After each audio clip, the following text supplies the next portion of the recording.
Oh, the synchronization. What the? Good evening. Wow. I'm here to give the last rites for last session's happenings.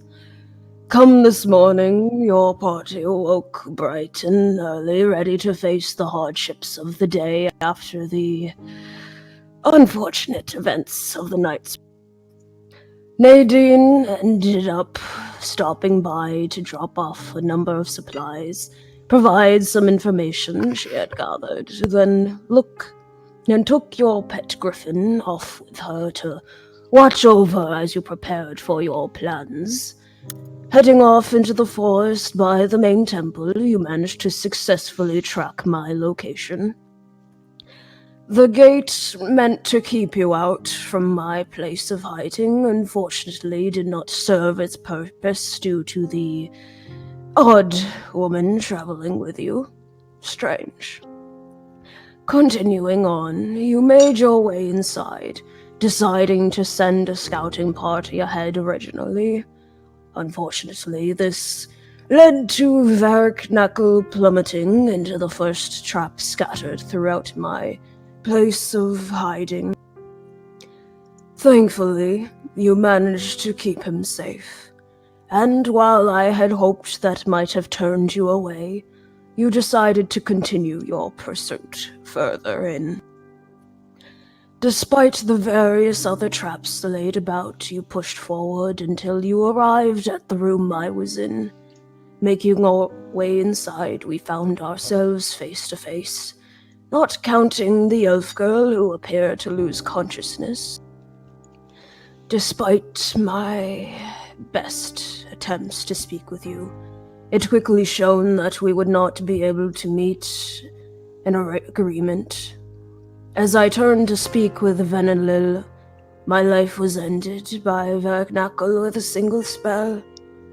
With me no longer there to speak to you all, Venelil decided to take matters into her own hands. Her purpose, to take each of your lives, so no one may speak of what you had found. But alas, your party found themselves victorious, as Venelil and my efforts perished.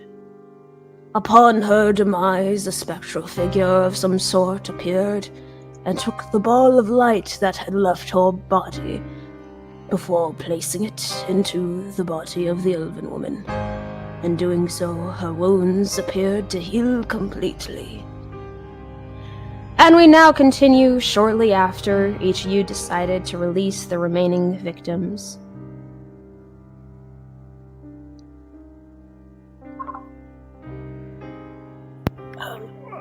Wait, should they...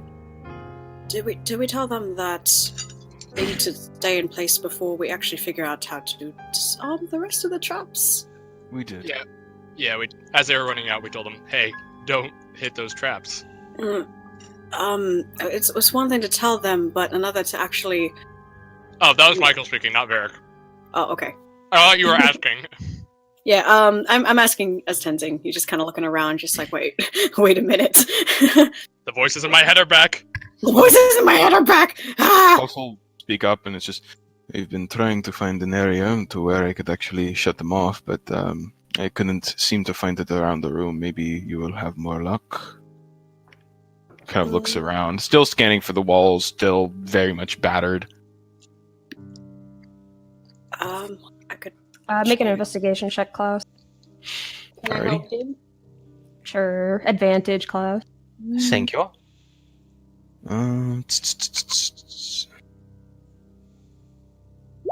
That's a 14. Okay, 14. Looking around the room, you said you're specifically looking for ways to disengage the... Yeah, if there was some sort of master control, which I assume would be here around. Yeah. All right. Are you looking specifically along the wall? Along the walls, and I guess at the throne area as well, potentially. All right. Looking around the wall, padding along the stone surface, you don't necessarily find anything that seems like it could disengage a trap. So you make your way over towards the stone chair, investigating over it, searching for something.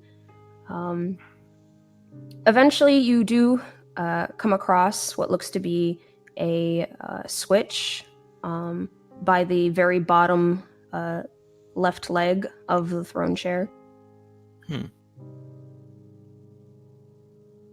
That'd be a right shame if that killed everybody in the room, didn't it? It would, but to be fair, he could have done it before, Before he doesn't- was surprise killed. Yes. He nods with like a bit of a huff of a breath, like, I wish he didn't say that, but he kind of moves over and just kind of like looks around before pushing the lever. You hear a click of noise back towards the entryway for where you guys had entered this room.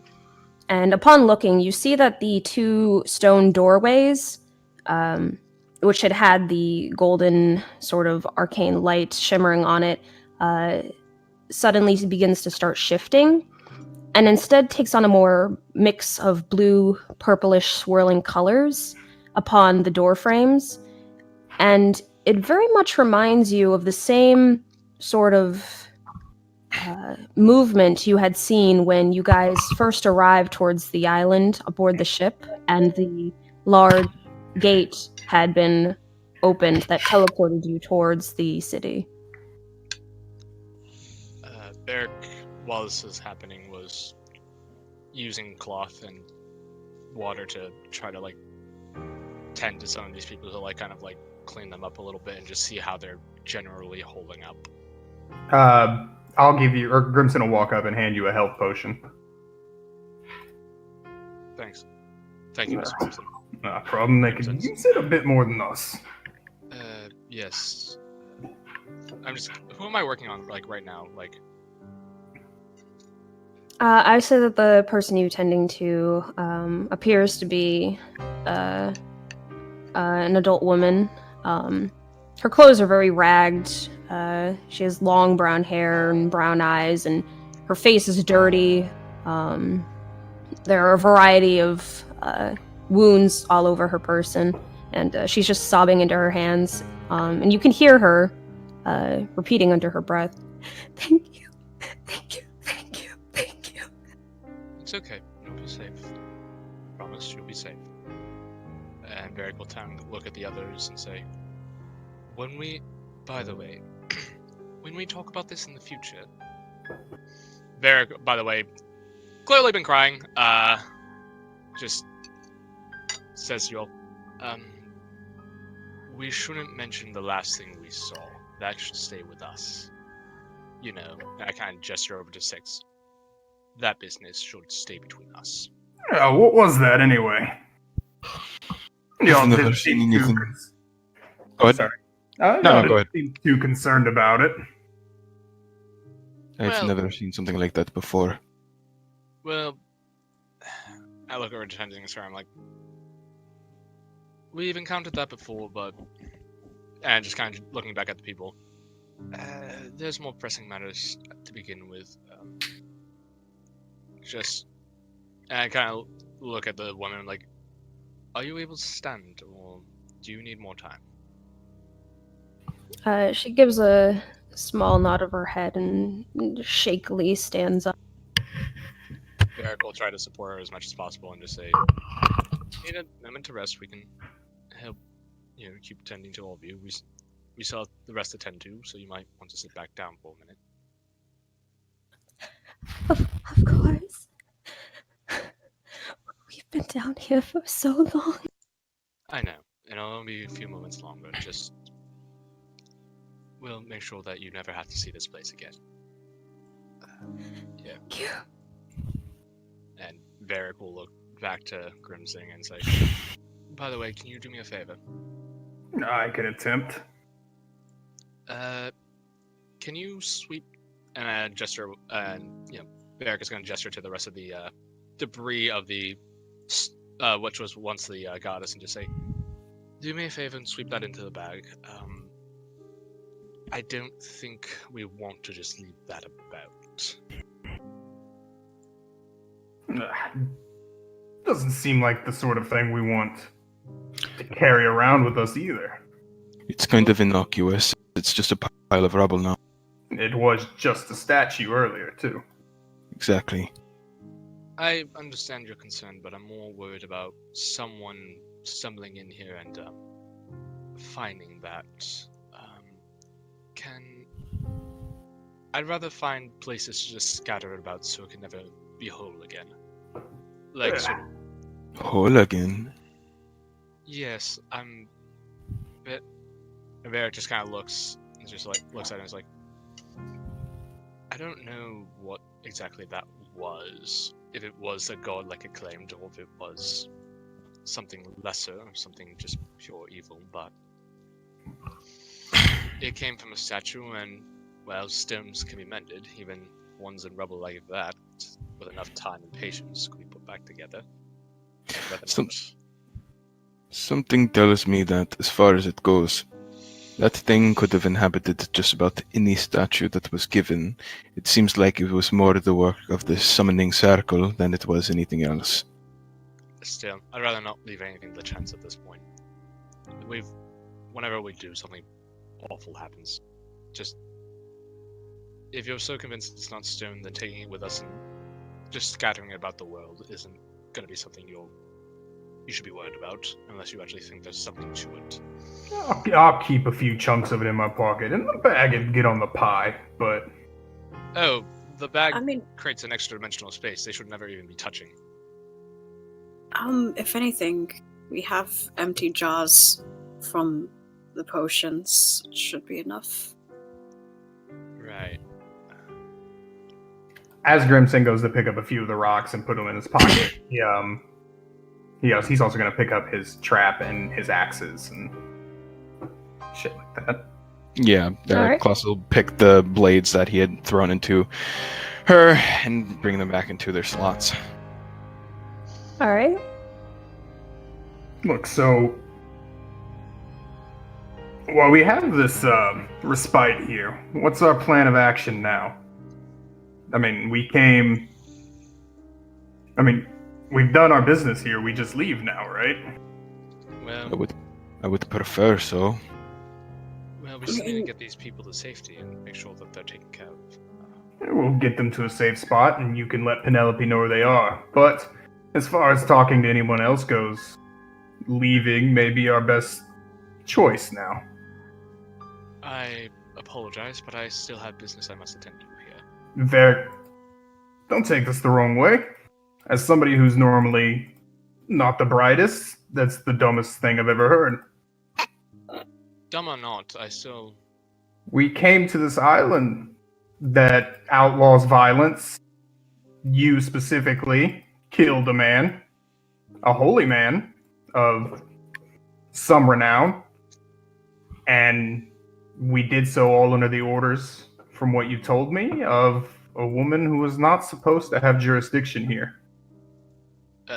When you mentioned that Varric killed someone, you can see him just kind of twinge and begin to tear up a little bit, and, he just says, I'm very well aware of that, Mr. Grimson. But, unfortunately, I still have very important business I must conduct here.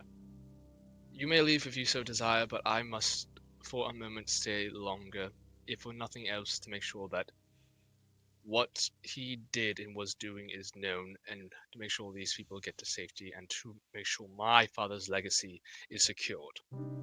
I cannot leave this island without it. This is about your father's painting at the end of the day, isn't it? Right. Not all of it, but I will not leave this island without it. Maybe the other archbishops just were not aware of it. It seemed like he was working alone. Maybe if we explain the situation, and I gesture to the row of witnesses, maybe they help explain it. We have 9 people here. Klaus explained that violence of any kind on the island will get you expelled. Maybe it's best... I understand a father's legacy more than anyone. I will help you get the painting back on the condition that you tell no one what happened down here. Then how do you suppose we get it back without straight up stealing it? It was stolen in the first place, wasn't it? Yes, but I'd prefer to try to at least... I want to go about things the right way. And I gesture to the body. If you go about things the right way, Varric, No. we would... No, Varric, I was going to say something. Oh, okay, go ahead. Sorry. And No, you're good.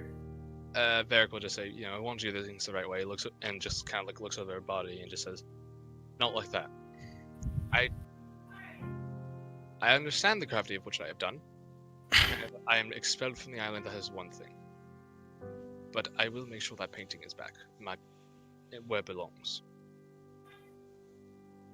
People need to know what he did. What happened to everyone here."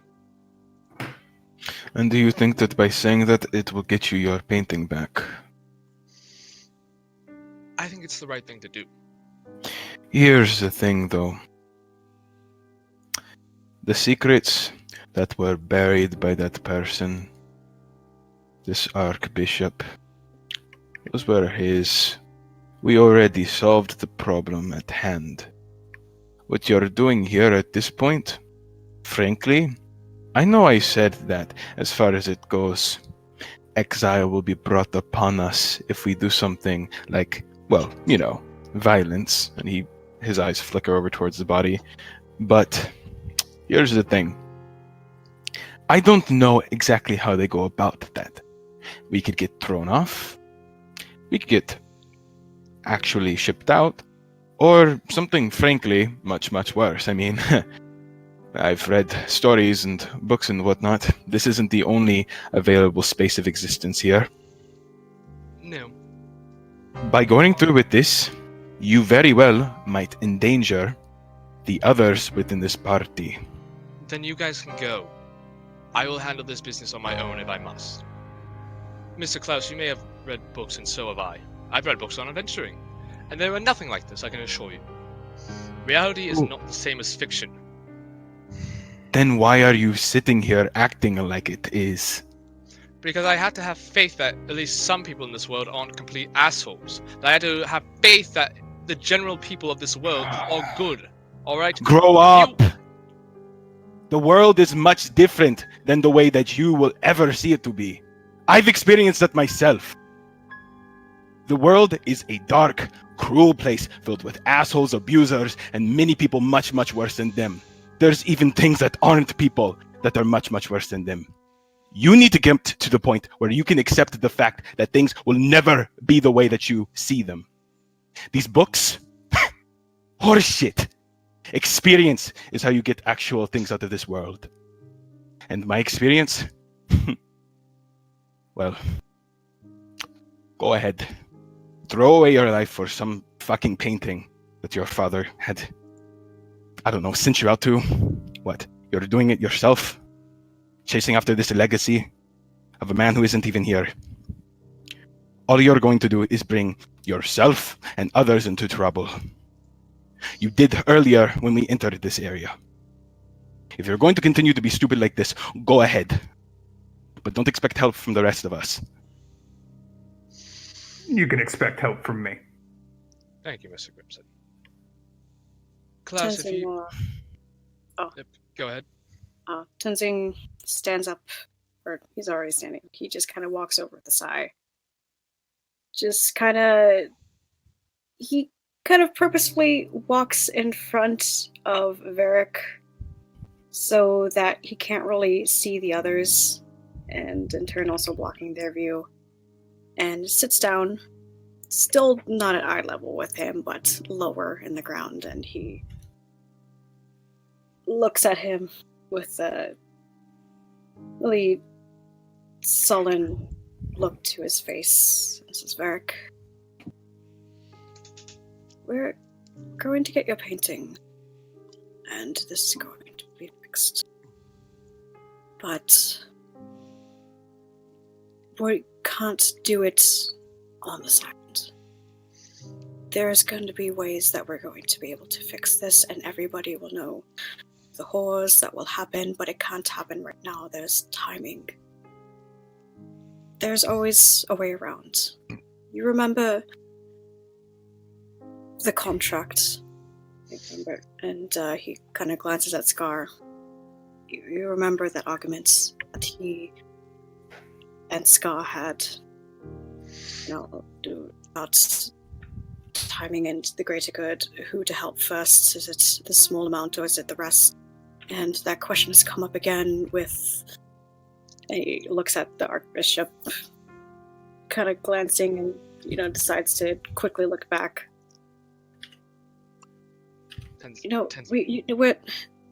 Listen, Vec. We're slowly making allies, but as of the moment, we are in enemy territory. You can get your painting, and we can still notify what has happened here. But if we stay on the island while trying to make this right, in the end, we very much will end up being killed, and then none of it will matter anymore. We're going to make it, right? Just... I can't just leave it behind. And I look over to Klaus. I cannot give up on the world like you have. I refuse. We're not giving up on the world, mate. We're not. Listen, we are just taking a different route, and unfortunately it's going to be a little bit longer. So what do you suggest we do? Just hop on a boat and leave, and just in a year be like, oh, hey, remember us? Ha ha ha. No, listen. We have these witnesses here. They're already a testament to what has happened. And in the end, they're going to name us out because we stick out like a sore thumb. And we stick out like a sore thumb here. We're going to stick out like a sore thumb in the mainland. But at least in the mainland, we can still go around making sure that they have justice to them. But if we end up getting caught and exiled, and we don't even know what their version of exile is, then we're stuck, and then there's no progress being made. Would you rather have no progress than longer progress? Alright, but may I make a counterpoint? You two are assuming the worst case scenario. What if things aren't as bad as they seem? What if our actions here will be recognized as good? Weren't you not even that long ago talking about how everything went ass up with your last mission? You're right, it did. But if I refuse to hope, and I refuse to believe that there's good in this world, and that in and of itself is worth fighting for, not just survival, not just vengeance, not just business, then what do I have left?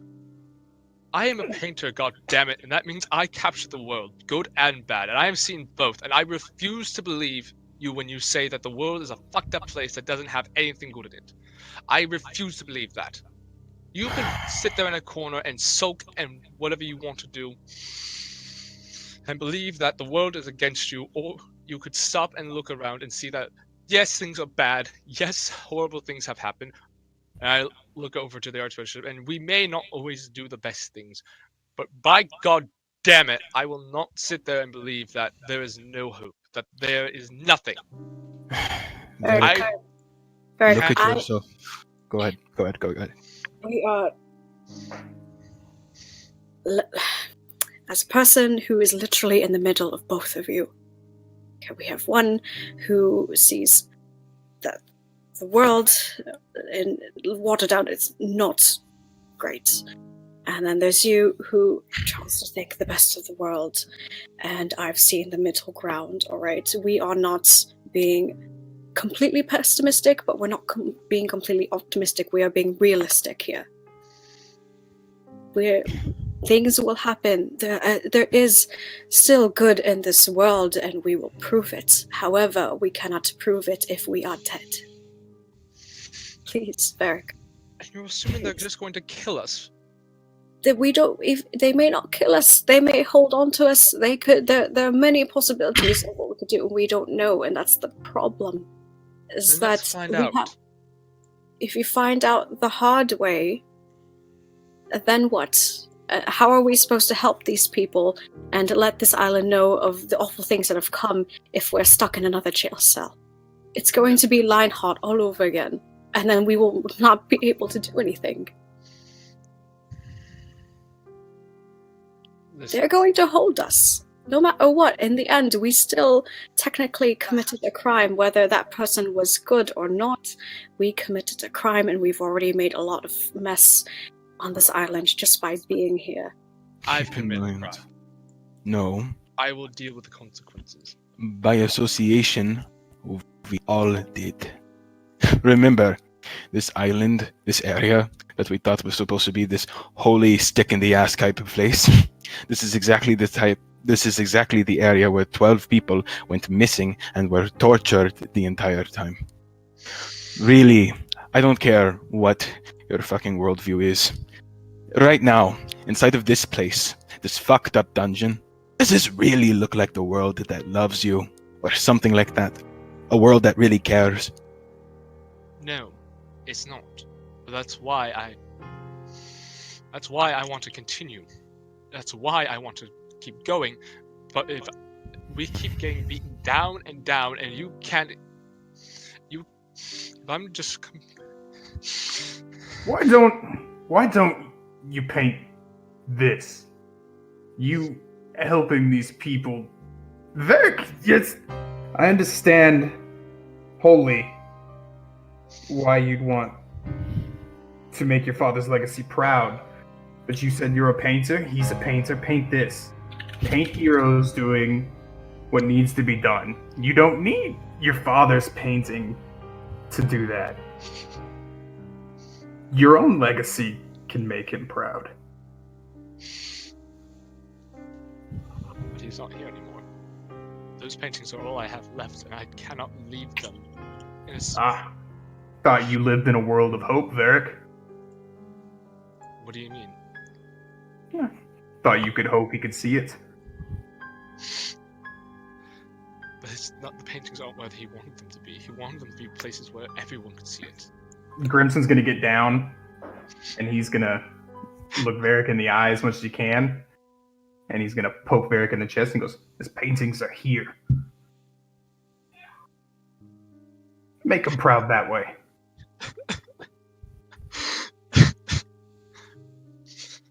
And Varric, if Crimson is leaning down, we'll give him a hug. Nope.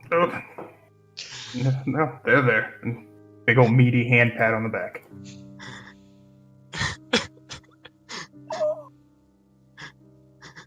Tenzing also, even though he's completely enveloped in giant arms, still just lays a hand on wherever he can and just sighs, sits there quietly and lets him have his moment, but just kind of communicates his warmth through sitting there with them both.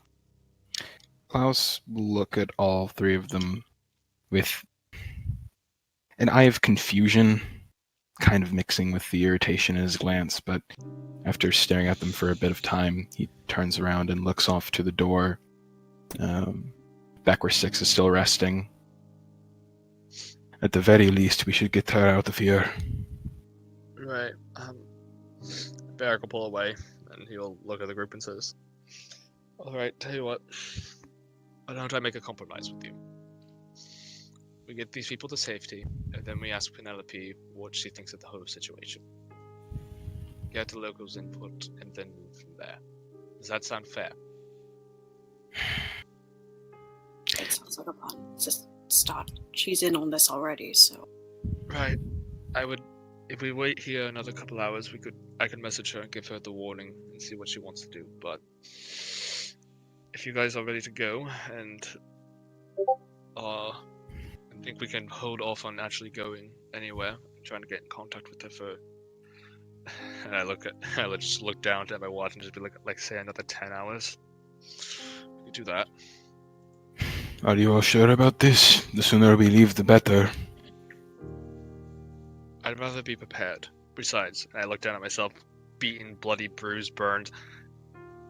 I am a fucking mess, and I need to prepare in case in case we get, and I look at the board, I'm like, in case that puts us somewhere that we can't really just walk away from. He kind of like throws a hand dismissively in the air. Fine. I'm at the minority here, it seems. At least for the time being. And Varric will just start casting prestidigitation on everyone to start getting the blood off them, cleaning them up, making them presentable. Nah, leave the blood on me. Very well. If you're insistent, I'll sit and I'll look over to Tenzing. I'll just be like, "Can you do me a favor?" Yeah, what is, mate? And Varric will start pulling out his tent. Could you do what we did for Peter? Can you say that one more time? What did he pull out? He wants you to touch his Peter. No. God! Wow, that was something else. All right, no. Varric, Banned.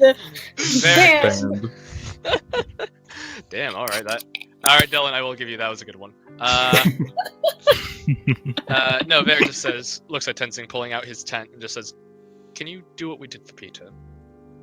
And Varric will just look down at the Archbishop. Yeah.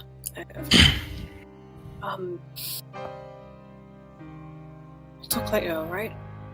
He just kind of gives him a sympathetic look and gives his shoulder one more squeeze and then takes the tent. You take your time, alright? This out. Yeah. If anything, remember, mate, I've said this before and say it again. We are a group now. We will do things together. There is no splitting of any of us. Right. We're here to help you. Sure, we may be at different worldviews, and we're in a high-stress situation. It's making everything muddied, but we're not splitting up. You're staying Alright. with us. Alright, just, and Varric again will just kind of look over at everyone, just... I'm sorry if my personal matters are not where you all want to go at the moment, but I'd rather not leave this behind if I can help it. I appreciate you.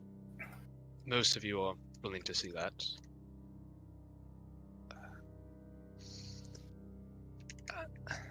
Thank you.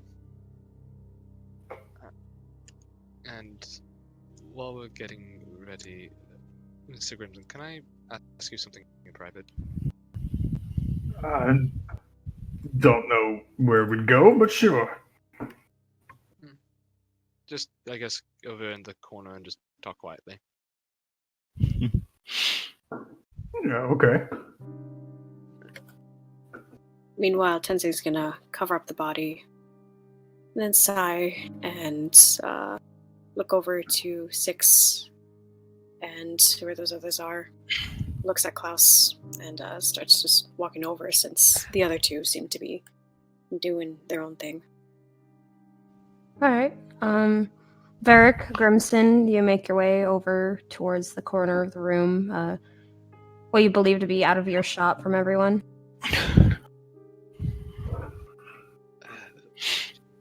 Can I ask you something? Yeah, anything. I have never killed a man before. And It shows.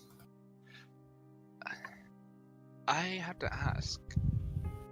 I feel terrible about it in every way possible. You don't seem bothered by the prospect of ending a life. It depends on the life.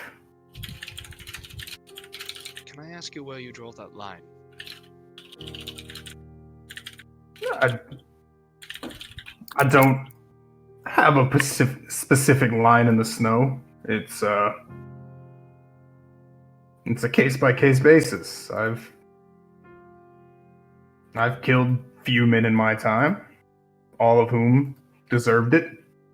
But in honesty, there's always another side of the story there. Somebody's gonna tell me they didn't deserve it. You just have to know that if you're willing to hit a man, or a woman, you can hit anybody really. But if you're willing to hit them, you should be willing to kill them. You gotta know for sure that that's what you want. So, then, what about this case? I didn't think that would kill him. I was just angry and afraid he was gonna bring something to us. Why were you angry? Because of his actions. And what were his actions? Well, because I told him where we were staying, he fireballed the inn and killed people, left a few destitute, and injured others. Oh, problem solved. Sound like the man deserved it. He's not a good person, Varric. Those people are okay to kill. To a certain level, please don't go around killing everybody that did a wrong thing. That would get us in a heap of trouble. But evil...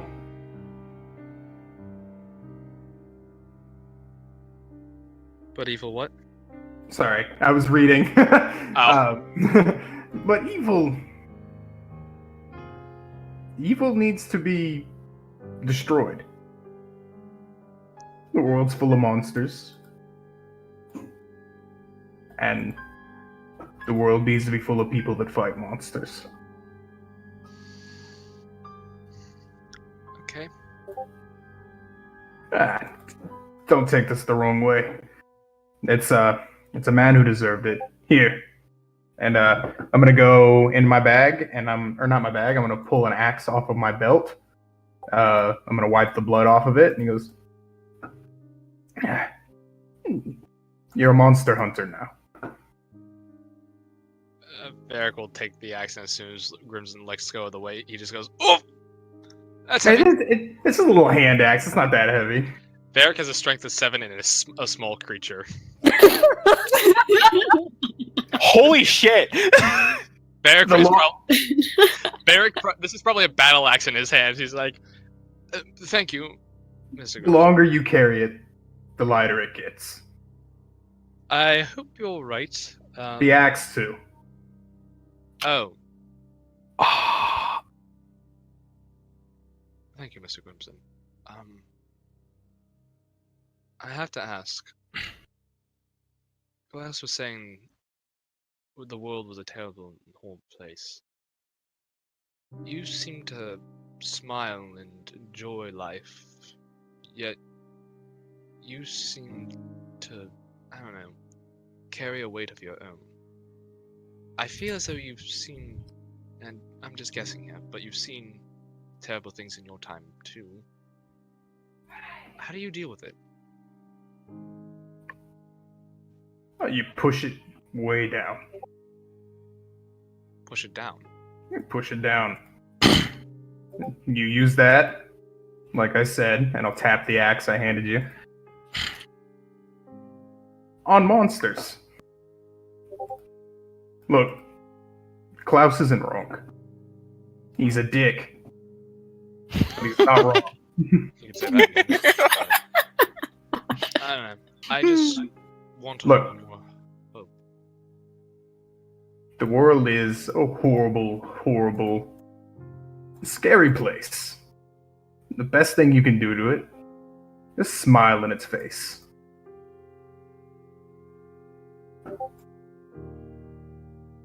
Okay. I'm not sure if I can fully agree with everything you said, but I do appreciate this a lot, actually.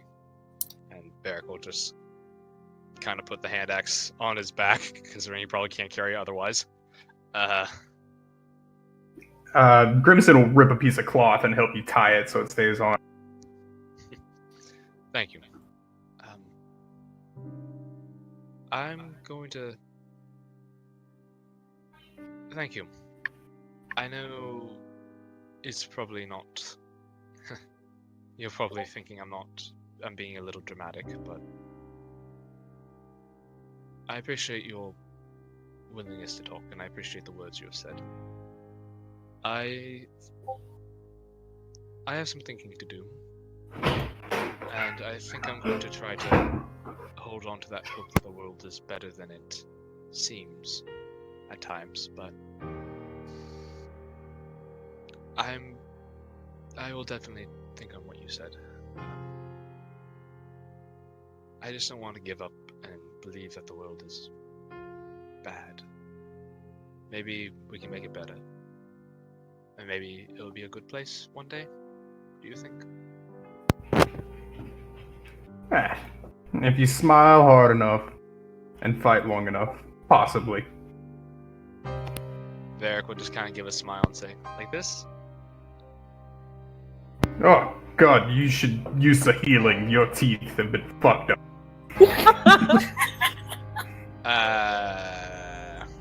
Hold on. And I will just minor illusion my teeth being straight. How's that? No, it's better. That's better. How about the rest? It's kind of one of the reasons I want to take a rest and get ourselves fixed up, as I gestured to probably a large slash I got from that lance. Yeah, good idea. And Grimson will stand up and turn around and goes, "We're rested!" Wait, we are? Tenzing puts up a shaky thumbs up, right? Yeah, need it. Yay.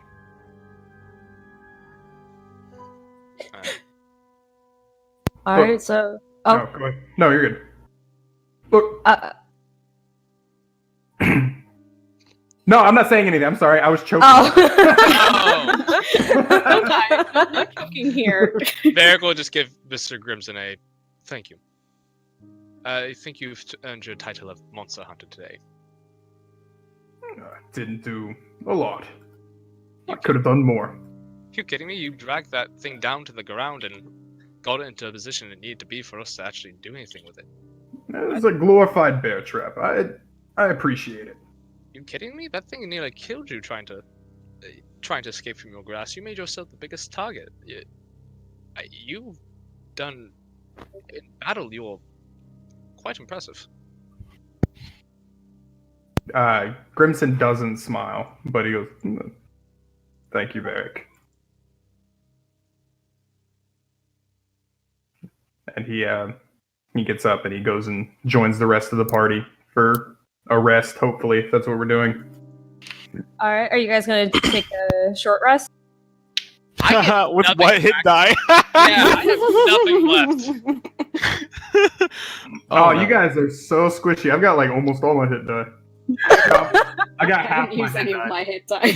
I have Almost 0 like- hit die, no bardic inspiration, and no spells. I think we can take the full 8 hours if you guys want and use that time to bandage up these up. Yeah, I kind of like that plan. Yeah. Alright, so you guys are gonna spend a quote-unquote long rest?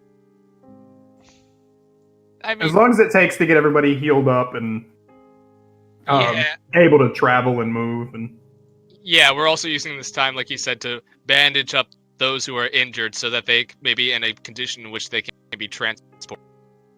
How do these people look? That's not necessarily a long rest. Yes, it is. Please, yes, it is. We're trying to be heroic while taking a long rest. That's cute, but no.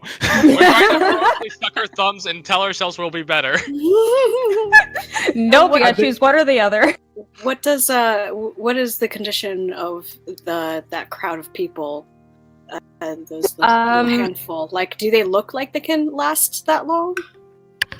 Oh yeah, all of them, strangely enough, as beaten up and bloodied and just clearly in pain as they all are, none of them look emaciated or dehydrated. then it looks like we're not resting.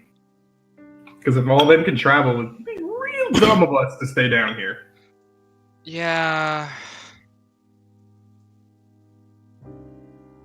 Alright, I look at the others. Well, it looks like these people are ready to go and they should be our top priority. Are we ready to go, I suppose. I don't know if everybody else is. Or we're Tenzing and Klaus having a chat in the meantime. I actually don't know. I'm good with either or, because we do have We can do a short rest, some guys. matters. I think DM said we can take a short rest. Well, no one has hit die apparently. I have all of my hit die. Oh, aren't Scar's you got two hit just die. fucking peachy? I mean, so that's up to you guys. I mean, okay, so look, we did just fight the fucking fallen goddess bitch with a poking stick thing, I think, at least for a little while. We can rest and then we'll head out. Tenzing just wants to attune to the new weapon. Now! Oh wait, I have to Tenzing, attune to it? by the way. Oh. By the way, Yeah, both of you do assume that Zucker even knew what that was before you brought it up. I mean, I knew about it, I didn't know I had to do it for this weapon, so... yeah, that was not mentioned, to be fair. Eric will look at Tenzing and just say, by the way, if that thing's cursed, I would have no idea of knowing. So we don't know if it's like that thing that Leon took? Yeah, no, there's... My Who spells the doesn't fuck know. is Leon? He's someone we... No, you don't have to answer that. I was just making a joke. Did Crimson actually say that, or...? No, I was making a joke. Sorry. Oh, okay,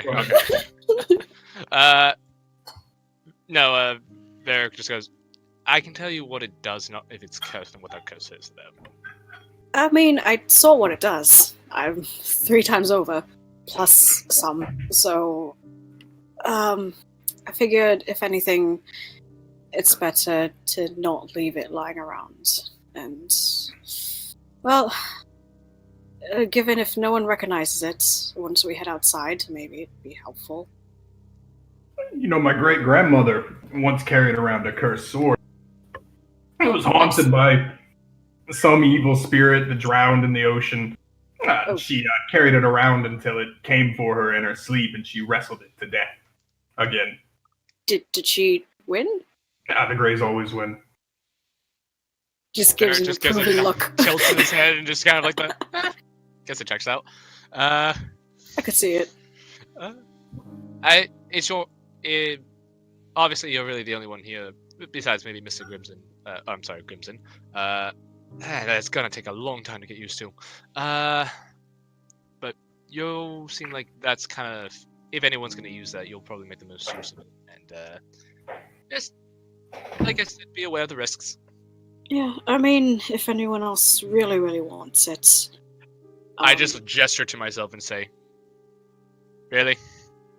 I mean, it could just be a really long arm for you. They say that the weapon is an extension of yourself. I literally could not pick that thing up. I don't know if Klaus would care for such things, and Mr. Scar... It's a lance, right? Yes. That's for mounted combat. It's about useless for anybody else. What was Tenzing bringing up the The thing? the pokey stick. Pokies. that I guess he no longer needs the other one? Or Oh, dude. Yeah, he has like 4 weapons on him. He has his glaive, he Oh, has boy. the pokey stick, he has a long sword, and he has his crossbow. Oh, actually, you gave the crossbow to 6. Oh, she still has it. Because she Yeah, gave you it never- back after didn't she give it back after she got her got the bow? longbow.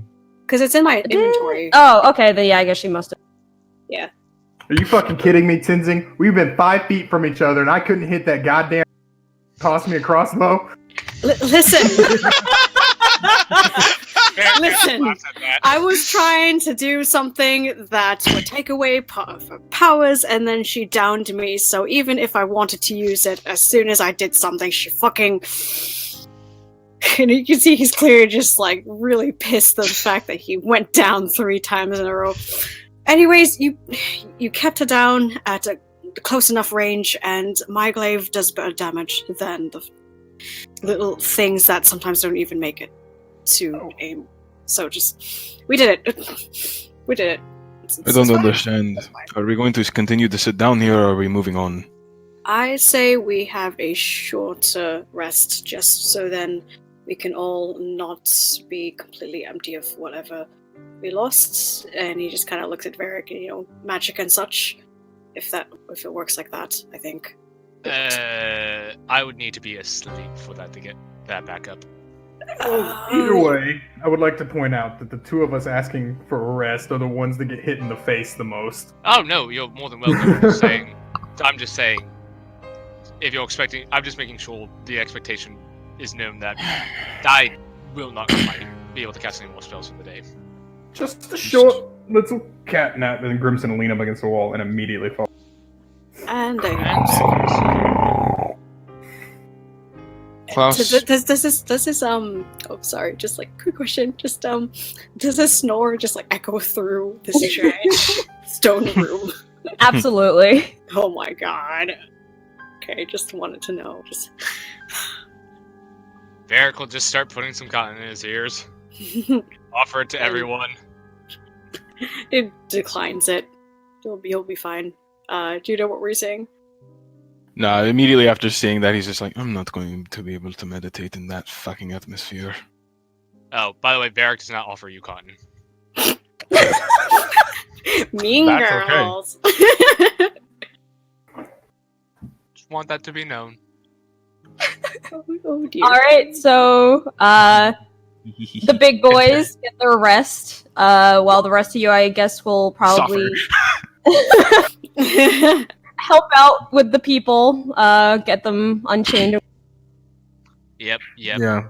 If we have a lot of time after doing that, Varric will paint a painting. Okay. Assuming yes. like tending to people doesn't take Fuck a you. long time.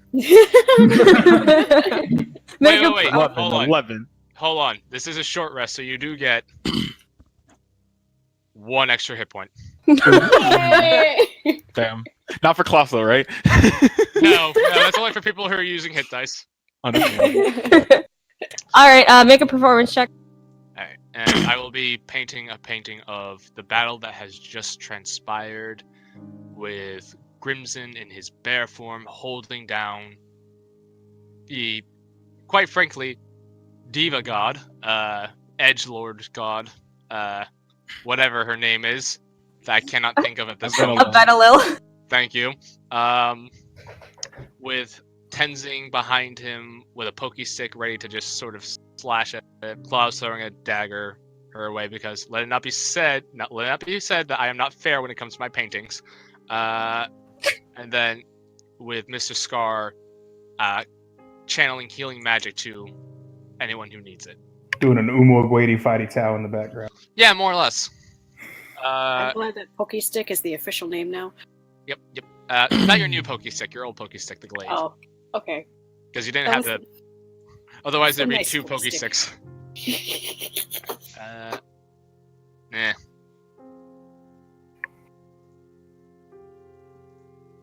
Varric gets done with it. Varric gets done with it. He's not satisfied. Tenzing, just a note, he's not sleeping, obviously, because of echoed gray snoring throughout the entire chambers. Just crosses his arms and just leans tiredly on the wall and just keeps his eyes closed. I guess you could call it a snooze. Not really, but he's resting. Yeah, that's fine. Klaus Varric just will kind of just stands there stare. pacing back and forth in front of the door. The door still has that change and sheen to it, similar to the gate that you had seen before. It doesn't seem to be. Yeah.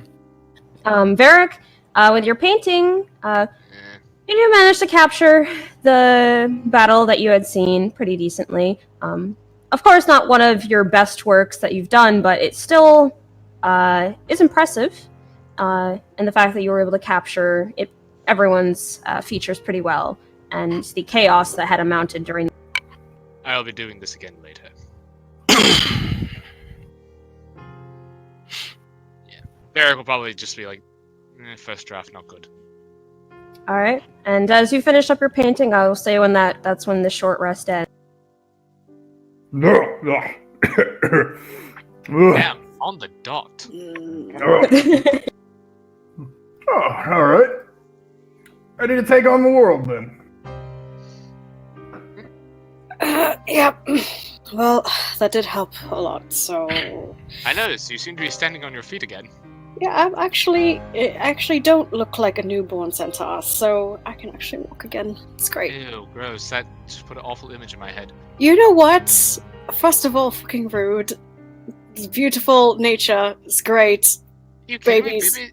Ugh, all the placenta. Ugh. I wasn't talking. I was just talking about how babies can't fucking walk by themselves. You're gross, mate. You're No, I was gross. just thinking of the actual, like. You were No, just. no, I'm not listening to you. We're leaving. I thought centaurs came from eggs. Let's move. When you turn around to walk out, Grims is gonna behind you, kind of mimicking. Let's move. There, just gives you a thumbs up at that. Just be like, I agree. Yep. All right. Come on, stragglers. Let's go. Are there two people? Any two people? Well, I guess Six needs to be one of them. So I guess is there at least one other person within the crowd of people? Well, I shouldn't say a handful of people. And is there anyone there that can't walk? Because Tenzi will offer his back. There's one or two. They give you their thanks and rest their hand against your body as support to hobble.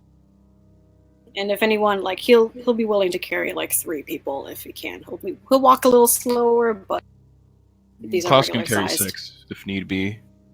Oh, I thought you were gonna say 6 people, and I was like, bullshit. Listen, one on each shoulder, 3, and then one can just like, I don't know, just kind of starfish on the other 3. It's fine. It's fine. All right, Varric can barely act as a crutch for one person, but he will try if needed. All right. He's like Kane. You crouch down to pick up 6. She's just as limp as she was before, but still seems to be breathing. With all the short rest, she doesn't seem to awaken. And each of you help along with any individuals who look like they can't walk themselves, while the rest of them who are better faring limp. Did you want to take the body with you, Varric? Is that what that was? Or you just want it wrapped up down here? Oh no, yeah, I was hoping to take it. I was hoping Tenzin would take it with him. Wait, we're taking the body? I mean, yeah, we gotta do something with it. I'll leave it underground. That's as close to burying as that fucker deserves.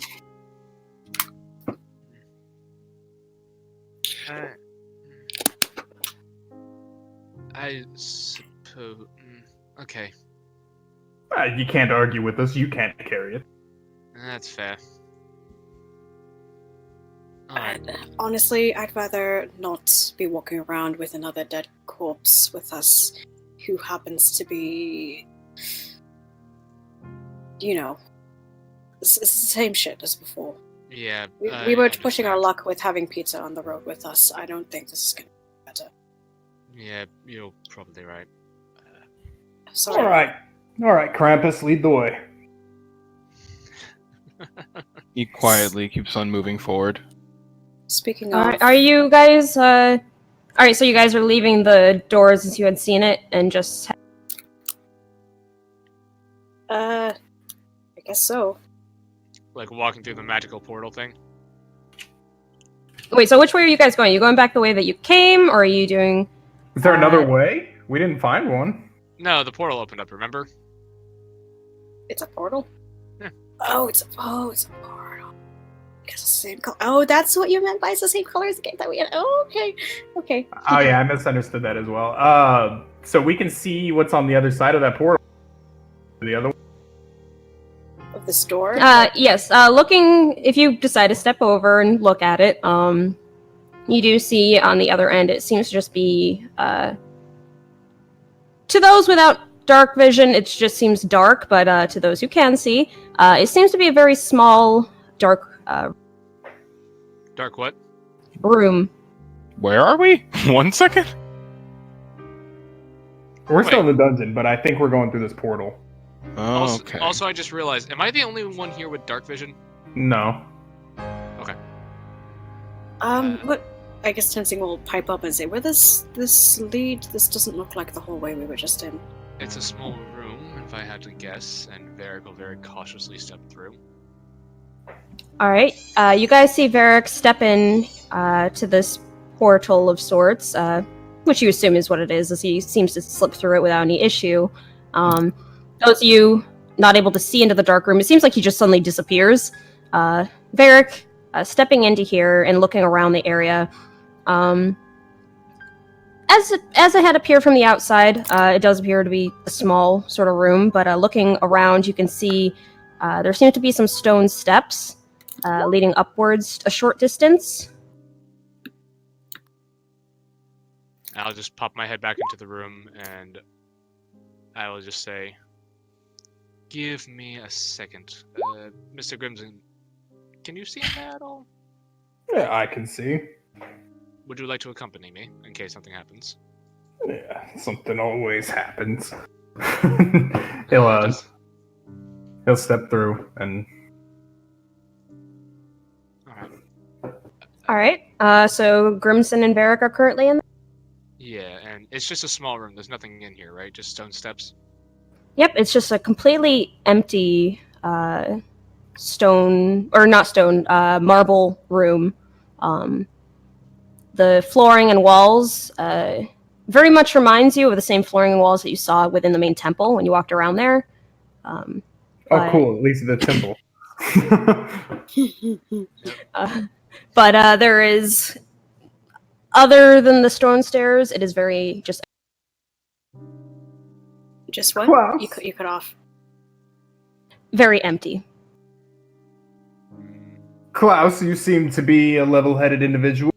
Better to go back the way we came, or to walk straight into the temple.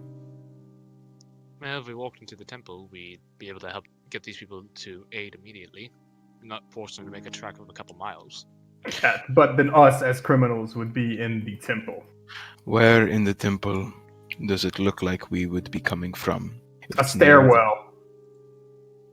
A stairwell. Well, it would be different if we were like near the entrance, because it would be less suspicious. But if we're coming from a stairwell, that might be a little bit more.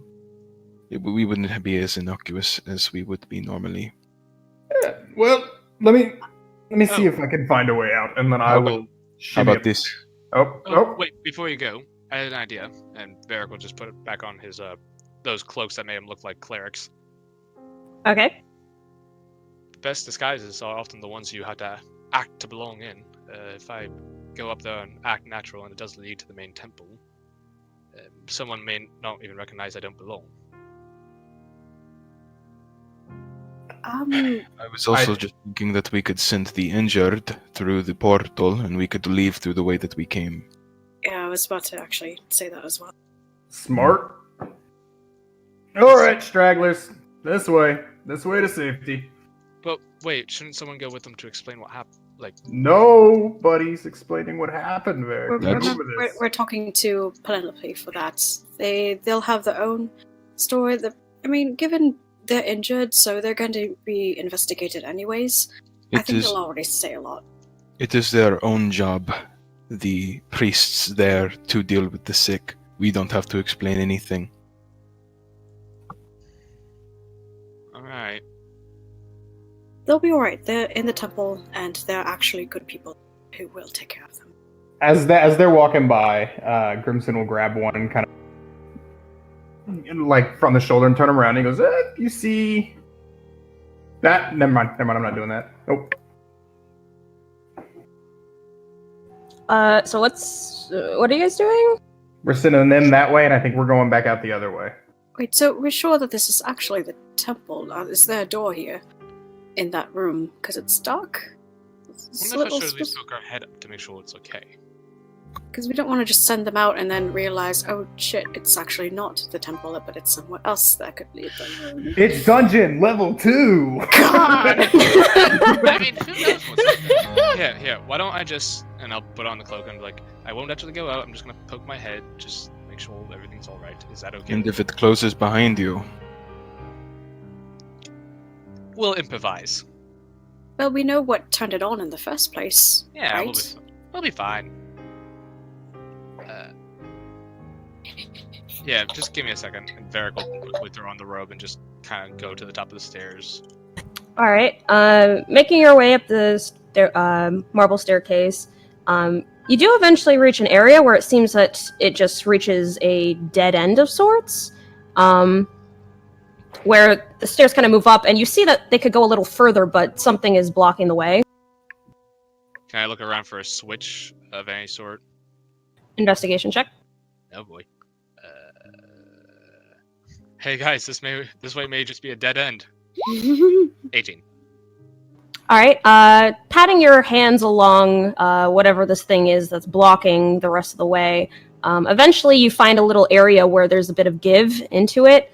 What you feel seems to be some sort of stone. So you press, or no, you feel that there's a give away there at the that you could press if you want to. Can I make sure it's not a trap? I'll say with that investigation check, does not seem to be a trap. Alright. I will just press my ear against it and see if I can hear anything on the other side. Make a perception check. Alright. Oh boy. Yeah. nice. Nice. All right. You can hear the occasional passage of footsteps, people walking by, some chattering, some settling of possibly cloth along the floor. It seems like there is a number of people just passing by. Can I wait for a moment where it doesn't seem like anyone's passing by? Okay. With that 19, I will say that you wait there for about 3-4 minutes. Eventually, any sort of noise that you hear seems to be pretty distant from wherever this leads to. Alright, and I will just very carefully and very quietly just push it open to see where it leads. All right. You push open on the giveaway into the stone, and you feel it give a very low, quiet rumble. And very, very slowly, it starts to shift away over the whatever it is covering. And you see that the stairway opens up to much more brighter light. When you peek your head out, you see that you are in the main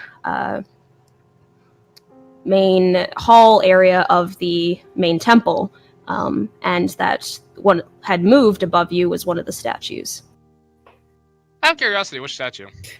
Excuse me. Sorry, what was that? Zaki. You're good. I said, out of curiosity, which statue moved? Bahamut. I had a feeling. Alright.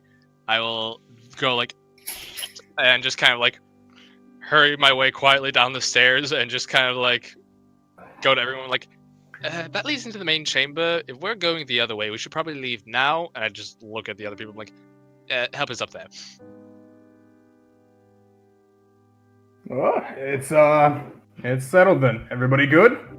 Sorry, one more time. I was taking care of my dog. Oh, Varric The part after the Bahamut statue, I missed. Oh, Varric just kind of quietly, hustled down and been that leads into the main hall, the main temple. So if we're going the other way, we should probably leave now. And I just kind of look at the other people and you guys can go up there for help. The people there kind of give a uncertain kind of gaze around at each other, but eventually nod their head. Each of them carefully stepping in through the portal, and but there are still the one or two that seem to be struggling to walk that are leaning up against. Here. Listen, Varric gesturing to the robot. If I'm already disguised, I might be able to get away with it, or at least walk out before they realize something's up.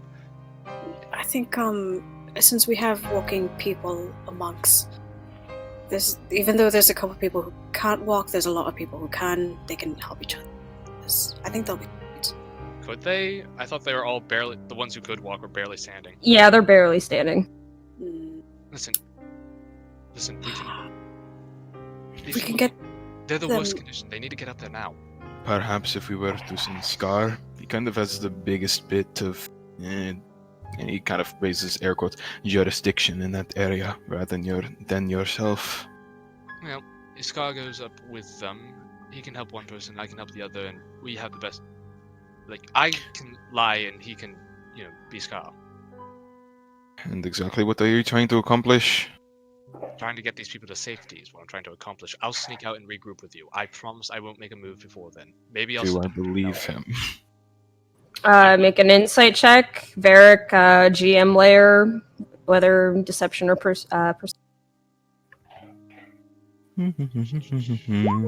Oh shit, that's Terrabad. Terrabad. Can I make the check as well? I'm not going to say anything, Sure. but You're just looking in concern. How far? Are you just going to lead them up to where people can see them? If they're already in the It lane? seems he's telling the truth. okay. Listen, I promise. Like, I'll just make sure those people get up fine, and then I can just walk out. Maybe I'll just leave a letter, just quickly pass a letter to Penelope if I see her. I'm not gonna stay up there. I promise I will regroup. I have decided I am going with the group's decision. Alright, so you're going to bring them up the stairs, make sure someone notices them, so then they can get the help, and then you dip. Yeah, Right. I walk out the front door, just like nothing happened. You're walking out the front door. Can't you come back this way? Might be hard to do that. As you guys are talking, you hear a slow rumble as the statue moves back into place. Shit. Alright. We'll meet you back by the forest. Alright? Alright. Or do you just want me to 3 blocks west of the main temple? Fine, that's fine. Go.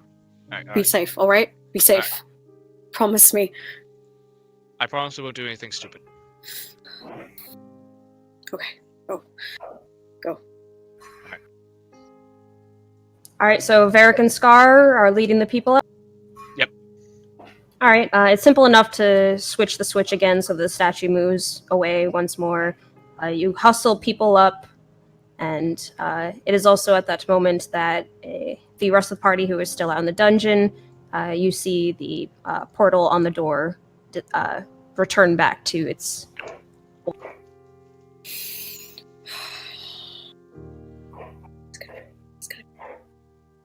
He's going to be fine. I'm gonna cut the front door and... Alright. Just checking on Tenzing. Does he seem to be actually alright? He's mantraing, which is rather apparent, but just keeping a silent eye. Yeah, he's fine. Mentally, clearly looks like shit, but he's holding it together in the meantime. Okay. Just kinda, since he was already watching him, you can decide whether he notices or not. Or if Klaus notices that Tenzing's also looking at him.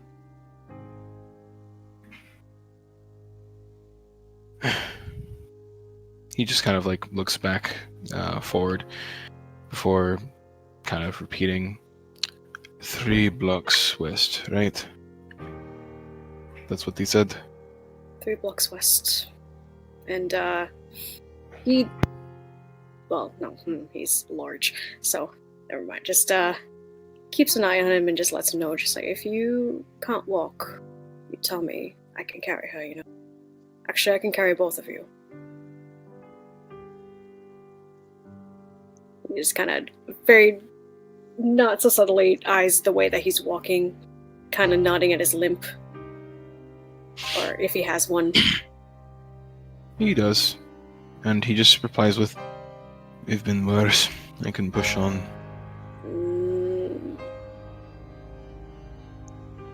He walks over and holds his arms out and just kind of, let me carry him. Are you stopping him? Yeah, we'll stop him.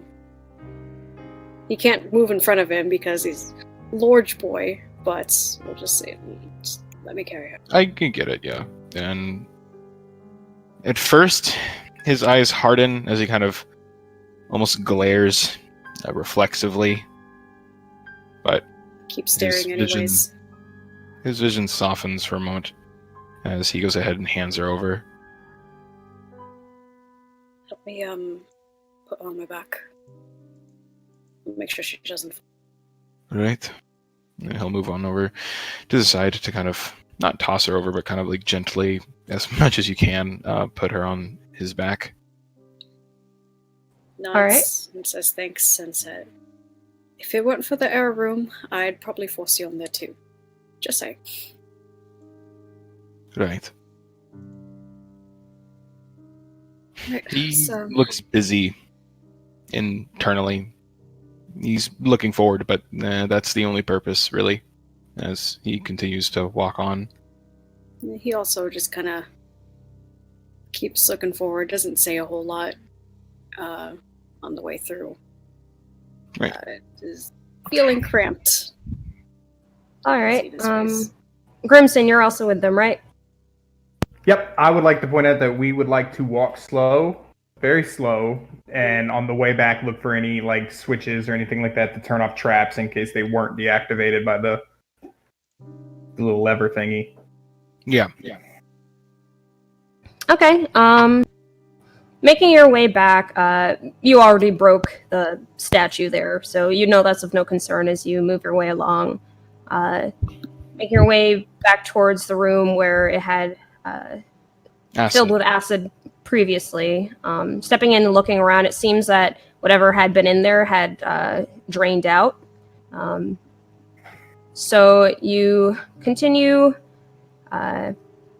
looking around the area. You make an investigation check, someone? Who's good at that? 'Cause Tenzin- I could. I've been doing them even though I'm not That's good fine. at I would like to help. And is this anything to find the it. switches? We're all Stick in to press? there together. What's that? I'm like, is this to find the switches that Six had pressed to make it? There was no switch to open the door. It was realizing that there was one there and pushing it open. Oh, okay, all right. Okay, well that's an 11.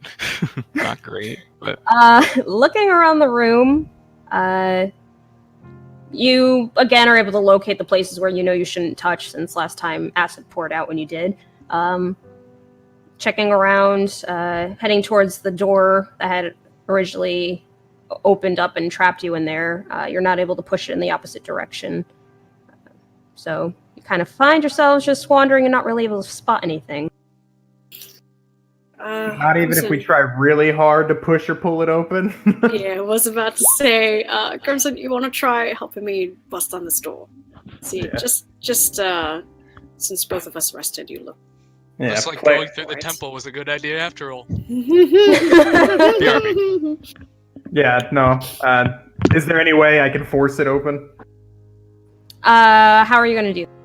I'll pry it with an axe. I'll smash it with my shoulder. Just All right, you and Tenzing? Yeah. All right, both of you make athletics checks. oh. come on. Hit 22! All right, Grimson, you kind of smack your shoulder into it. You feel a very brief nudge, but it seems to immediately snap back into place where it was. hold on, Tenzing, man. meanwhile, Tenzing, meanwhile, goes charging forward, slamming his shoulder in, managing to force the door to part just enough for you guys to squeeze your fingers between the slats, and then use your body weight to continue pushing it open enough to hold the door open. But you know those wanting to pass will have to, like, squeeze through. If I had 4 legs, I'd done the same. You keep telling us stuff. But yeah, they do help. Just Alright, what I missed? go through. Tenzing bashed open those iron doors. Oh, With the nice. help of 4 leggies. It's great. Are you sure you wouldn't rather 2 stairs would be so much more delightful? Look, I don't know if No. you know this, Varric, but they're gonna notice me and Tenzing walking through. No, I was making a joke saying when I get that Polymorph. Yeah, true polymorph. Oh, okay. We All should right. see. So all of you manage to squeeze your way through the door and make your way into the hallway that you know is littered with little pressure plates that would trigger arrows. Grimston's gonna take his pocket full of rocks and start plugging up the holes. You my have a God. pocket of rocks? It's from the rubble of I did. I picked up all the statue pieces. Dylan, I really love you so much. Better not use up all of those. Okay, yeah. I'd say with how much it broke apart, yeah, you're able to do that. How much of it do you have left? Fucking genius, mate. Regardless. I'll keep a single piece of rock just because Varric said. Regardless, Klaus walks backwards to the hallway on one side. All right, Grimson, you managed to plug up each of the areas, shoving the rocks in far enough where you believe it might stop. How many rocks did you use up? I told you I kept a piece. A piece. All right, you guys managed to make your way back towards the area, main front area, up towards the spiral stair. And that was it. We already disarmed the other trap, so I think we could just leave. Yeah. Is there still a gaping hole of meat grinder? That closed up. Because Yeah, we it closed up. Okay. Tenzing's still just eyeing it warily.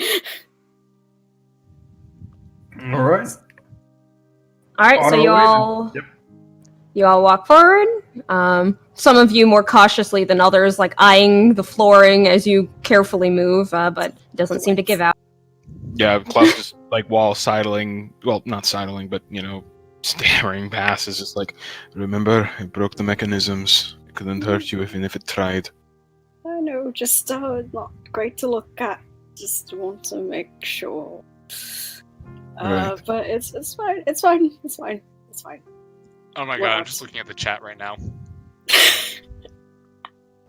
All right, so you guys make your way over. Eventually, find your way going up the stairs. And let me switch you guys over. Heck yeah! Hey, Back in nature. As soon as we Back in get back nature, up to the boys. grass, Grimson's gonna grab a big handful of dirt and just push it in his nose and take a big old whiff of it. Just. Ugh. yeah, Tenzing. Similarly, he's not gonna inhale fucking dirt, but Before you guys, as you guys get up there, let me first place. As you guys step out, the creature, vine statue of sorts that had been blocking the entrance, upon you getting closer and closer to it, it opens up its wing, allowing you guys to step your way out into the open air. And as you do, the first of you who step out first feel a couple of raindrops fall and hit your face. Tenzing, hearing the rain and just smelling the wet dirt, just kind of tilts his head up to look at the sky and just takes a deep breath with his eyes closed and just kind of feels it out for a second. Klaus pulls up his hood. Looking around the area. Is it still day? Yeah, I don't remember what time it was when we actually got there. Yeah. Still there. Okay. Would anyone be opposed to camping tonight if we're not on a boat leaving? Not really, but we'll see what happens. That inn that we were in, I mean, it was secret. I don't know why we would have to, unless, I don't know. Because it's nice out. This is nice out. Nah, And he anytime raises his hands outside up is to the nice rain. out. This is nice out.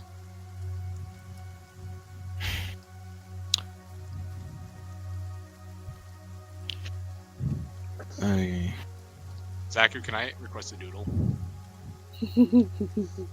I want Crimson and Tenzing just like having walking around a fire that's extinguished by the rain while Klaus is just there. His hood like pooling a little water that just like keeps pouring out onto like onto his knee or something just like that. Him just going while the other two are just having a great time. Klaus being miserable is a wonderful state, isn't it? But yeah. I will the program, but yes, he looks tired, but the rain and the trees feel nice, and he stands there for a moment and then just kind of realizes, oh right, if everyone else is good with camping, I honestly don't mind, but Klaus does have a point. We already have our own little hideout that's already secret, so... Could put us at risk, really, being out in the open like this. It was just a request. Let's, 3 blocks west, remember? Right. 3 blocks. We'll cross that bridge when we get there. If we can stay outside, we'll stay outside. If not, then, we'll get a bit of nature somewhere else, right, mate? Yeah. As long as it's off this shitty island. Yeah, cheers to that. Crimson will take a swig of the bottle of booze that he has had. Grabs for the bottle once he's done with his swig and just kind of steals his own and then hands it back. Yeah. Krampus, then he'll offer you a drink. For a moment, he doesn't look entirely there, but at the offer, he kind of like slightly shakes, kind of like suddenly animates back to being aware, and he kind of looks over at you and just shakes his head. No. Don't drink. No, you don't drink. You don't smile. What do you do? I already gave you my answer before. You just haven't seen it yet. He actually kind of gives a tired, not completely there, but a joking enough smile, knowing. We should get moving. My bad. I assumed we were moving. Walk down. I'm assuming the Walk pace and had slowed once the drinking had begun. Crimson's pace only increases when he drinks. Oh my god. That sounds in character. Hello, Knots. Chugging internally and externally. All right, you guys begin your walk, heading back in the direction towards the inn. 3 blocks, was it east? West. Or west of the... East? I thought you said west. Listen, we already met east. The location's burned. Yeah, just wherever Varric told them to meet, that's where they're gonna head for now and wait for him. Which was 3 blocks west. okay. West. All right, so still in the forest. Yeah. Yeah. All right. In that case, I will be dragging Michael over to Whisper along with Oh dear. to see what Oh, happens. Shit. Oh no. Oh dear. Goodbye, my friend! I have one last thing to say. He What didn't is get that? to hear it. I was just gonna say, Klaus told you so. Anyways, Try to avoid RP while we're gone. We got to record everything. All right. Bye. understood. Okay. Hee. And that was it. What did he say? Klaus was right. What? I don't know. Wait, what? Don't mind it. Anyway, so No, what did he say? Now I'm left on a cliffhanger. all right. So Oh boy. you and Scar I feel like I've made your way already made a mistake. carefully into the area of the main part of the temple where the statues are. Eventually, you see the statue very slowly rumble and shift back into place where it had been before. The group of people, looking very weary and weak and in pain, just stand around looking towards you both. I'm assuming Mr. Scar also put on the robes that he was given to blend in Yes. better.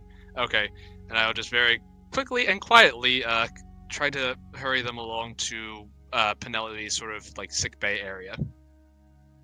All right.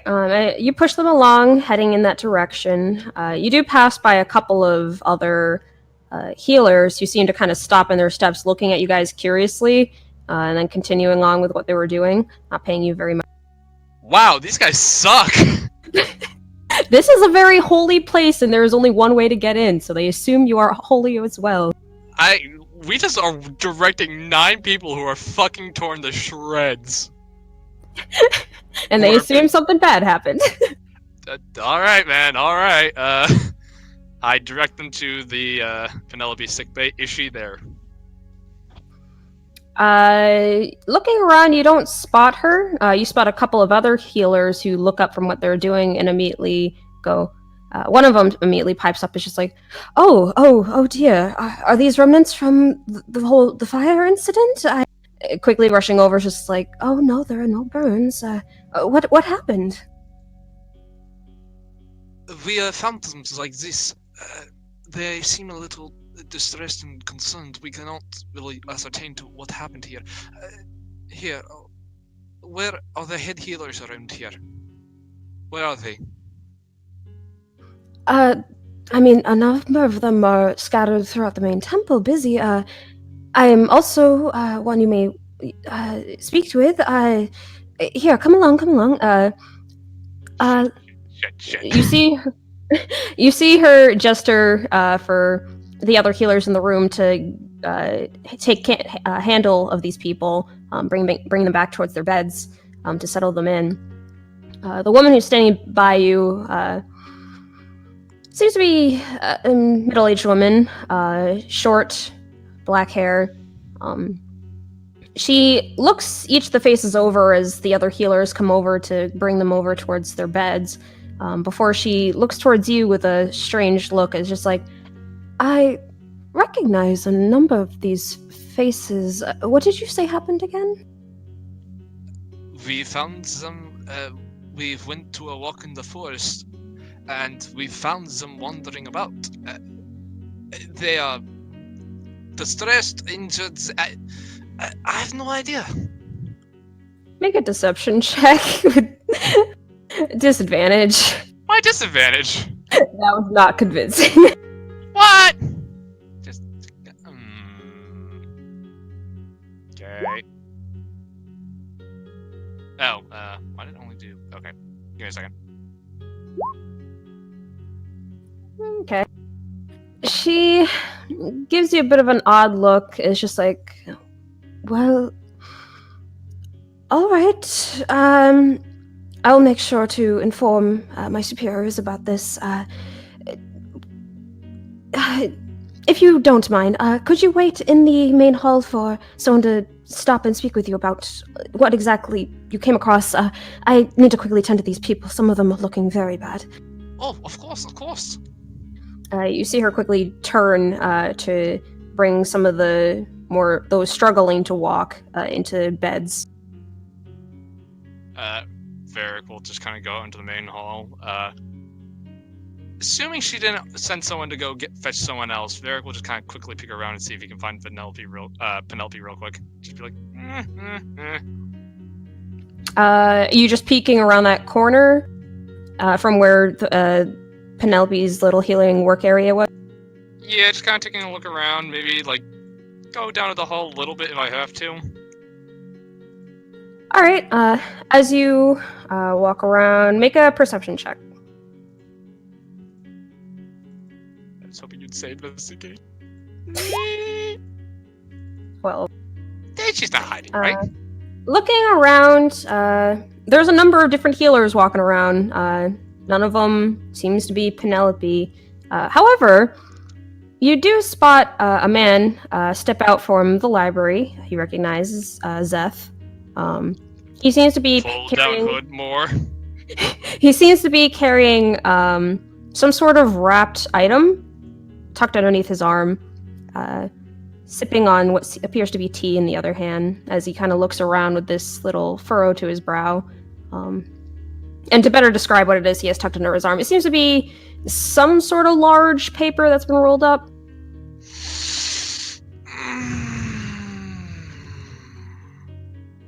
motherfucker. I would like... Like a painting, perhaps? With that perception, it's hard to say.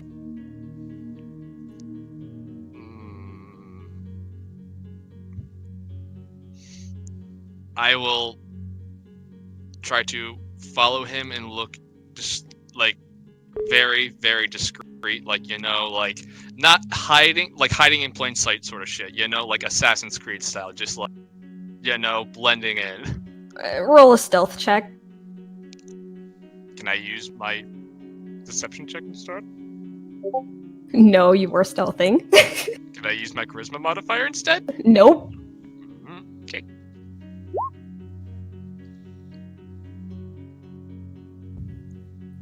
Alright, one moment. Okay. Why do you have to laugh at my failures? I already feel bad enough. I'm laughing because we had to do a perception check and they nat 20'd. Why do you have to laugh at my failures? You see Zeth sort of, again, standing there, being careful with his cup of tea as he looks around, and then he notices you. As seeing as how you are a very small individual, you see him kind of like tilt his head, curiously squint his eyes before they open in recognition, and he makes his way over to you. He's just like, "Oh, Varric, hello."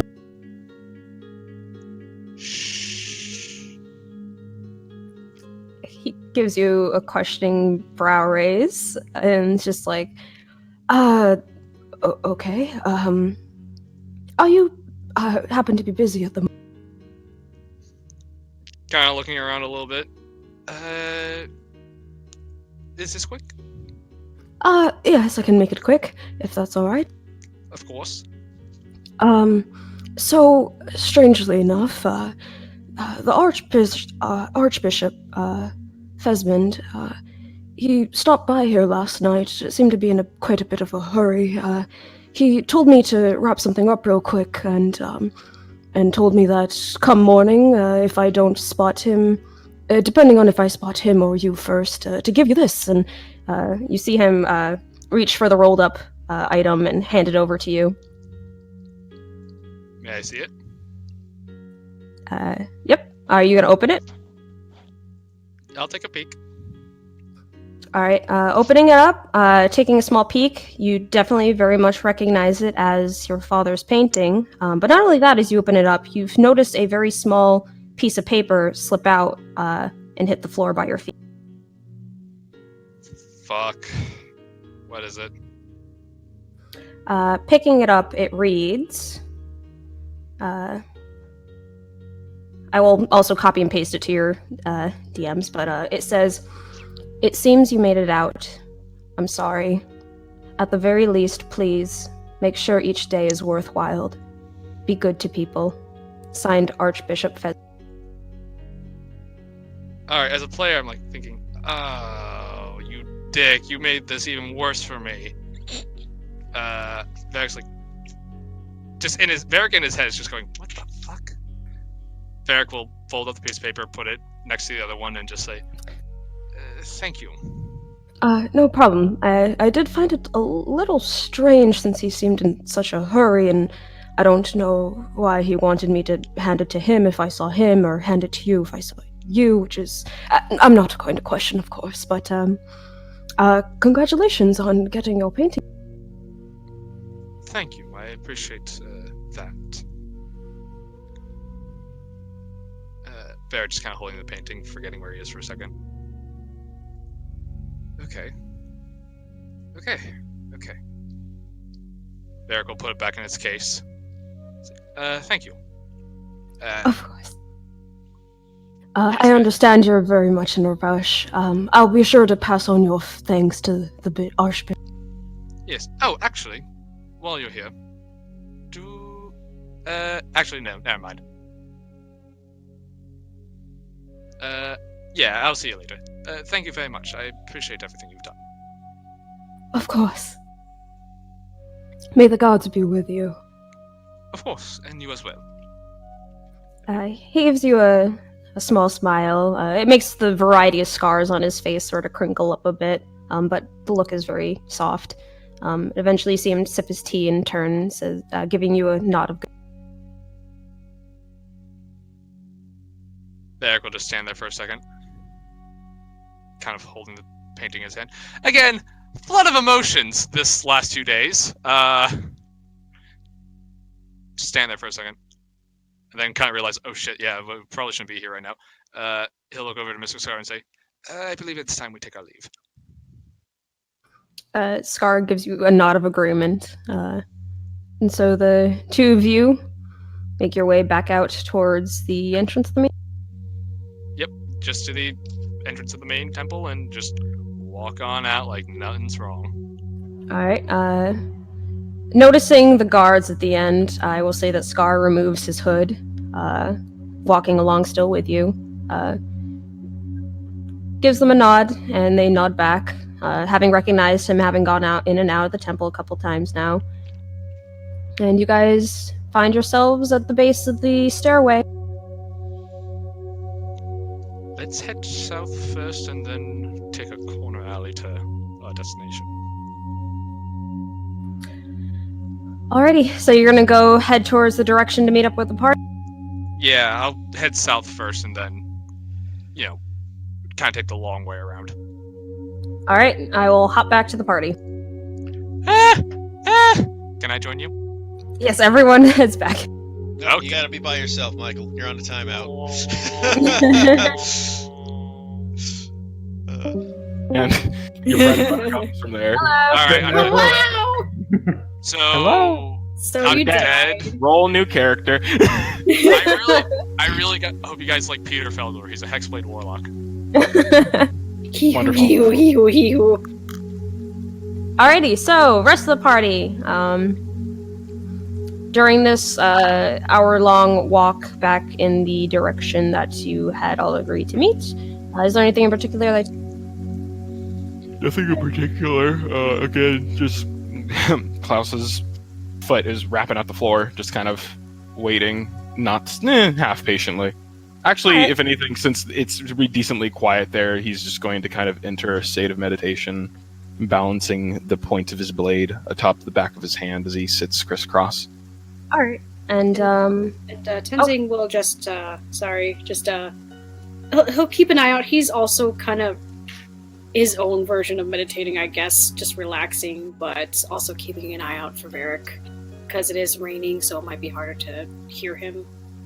Alright, and actually, speaking of which, to pinpoint, as you guys are walking, or if this is all happening when you guys had arrived, Tenzing, you do feel that the weight on your back has gotten a little soaked, and you feel that.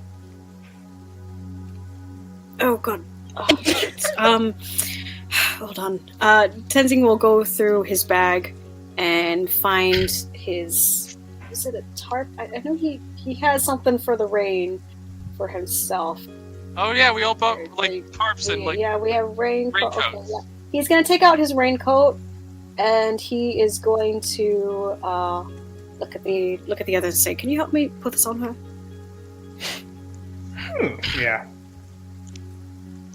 And I have something else. I swear I do. And he's looking through his bag as I look through my inventory. Where the fuck? I know I have something. Why is it not in here? I guess he doesn't have it. Anyways. What do you think he had? Because I remember, because the one time when we went to the Undergroove and he pretty much got soaking wet during that one night, right? Like a fucking tarp or something, so then he could just kind of like huddle under it. I thought I had that, but I guess I don't. Sure, you just forget to write it down in your inventory. I probably, but if I didn't write it down, then I won't remember if it's there or not. So that's kind of on me. That's Money okay. just disappears from the economy. But yeah, just get the raincoat on 6 and just. Oh boy, we need to get her dried off later. As you guys are waiting around, eventually you do hear small footsteps heading in your... Do they sound like the familiar pattern of Varric's footsteps, given that they've been traveling around together long enough to recognize that? That is a thing. That is a thing that people do. Make a straight intelligence check, I suppose. Intelligence, you say. Dun, dun, Oh dun. boy. Yeah, 15. yeah. Sounds So- like Varyg's footsteps, and it helps that when you turn your head, you see him. Kaz! I mean, you said I hear them. I didn't know how far away they were. Okay, he's here. I will say I will say you do notice that Varric is holding a sort of case. Tilts on it. The What's case. in the case, friend? I'll tell you in a minute, but Do we need to get off the island? no. As far as I can tell, we're fine for the moment. I didn't get a chance to slip a note to our friend, but if we spend some time resting, I can send them a message and hand it off to them, and then we can get going. I think we were just discussing that. Are we camping out tonight or heading back to the inn? I mean, I did really like that ice cream stuff. Yeah, but it's the weather. It's raining. Why would we want to be out in the rain? That's just a natural bath. Well, considering and I just hold up the case. This is water resistant, but I'd rather not take chances. This is very valuable to me. I'd rather keep it as safe as possible. Just out of curiosity, Michael, is this something you always had on you? The case? Yeah. I'm assuming this is he handed me a case. If not, then I No. probably had. Okay, in that case, then I would definitely In that have case. cases for my paintings. Yes. Is that okay? He's got a painter's kit. So I'm Yeah. Yeah. Okay. Yeah, I have ways of. I am not gonna. I would have stayed in the temple and gone through. Prestidigitation, dude. Got it. At the very least. No chances. No chances are taken with this. This thing is sealed like a motherfucker. All right. Alright, so I guess we go back to the inn. I will buy you an entire mutton. Just one. You know what? For you, I'll make it 3. Alright, back to the inn we go. Alright, good night. Alright. And as we're all getting up, Crimson's gonna walk over and he's gonna attempt to knock Klaus's knife over and say, "We're leaving." Oh, we Judah, you there? Hi. It falls over, and for a moment he almost doesn't respond before he doesn't look at you. He just picks up the knife and proceeds to start walking. Oh my god, we need to get my bird. Right. Where Make is it fried chicken. Hey! Did Nadine tell? I'm assuming if I set up her taking care of Urkel, I probably know where to pick him up. Except you didn't. She did specify where she's staying. Okay, I will just say, oh, can we? I need to pick up my bird before we go. I don't want to risk getting caught up in something and not being able to take him back with us. So, do you mind if we just take a quick swing around the old place, and I can even just put on some makeup and make myself look a little different, and then talk to Nadine. And actually, no, I wasn't even part of that whole confrontation with you guys getting kicked out. I should be fine. Tenzing opens his mouth, closes it, looks at himself, then at Crimson, looks at the rest, then back at him. If anything, maybe Crimson should stay back at our new spot, and Yeah. you can Well, do your thing. We'll meet you there. I just need to go pick up my my tough little guy. Okay. Just how was your walk outside to the front door? Did anyone notice you? Well, you know, the librarian I was telling you about, he seemed to recognize me, no one else did, but let's just say we got out of there. We are leaving as soon as possible. Yeah. But were you seemed safe to be walking around yet again? No one seemed. It seems though the Archbishop has not sabotaged our efforts necessarily. Opposed, yes, but hasn't made us fugitives, so we should be safe to walk around. Tenzing just kind of, you see one of his front hooves kind of digging at the dirt, making a little hole in the mud because of it, but just kind of takes a moment and then looks at him. Oh, all right. If you're concerned, you could go with him. I mean, He, I stick out. Don't you think that'd be much? like he said, we're not fugitives yet, and I know the guy can get distracted. It's just gonna be a quick trip. It's nothing. I'm sure I'll be fine. It's just a quick in and out, that sort of thing.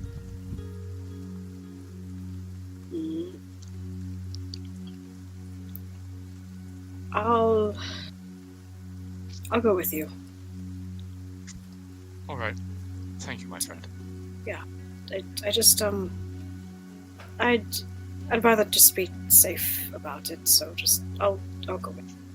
We'll meet you lads back at the inn. Yeah, we'll be there in like 10 minutes at most after. we get there. Sounds like a plan.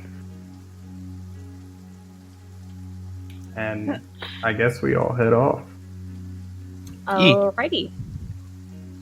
So Tenzing and Varric are heading to meet with. Yep. Yes. Alright, and the rest of you are heading back towards the inn. To the stupid inn, yeah. I will buy you a fucking feast, alright?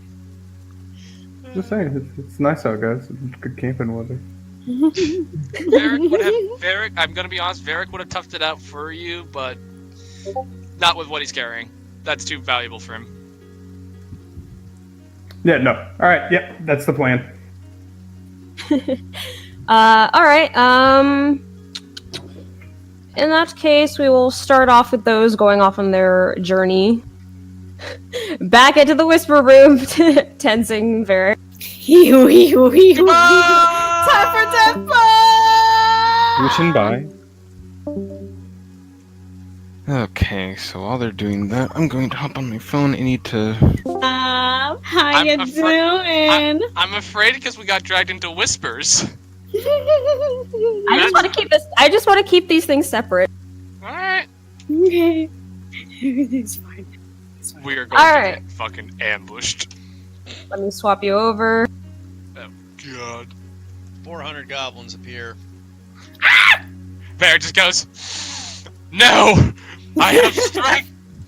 I have strength. I may be small, but I am mighty. And they're all with forks and knives eyeing up Tenzing. So Also, Heath, can you go ahead and remove the tokens of the people not there? Oh, yes, of course. Give me one I moment. like the idea that, Oh, great. I like the idea that the goblins are just looking at Tenzing very hungrily, and Varric's like, I'm just skin and bone, there's nothing on me! First of all, fuck you. Second of all, this is not the kind of attention I wanted. Damn it, go away. Not again. Not again. Alright, so you guys head in the direction of where Nadine said she'd be safe, which is the Inn of Eldath. Making your way over there, you find yourselves getting into the busy streets of the city and eventually standing outside. Can I make a note that before we actually head over, Tenzing will just kind of wipe off his hooves, so that there's less mud and, possible mud tracks. Even though it's raining, just double checking, So All right. around, yeah. And yeah, sees Sarah, gives her a wave, just, hey lass, how you doing? She gives a small, nervous wave back. It's just, I've been doing okay. Nadine has been very nice to me and helping me. Gives a small, a warm smile, despite being exhausted mentally, but he sees, she actually does look good, right? She seems alright, though. She does keep, giving a nervous side glance to the head of the place. And when you look over, you do the man who had handed her off to you guys. I was not part of that. I would like to state. Tenzing gives that man a stink eye, but says nothing. Just like, well, you're with good people, so they're watching over you. You'll be all right, okay? And if you, well, you're good. You're with good people. Yeah. I'm glad you're doing all right, lass. So, we just have is Nadine here? Oh, yes, she's over there, talking to Eddie. She points over towards where the banquet is, and you do see Nadine chatting with Eddie, who seems to just be standing there looking very stiff and kind of nervously rubbing the back of his neck while looking around the room anywhere other than at the person talking to him. Nadine also seems to be holding on to Urkel, just petting it. Tenzing also gives a slight nod to Eveline, since he recognizes her. That was her name, right? The one that was at the first inn, the fancy inn. Yeah, Eveline. Yeah, inn of El. Inn of the. Yeah, the fancy one that were just like, yeah, we can't stay here. Got it.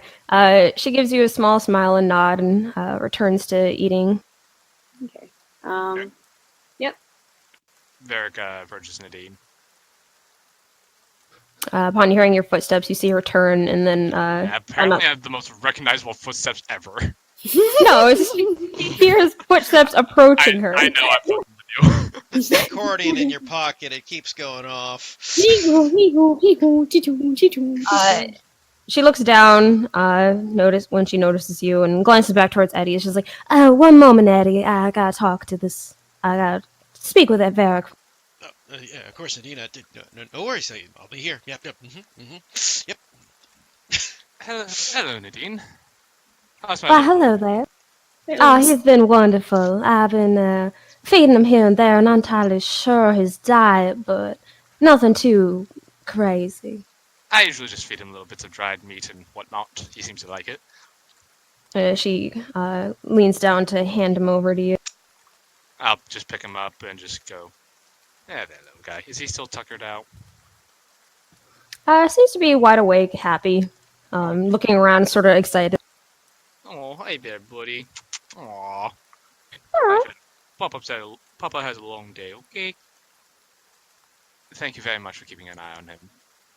Yeah, it's no problem. I'm sorry I couldn't really do much other than that. You've done quite a lot already, as is. Give yourself some credit for that. So. Yes. Actually, could we speak to you in your room, privately? Oh, sure thing. You see her turn to Eddie, saying, mind keeping an eye on stuff around here. I gotta talk with these two. Of course, Nadine. Don't worry about it. I got it. Thank you. And she turns back to you guys, gesturing for you guys to follow her up. And as we're following, I'm just going to tap Tenzing and just kind of whisper to him, like, we do trust her, right? He, without even hesitation, just nods. Okay, just wanted to make sure. She's good. And we follow her up to the room, I'm assuming. Yep, she leads you up, bringing you to one of... Oh, what's that?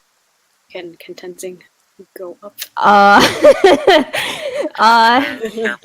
He's looking at the staircase because the last time he had to sleep in the corner, so he's just kind of like yeah. Noticing that Nadine actually pauses and you see her step down the stairs, it's just like let's go to one of the empty lower floor. That sounds like a very why were you staying in the kitchen? I wasn't in the kitchen. I was just in and he kind of points to one of the corners by the door. I was just staying over there because you got shorted. That's nothing new, mate. It's fine. Just let's go. You see her gesture you guys to follow her until eventually you find yourselves outside. One moment.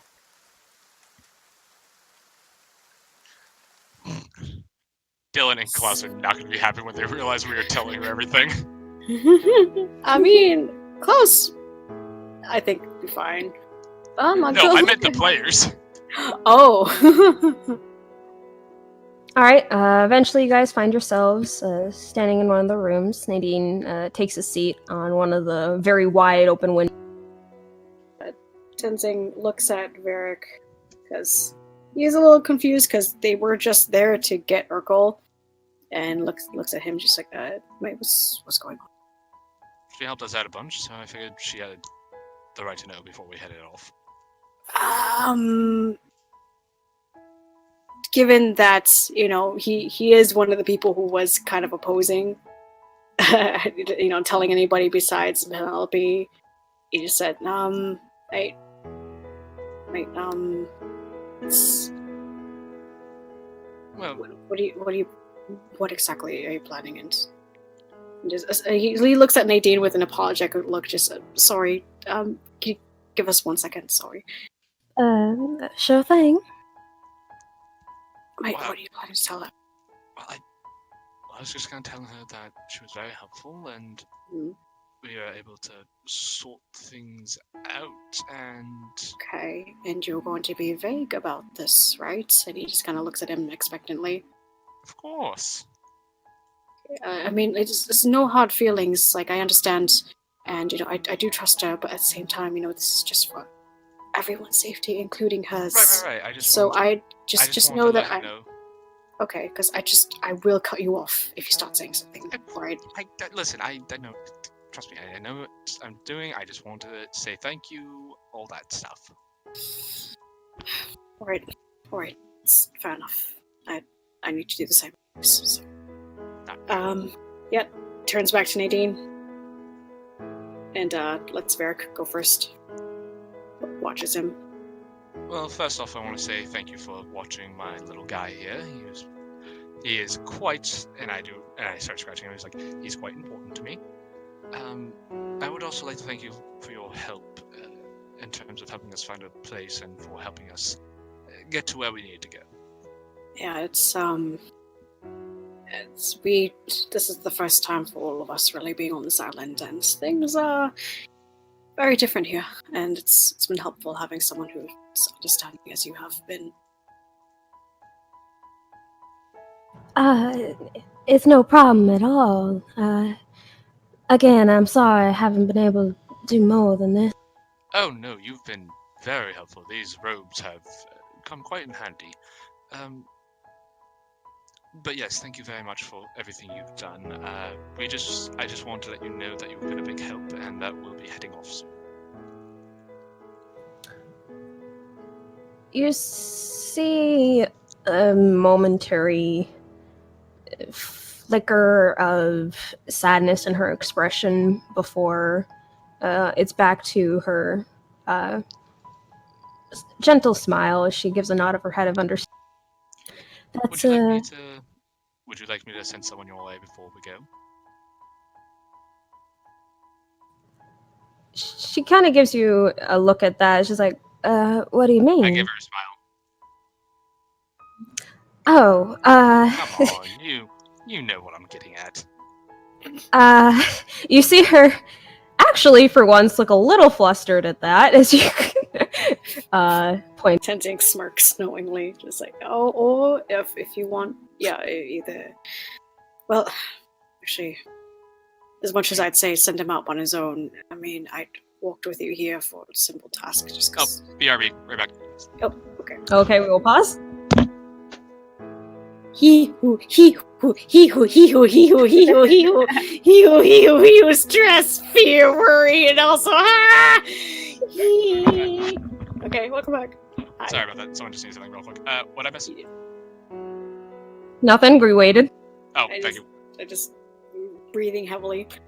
You see Nadine get a little flush in the face, and you see her rest her hand on her cheek, and is just, I don't want you all endangering yourselves. Just for little old me, Come on, we're not endangering ourselves. Besides, it's likely we're going to be spending the night here anyway. So, what I'm saying is, someone could spend it somewhere else. Don't know where, just somewhere. I don't even know if that's something that be wanted on the other person's end. I mean, Listen. if anything, you can come by because you know who we are, and you have no trouble around here. So, you Yeah. can see for yourself if you want to say. And obviously, no, I'm going to miss you too. You've been more than wonderful. So, if anything, before we leave, I'd also like to at least properly say my goodbyes. I'm gonna miss you too, Tenzin. You too, as well, of course, Varric. Yeah. You see her look at you, Tenzin, give you a soft smile. And whatever's been going on in that head of yours and bothering you, at the very least, if you're too nervous to be talking to other people, if you like, you could send me letters. I don't mind messaging back. He gives a smile that's through the whole day. It's just been tired ones, but this one actually genuinely seems to be more elated in that. And it's just like, yeah, that'll be nice. Send you letters. You tell me how to do that, and I'll figure something out. Yeah. Yeah. And as for your offer, Varric, you see her kind of think it over for a moment. What I could do is all I could do is ask. You know, worst that happens is, you know. I suppose I could. I mean, if that's all right with everyone, and I don't cause problems, come along. You never. You're a fantastic person. But by the way, I would like to ask though, if you do keep in contact with us, could you do me a favor at least? Of course. What is it? When the inn gets reopened, I want you to send me a letter, and I want to be your first performance there.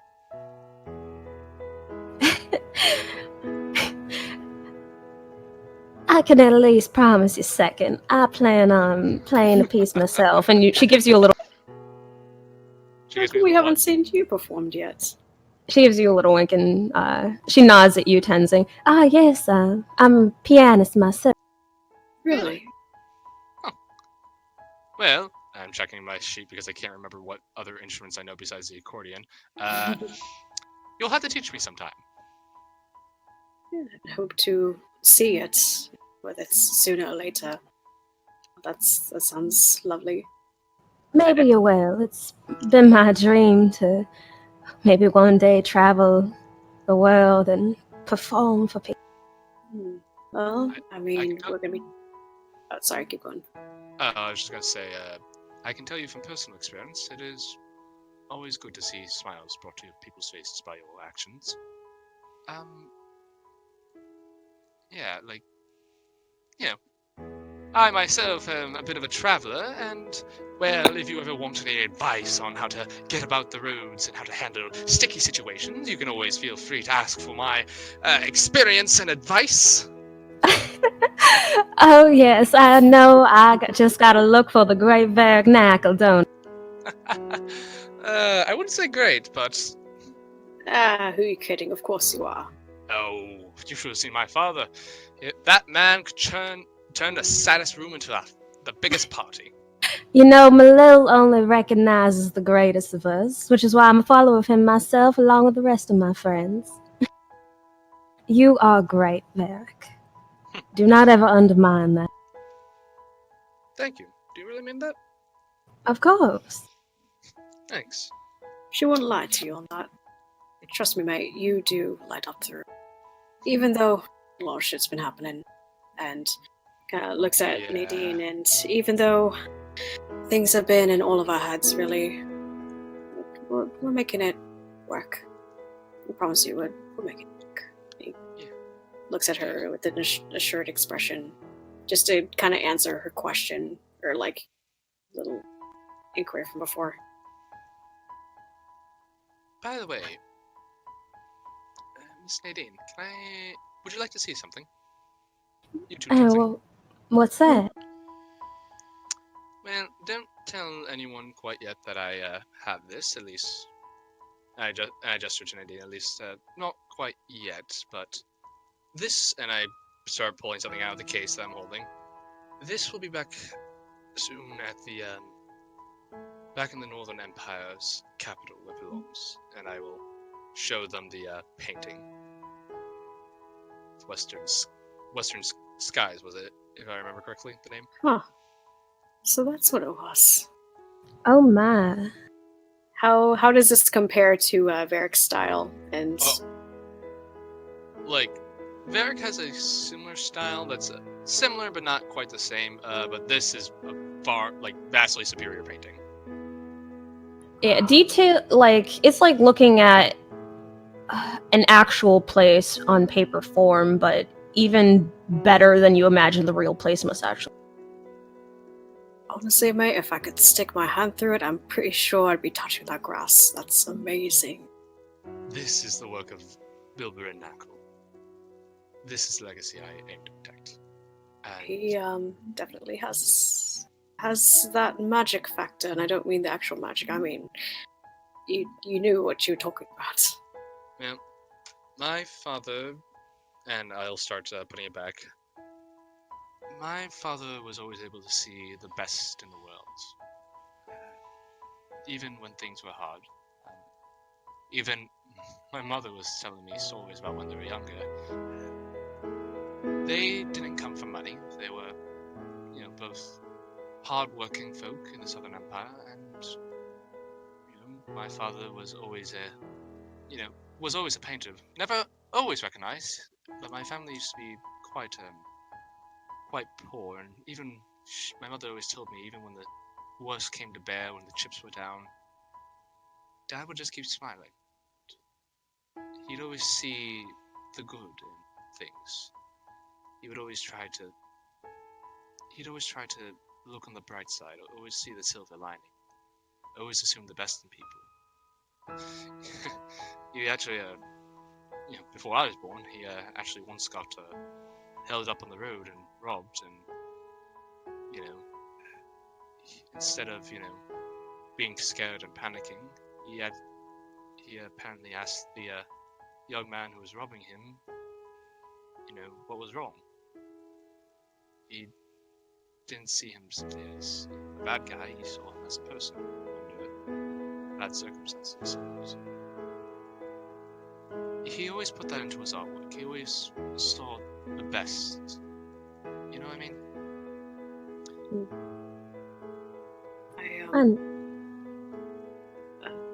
Sorry, keep going. Yeah, I know what you mean.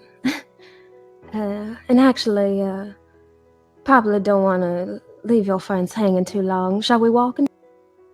Yes. Yeah, this one. Yes. And I'm gonna have us go to general and continue this conversation. Okay. The Yo. desert. Hello. Hey. So Oh, we exactly. all How do you like that insight into my character? died. So they're still away, but I'm gonna have them continue the conversation as they're walking back towards the inn that you guys are at. Nadine topped you both to death, and you died. I mean, you're not wrong. As we step outside, Varric will put his rain cap on Urkel's head. Nadine kind of glances up and reaches inside to grab an hood for a and calls back in. It's just like, Eddie, I'll be back soon. Oh, of course. Yeah, I'll see you when you get back. Yeah, no rush. Take it, Eddie. Yeah. You too, Tenzing. Good to see you again. Yeah, it's good to see you. Hope you. Keep yourself well. Yeah, stay strong. And he just kind of looks at the dude one last time. The one who used to own Sarah. Just kind of squints at him. But he gives you a stink eye back. Holds it for as long as possible, and then gives one last nod to Eddie and also Eveline, and heads outside. He doesn't seem to be bothered by the rain, and it seems to actually be enjoying it. Nadine also seems to sort of have a content smile on her face as she walks along with you, enjoying the rain despite the fact that the hood's covering her. And as she watches like Verica tuck away the painting to protect it from the rain, she's just like, I bet your father was a great man, Varric. He was the best I ever knew. Well, he clearly raised you well. You know. Thank you. You know, he and Mom wanted to. Yeah, you know, everyone goes through the rebellious phase when they're younger, but he and Mom always wanted the best for me. Just reminds me a bit of. I don't remember if I mentioned this or not anymore. My memories are a blur at this point. But have I ever mentioned the lady at the docks that I once met years before I met you all? No, you haven't. Well, let's say that years ago, before you see me as I am today, I actually was Fuck off, Dylan! God. Anyways, Tenzing just kind of looks up at the sky. I met after the whole thing that happened to me. I met this woman, human woman. I think she was like 70 years old when I met her, and she was this old woman, but she was fucking strong as a person in, I don't know, her 40s or even earlier than that. Worked at docks all the time. Like, are we talking could bend like an iron bar, like a pretzel? Sounds like my kind of woman. I mean, I'm sure you'd enjoy her, but not that kind of strong, but you pull any bullshit around her and she'd immediately, smash it to pieces. That kind. But she did have some biceps on her, given she's, old, but she clearly lifts fish every day of the week, so I mean, 40 is pretty young. She acts like she's 40, but she's 70. Oh, I thought you said 40. Oh, God. No. Yeah, no, she's 70's still pretty young. To be honest, I don't know how she is. I haven't visited that area in a long time, but where was this? But this is up north, so past Glucksburg. There's little docks up there, a little northwest. Just a small docks, a small little package of people and doing their own thing. But I met her after and he just kind of pauses. After I left home. And I met her, but she helped me through a bigger portion of my problem as far as mentally goes, and how your father would smile at the face of darkness in the world. She would tell me, similarly, to keep my chin up and always look at the brighter things, because we can't let the shadows of the more unpleasant things of life overshadow the things that are still good. They call it silver lining on a cloud because it's up there. Right. It may be a grain cloud, but in the end, the sun still shines through. It's something not to forget. So, right. Yeah. Yeah, she sounds very wise. Very, and she also could probably kick my ass. You're a tough son of a bitch. I try to be. I don't know about that, but I mean, there was that bout with Grimson on the boat, but I'm sure you're just getting your sea legs back again. I mean, I've been on a boat once. Yeah, you don't. Yeah, you don't have the experience with it. It's fine. He'd probably argue otherwise, but we'll see. I plan to spar with him again. Maybe this time on dry land. But I did want to ask you something. Are you holding up okay? I know I'm probably not the one who should be asking that at this point, but are you okay? To be honest, not really, but I'm that's kind of the general state I've been in perpetually for the past, I don't know, week, longer. I've lost track of time. But It has only been a week, hasn't it? I think we all just need to sit And down. we need a vacation. Did something happen a week ago?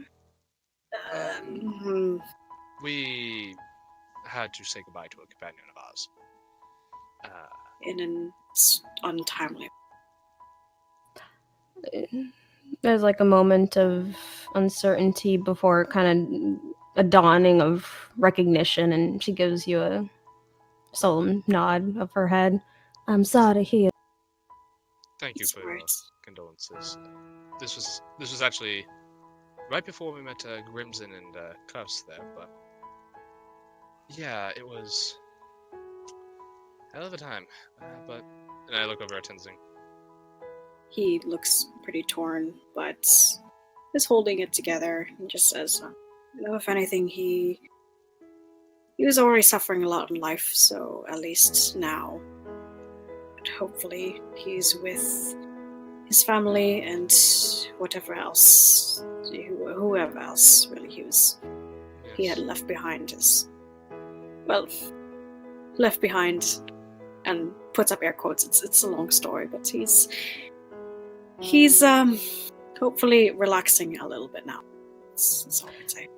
Nadine reaches out to rest a hand on your arm, Tenzing, giving you a small smile, and it's just like, Oftentimes when you live on a religious island like this, you pick up a number of different ways of thinking, but there was a word of advice I was once given by someone, and that was that oftentimes death is the hardest on those left behind. And it sort of helped me a little when I was in a bad place, losing people important to me, and it helped to think more that while I might have been suffering and hurting inside over the loss of them, they were more at peace. And that pain is just an entirely one-sided thing. Yeah.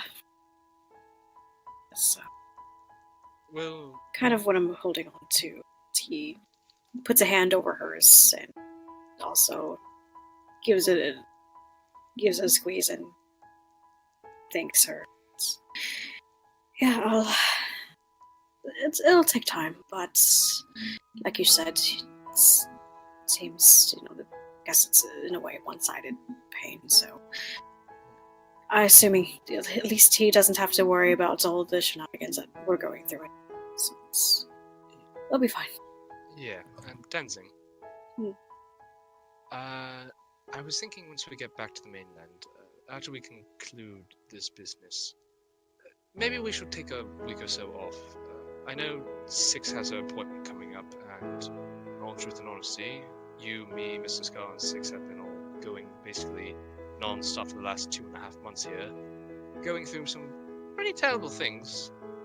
It may do us well to take a moment's respite before we head out on our next adventure.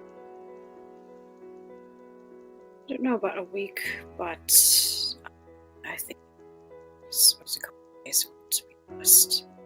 Yes, besides, you have your armor that's being made, and I have a few things in the work. Oh, that's right. Wait, was Binky that was making it, or was I buying it somewhere else? I don't. It's been a while. Well, I think for your armor, I think no, because I would have had to place the order in for you while we were away. No, I think you got your armor being made somewhere else. She might be able to enchant it once it's done, though. Maybe. I see. need fucking cover, because I blundered a lot. You're too big to not be in. Yeah, no, you're way too big. But we'll talk to the others when we get back to the inn, but... Tenzing? I don't know if things are going to be okay, but I like to think they're going to be. And I think we'll get to where we need to go. Yeah, I do believe you. So... We just have to, cautious, take our time. we'll make it. Yeah, and we'll keep our heads held high and do what we can to help people. And I have more things to say, but we can talk about it later. Yeah. Given it's that's happened. I'll talk to you later. Yeah, and feel free to talk to me when you need it. I'm sure the sentiment is returned. So. Just and he gives Nadine a glance, and again, it's a bit apologetic given how he can't really say what he wants to say in front of her. Just says, we'll figure this out. And I'm assuming they're getting closer to the inn. Yep. I will say, before you return, Klaus, Grimson, during the time that you guys head back towards the other inn and were waiting around, what were you getting? Oh, I did want to say one last thing real quick. Hmm? Look at Echo. Doesn't he look adorable in this hat? Grimson and Klaus, what are you guys doing?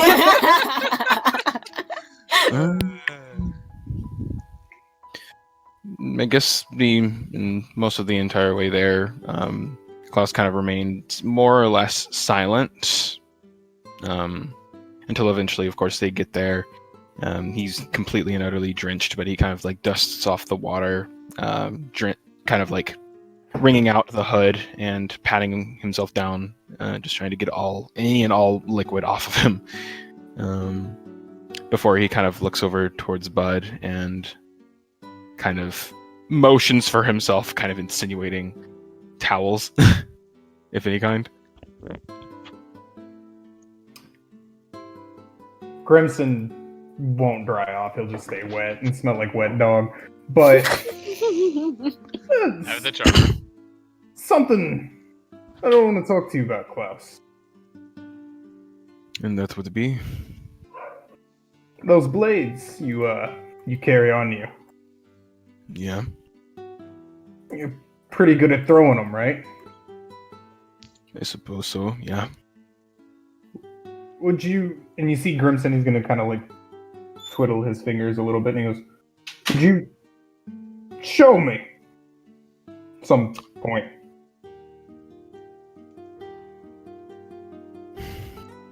For a moment, he wasn't looking at you, but he kind of slowly turns an eye at the sudden hesitance in his voice, and just show you.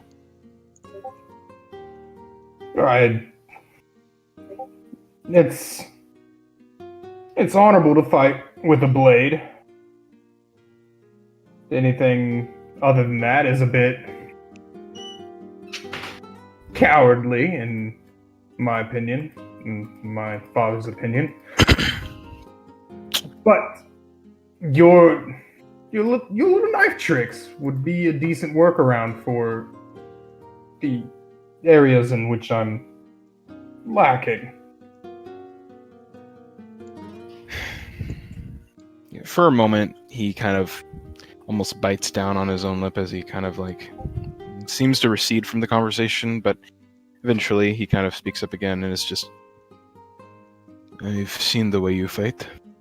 You're a lot more akin to the more wild ways of doing it, rather than discipline and speed." I can be quick when I need to. Quick as in with blades like this. And he takes out one of the knives. Actually, doesn't take him out. He just kind of shows where one is strapped against his wrist. I can learn. We Greys are natural-born fighters. But honestly, anything more than an axe swing away from me is a threat that I can't handle. And it's a shame I don't feel like carrying.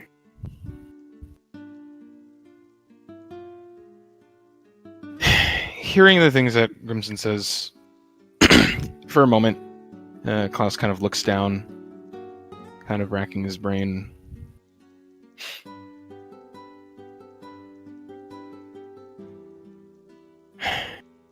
if you're asking if you would like to be, I don't know, instructed by me as far as some of the things that I do,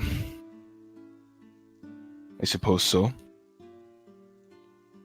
But I should mention, it's a lot more than throwing a blade. Concentration, control, discipline, those are all parts of it. Anyone can throw a blade. Not everyone can stick one every time. That's something I noticed down there. I mean, I lived your example just now. I can throw my axes, but they don't do any good. I need to make them stick.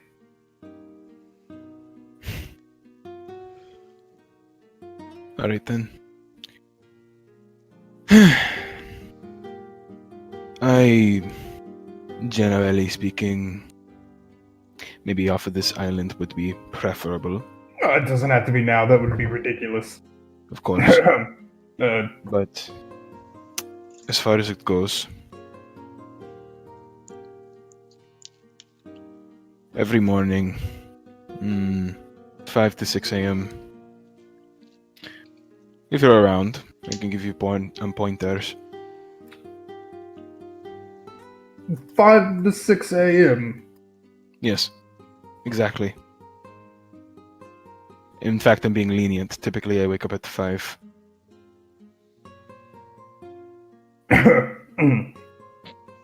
All right. 5 it is then. He looks at him with a straight face. A bit of an arched eyebrow at first, but he just nods. Good. Yeah, good.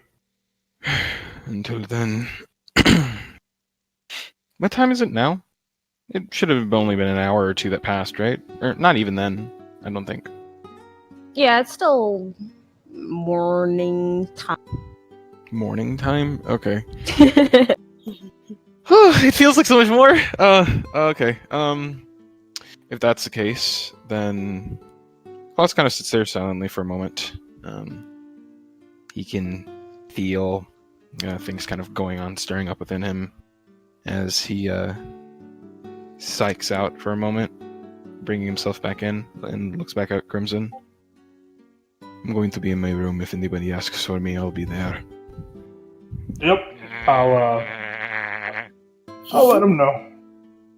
Right. Klaus. Hmm? And Grimson will hold up his bottle that he's drinking from and kind of like give it a cheers, and he goes, "Good kill." You too. You too. Yeah. And he'll nod back before he kind of continues to hobble on. Alrighty. Before you do, Bud does hand you the towels you asked. Thank you. And I will say, Grimson, are you just standing by the bar until they arrive? I'll just hang over the bar.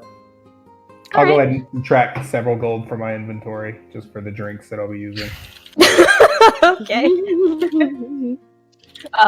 All the drinks.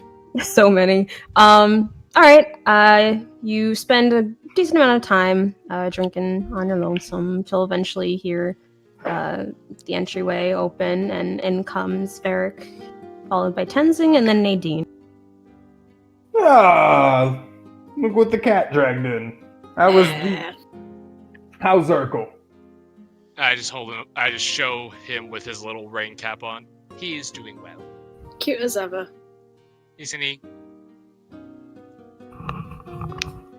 So, we're all back in one place. We, up for a night of celebration. And I'll light a few tankards across the table.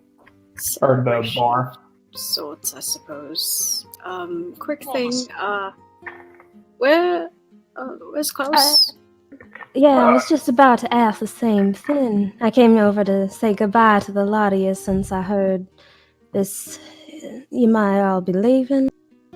Yeah, she wanted to say bye. So I need to talk to him too. It's Um, a yeah. pretty decent chance we are, but Klaus retired for the evening. I'm sure you can find him in his room if you're desperate to speak to him. Tenzing looks over at Nadine, gives her a nod, just like, he'll answer, don't worry. Yeah, I'm sure he'd love to be in your company for a little bit. Are you certain if he's tired? I don't want to be bothering him. Oh, he's not that tired. I'm sure he'd be more than happy to give a chat to you. I can give her a little, little elbow, be like, go on, talk for a little bit, enjoy your night. Tenzing makes a face at tired and just is like, I mean, he's tired, but honestly, he trusts you. He trusts you, so he'd give you time. Besides, I've never seen the man smile, so I'm sure if anyone here can do it, it's probably you. So, if you see that happen, let me know what that looks like. Varric, I get the sense that you're trying to hint at something here. What? No! Been hinting since you arrived at the inn. He's trying to hook you two up. No, I would never. Clearly, you two don't get along at all. I just don't know why I even bothered suggesting it. Here, why don't you stay and have? And I look at Bud. I'm just like, by the way, 3 muttons for this guy and 1 for the rest of us. You see her give like a sigh and a small roll of her eyes and shaking her head at each of you. It's just like, all right, I'm not going to be keeping him too long since looking at the rest of you, I get the sense it's probably not much better. Even though it's still early in the morning, each of you ought to try to get some rest. Oh, trust me, I'm sure he'd love to talk to you for a good long while. Don't feel like you're overstaying. You're welcome. Please enjoy yourself. Varric, if I get the sense that if he would hear, he'd smack you upside the head. He could try. If you don't seem that hard to miss. Okay. She gives you a little wink at that and makes her way towards the room. Tenzing smirks, but as she's walking, he just kind of hollers over, just like, if anything, just make sure he's actually taking care of himself, because he doesn't. He's bad at that. Just make sure he's doing something about his. She's just like, don't worry, I can be intimidating when I want to. And you see her like put up an arm, and there's clearly like no like muscle there of someone who fights, but she still pats her forearm. Gives her a shake of the head and thumbs up. Just as she starts rounding the corner, Vera just is like, "Have fun, you two." Oh my god, Varric. Nadine rolls her eyes again, still going. Listen, it's been a long day. I want to have fun. But anyway, right, 3 buttons to this guy. And I just pat Crimson on his arm. Today happened.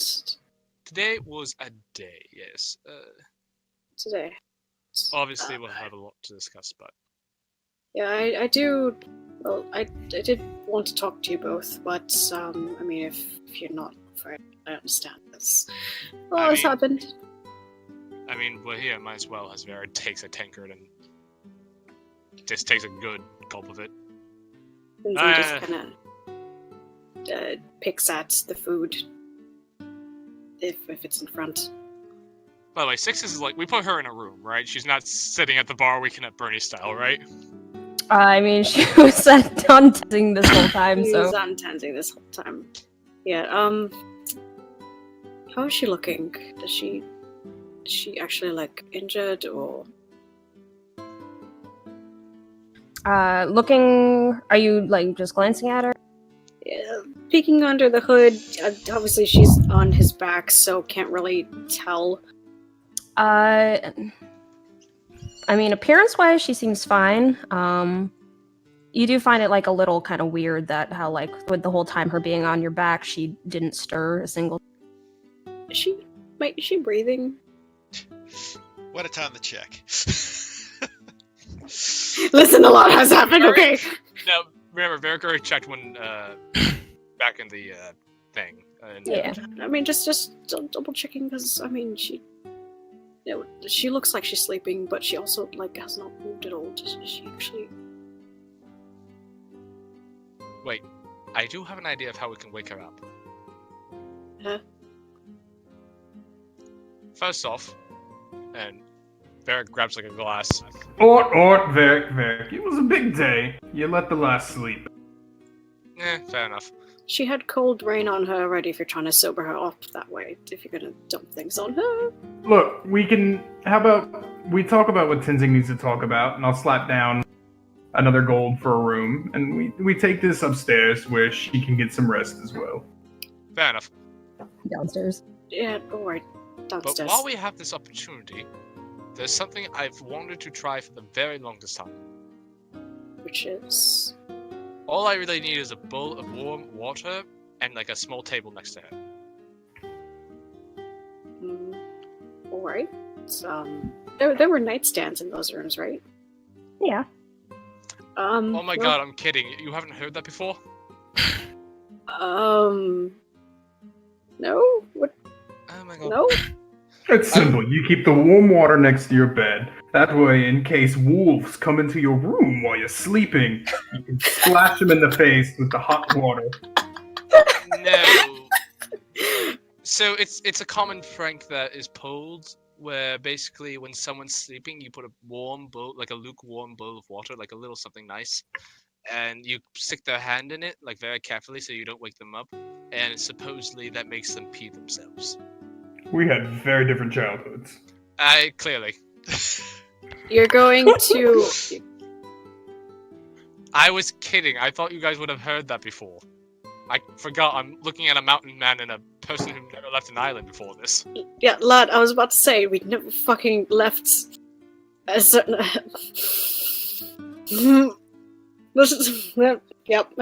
We come from very different backgrounds. We come from very different backgrounds, indeed. That's Maybe I wonder if Mr. Scar's heard of this. Mr. Scar! Oh my god. Walking. Yes, Varric. Have you heard of that before? The whole warm water, piss yourself thing, Well, I was raised in a dwarven home, and no, it wasn't very common amongst my people, the dwarves that raised me, no. I'll have to ask Winky. And I'll have to ask Klaus, I suppose. Oh, maybe Nadine. Nadine seems pretty normal. I'm sure she's heard of that. Yeah, so far, Varric, it seems like we're the normal ones in this situation. We're the normal ones here. We will see about that. I just look over at Bud. Bud, you know what I'm talking about, right? The warm water thing? Varric!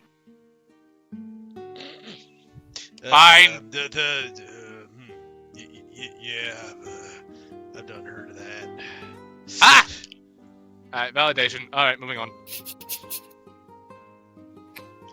It's a childhood prank. Yeah, that's all I'm saying. I was trying to make a joke, but you didn't understand. Let's just move on.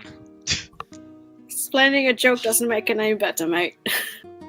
No, I just figured you just had the... Never mind, let's go. Varric's defeated. The dungeon was nothing compared to this.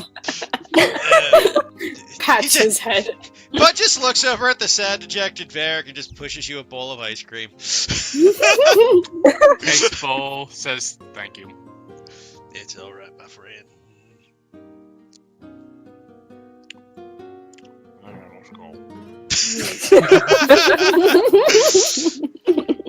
Just petting Urkel. Actually, let's see if Urkel likes ice cream. I'm gonna give him a little ice cream. Is that good for him? Well, he's technically mammal-ish. Ish. You tried feeding some to Urkel, and clearly Urkel does not know how to use a spoon, so it just kind of dribbles out, making a mess on your lap. I will press the digitation that mess away, and I will just kind of, just leave it out so he can lick it up a bit. Are you eating from the same bowl? Of course! God. This is my bird. I don't care. We have the same germs. To me. No, it's very hygienic because I can just press away everything that isn't ice cream. See? But I mean, does that take away all the germs and other things Yeah, that go? it cleans it. This spell is very handy. It is the I don't know janitor's. if it takes care of the microbacteriums. Okay, first off, we live in a fantasy setting. Does anyone even know germ theory? All right, I'm assuming people still are like using the miasma theory of medicine. Fine, give me another bowl. Nice, or a little. Yeah, I'll get that for you. Thank you. Thank you. And I was just kind of like, No worries. just hold the one bowl in front of Urkel and another bowl for myself. Tenzing's just leaning on the wall, waiting, like looking like he could pass out and just go to fuck to sleep, but also just he can't help like snickering and shaking his head at Varric while watching all of this happen. Now the real question is, does Urkel like the ice cream? Arkle very much seems to like the ice cream. Oh yeah, he likes it. Oh, he likes it. I just He's gonna have the shits later. Oh, absolutely. And we ain't cleaning it up, my dude. You're gonna get kicked out of another inn. I have prestidigitation. I can clean it up. Anyway, that also reminds me though. Does Urkel have cat shits or bird shits? Oh my god. Well, what end of it's the poop end, Varric? The cat part. Thus, I don't make assumptions. We're gonna move on to the other conversation. Well, Tenzing, what did you need to talk about now that we're together? Yes, what was it? Tenzing, do you have human shits or horse shits? First of all, fuck you. Second of all, that is irrelevant. Third of all, I don't think so. fuck you. That is horse shit. Does Sensei actually have bladder control? I am this close to kicking both of you. I didn't. Bear did say that. It was. Varric, I would From shut the your mouth. fourth wall. As somebody who has fought Tenzing, he may not be able to use his hands very well, but those feet are deadly.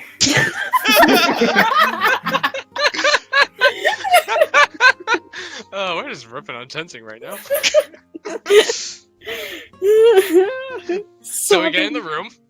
We get in the room. Lay Six down on the bed and cover her up. There we go. Six is nice and comfy. Oh, Tenzing, what did you need to ask us? She's still sopping wet. We need towels later. Well, the blankets take care of that, as I kind of mush them onto Or I could take care of that and use prestidigitation to dry it. See, like I said, all the work. All right, that works. I love this spell. It's the best. It's actually. I guess that spell is nice, but It is the minor inconvenience solver.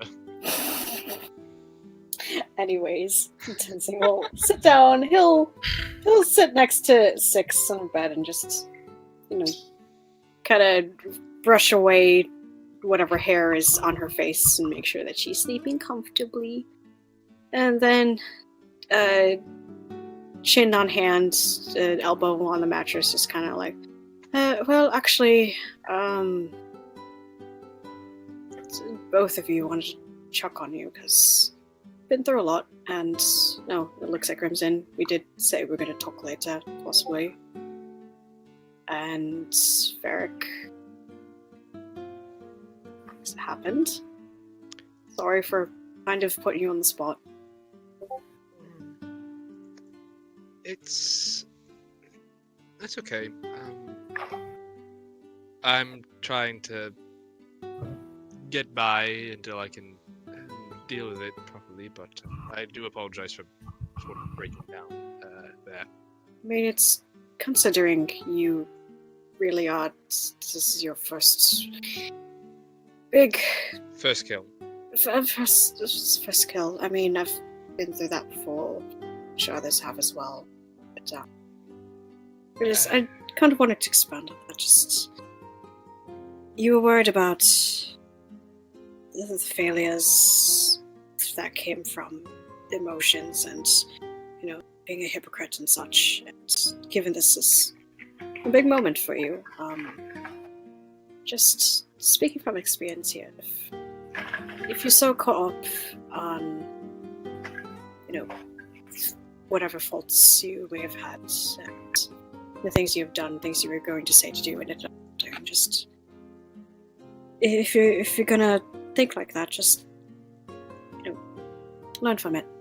And I don't mean that in a condescending way, I literally mean just I know. make this your reminder to do better, and you will. I know you will. Thank you.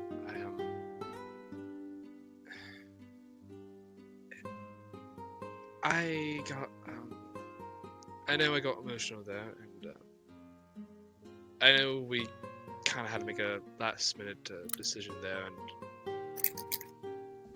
I wasn't trying to go against the group and, like, I want you two to know that I wasn't trying to, like, go against the group to, like, go get my father's painting of my own, but it was more. You kind of did say you would have. Well, maybe that was just your emotions talking and not the very talk. But I meant I wasn't going to try to not stick to the plan. I wasn't going with those people last minute. Wasn't me trying to, deviate from the plan. It was just trying to get people over there. I felt like me and Mr. Scott were probably the ones who would have the easiest time actually just walking out without anyone really catching on. Yeah, I understand. I was just talking about, before that and your breakdown and such, and I figured when you're headed somewhere else, you don't really, nothing will really go through per se, just because you're processing all that. I mean, we went through a lot of shit, and just... It was, and I look up at Denzing, and it was an experience for sure. I want you to... Sorry, keep going. I want someone to know that I didn't mean to kill him. I didn't think it would. Makes sense. My intent was not to kill, as angry as I was. And I don't fully understand what he was going on about when it came. Actually, have I heard of this erasure before? Now that I'm, thinking about it. Yeah, I mean, it's all common knowledge that there is a period of time past what history books and people have lived that long know of. Not necessarily labeled as the period of erasure, but you do know of what the description of it. Alright, and it was just kind of... what's the description of it? Like I said, just a period of time before any history books or human knowledge goes by. Would Tenzing know about this? Yep, it is common. It's common knowledge. Okay, common knowledge. Okay, cool. So, Yeah, it's basically like, to compare it to real life, that is when the meteor struck the dinosaurs. Okay, cool. kind of like before history was written. Yeah. Okay. So I don't know. Both him and that thing said that we basically kickstarted what sounds like the apocalypse, which it's one of the reasons why I wanted to go to the church and basically give a full report on what happened, so we could maybe figure out what he was going on about.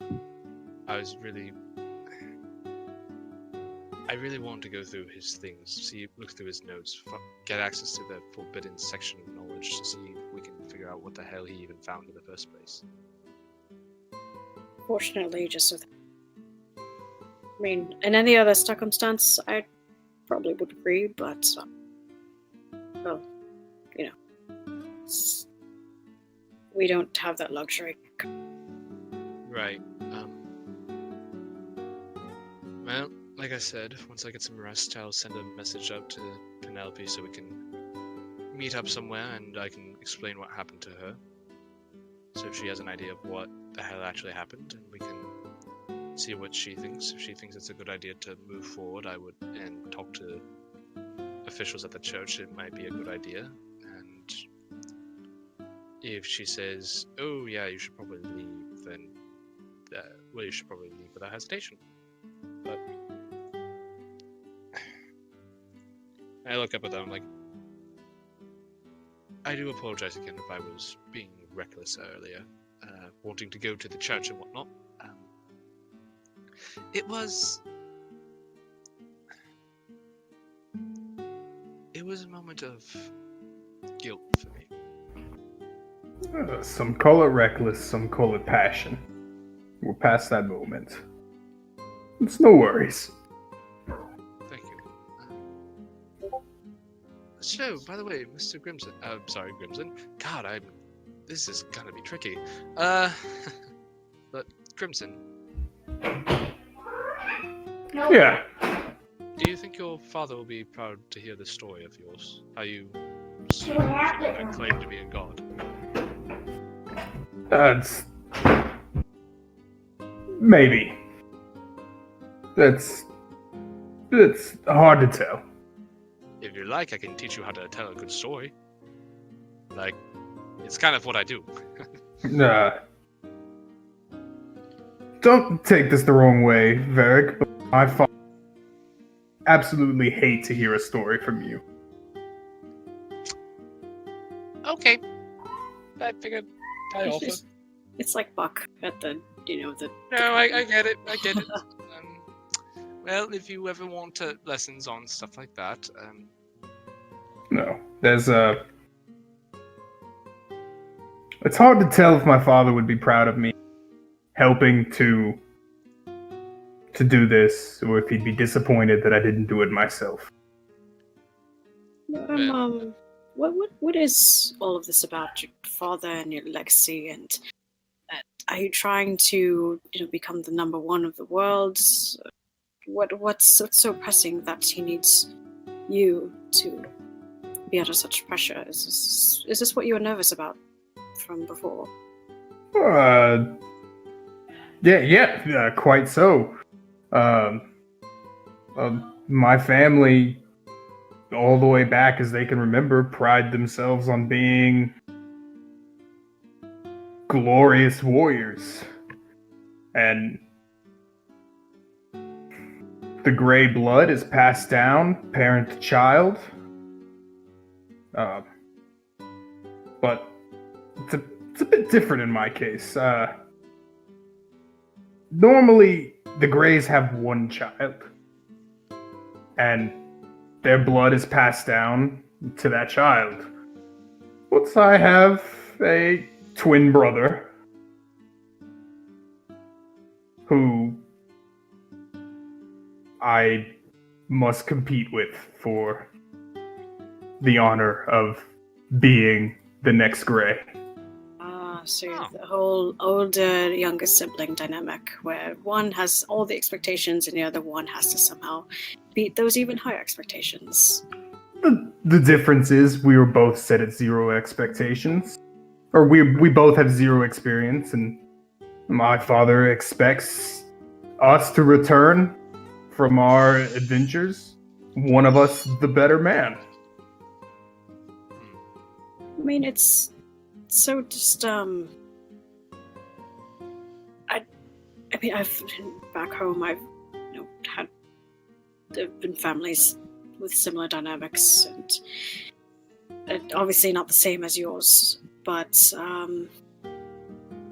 and this is obviously a stretch. Maybe have thought of it before, maybe not, but, I mean, it's one thing having these big family name things and such, and obviously I can't really relate. But you're still your own person, Technically, you don't really have to follow that. I mean, is this what you want? What have you thought about even just human to the idea of anything outside of just being the warrior Grimson Grey, and just Grimson who did what he loved to do most? Yeah, I mean, my father was very supportive of me no matter what I did. I became a painter and a musician, but both ways he was very supportive. I'm not doing this so much because he made me, because I wanted to. So is this something you want to do, Miss Crimson? It's all I've ever wanted. It's all I've ever known. Well, have you found something else on your travels that made you happy and interested? Would you want that? Would you ever consider doing something else? No, not yet, I suppose. This is where I'm at, this is who I am. And I mean, I want to be a Grey. I want to be the Lord over Grey Manor. I want to be the warrior that my father was, and his mother before, and her father before her, and I want to be the champion. Alright then. Well, Crimson. I'll do what I can. Though my aid may not be much, I will do what I can to help get you there. And we'll support you in your little, well, not little, but we'll support you in your goal here if this truly is what you want. But life changes and such, and interests may shift over time. Just know that this, as much as it seems like it is, it doesn't have to be permanent. You are allowed to change as you please. Yeah. And, I mean, in all truth and honesty, I do like you, Miss... sorry. Gosh, man, I'm going to... You need to get on that. I need to, make a note and just kind of, put it on his jacket. That way I can, just visualize it when I see it. But Graduate. Yes, but not the point. But my point being is... I like you, Crimson. You're jolly, you're fun, but you also seem like you're carrying a weight upon your shoulders. If you ever need help or just chat, I mean, you're there to help me when I was just recently when I needed to talk to someone. I do want to thank you for that again. After that talk with Klaus, I felt rather disheartened and. I have the feeling Klaus doesn't intend to come off the way he does. Maybe he does, but I sense intention. Good ones at the very least. Maybe. I mean, from what I've seen, I've had talks with him before, and sure, he may come off as an asshole, and sometimes he actually can be, but it's actually not all to him. Oh. There's a reason why he is who he is, as we are who we are because of our own reasons. And right, if you get to know him, he's really not.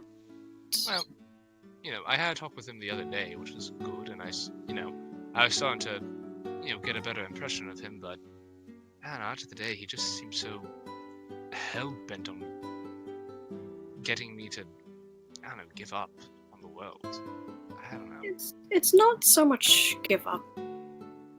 I think, kind of like what I was, trying to tell you earlier, it's not so much wanting you to give up.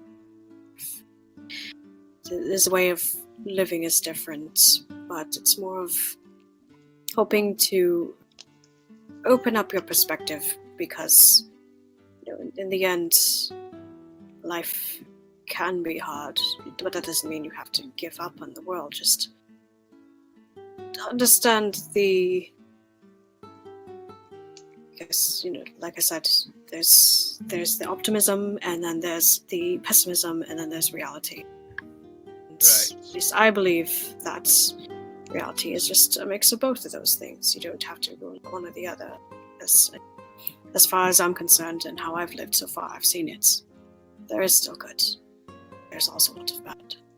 And you just need to know how to balance it out. I suppose that's fair. But I don't think he wants to see you hurt. So this is his way of saying, don't let yourself get hurt more. I don't know. I suppose I should have a talk with him at some point. Just, now that we've cooled down a bit more, I think it's more viable to talk. But Well, I'm sure he's busy talking with Nadine right now, so I'll leave it. you are really set on that. I think it would be good for him. He seems a little stressed. And from personal experience, I can tell you very much that the comfort, shall I say, company of another person that you care a lot about can be very, shall I say, relieving. Hey, you're not wrong, Varric. There's a lass back home where I live that can. She makes her own whiskey and she can throw a look, and he'll open his mouth and show back. She did that to me. Wait, show what? You cut off So the what? first Yeah, one. you cut off. A missing tooth. Oh my god. Hot damn. Oh, it looks like you have a charming lass back home that you're quite smitten with. Yeah, I can say. Maybe one day you talk about things with. Maybe one day I marry her. If she wants it. Well, she sounds quite important to you. Tell us a bit more about her. I mean, she can kick your ass, it sounds like, so that's already a plus. That's about it. She makes whiskey. She kicked my ass. I never got her name.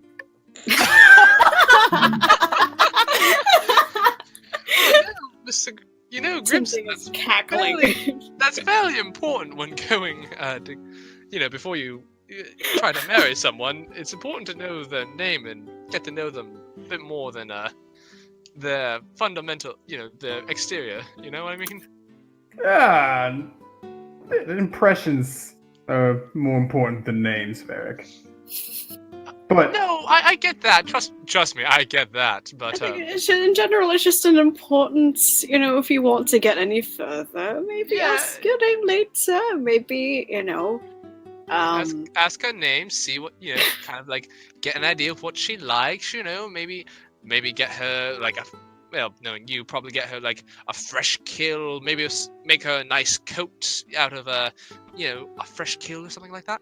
Varric, you know I'm not an animal, right? We do flowers where I'm from.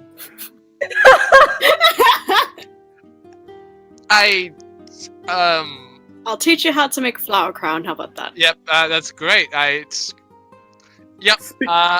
Speaking of you, Tenzing, how are you after that? Yes, very good question, Grimson. I would be very interested in changing the conversation. Tenzing, how are you doing? What a smooth save, Blake. Yep. Now just tell me how you're doing.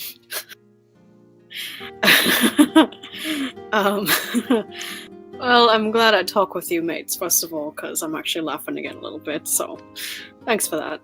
You're welcome. A lot happened, obviously. Varric, you mentioned how we've gone through 2 straight months of literal hell.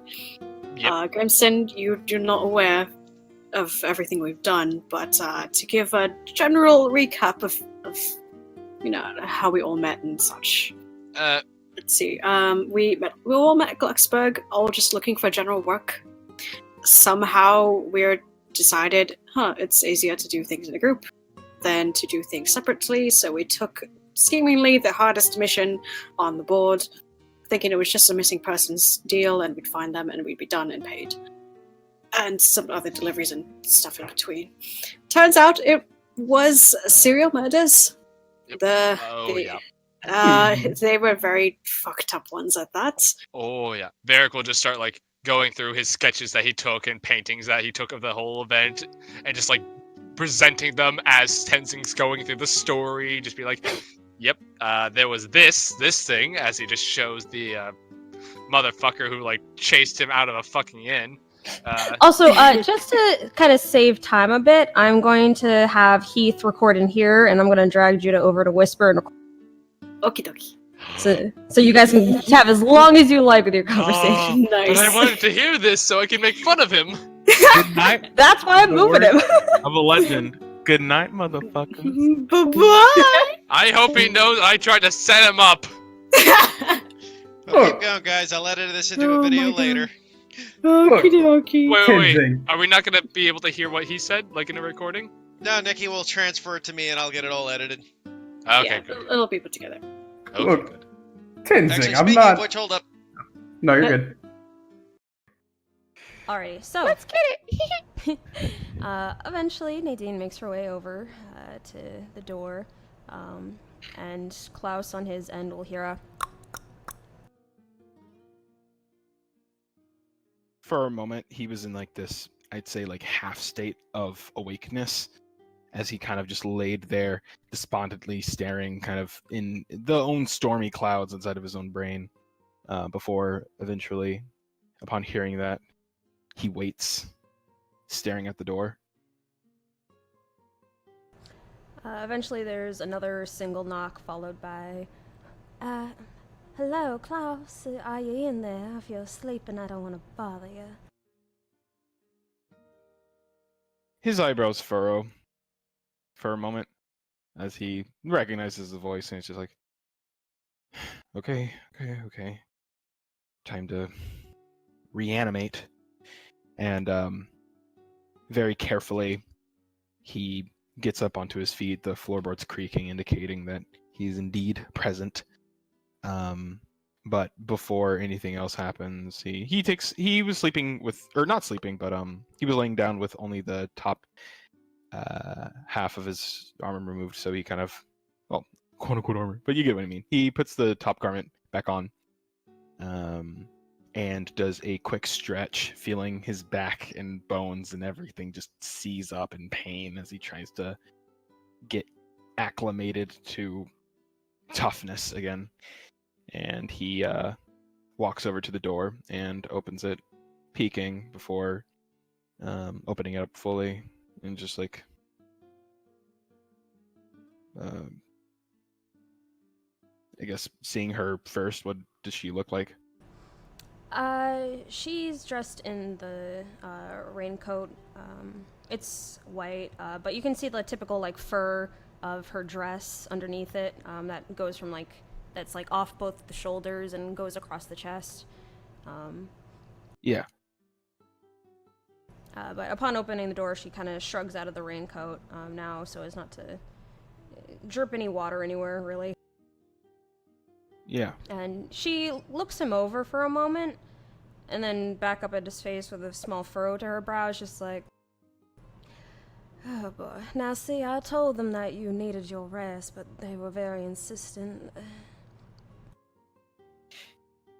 I'm okay. As far as that goes, I was simply sitting down for a bit. You say that, but you look roughed up real bad. Do you mind if I come in to talk? I don't. I don't know what there is to talk about, but he kind of. It takes him a moment, but he tries his best to, without much movement error indicating pain, he steps to the side. she steps in and turns, looking at him. Still very carefully watching him. Obligatorily, as he kind of almost always does, whenever he closes the door, he kind of quickly looks out before he closes it, and he kind of ends up, he kind of like gestures for the bed for her to sit on, and he kind of leans against the door that he had just closed. Let me do something. Alright, she glances over towards the bed, and then back over at him. And then eventually kind of gives like a long sigh. It's just like, I'm sorry about this. Please just don't hold too much of a fuss. and you see her like walk over to very carefully take his forearm and try to kind of get him to head over to sit at the bed. Immediately, once she starts doing that, he doesn't incredibly protest, only slightly, but he's just like, Nadine, I'm fine. I can sit here while you go ahead and talk about whatever. You know, my profession comes with being able to tell when people are coming looking for company or entertainment or whatever else to distract them from the crap going on in their life. I can see bullshit when I see it. regardless of whether or not it's... After like that, he kind of like sits there and stares at her for kind of giving him a somewhat exasperated signs. Whether or not it is bullshit, I put it there for a reason. I figure, but I'm not gonna let you go hurting yourself to put up appearances.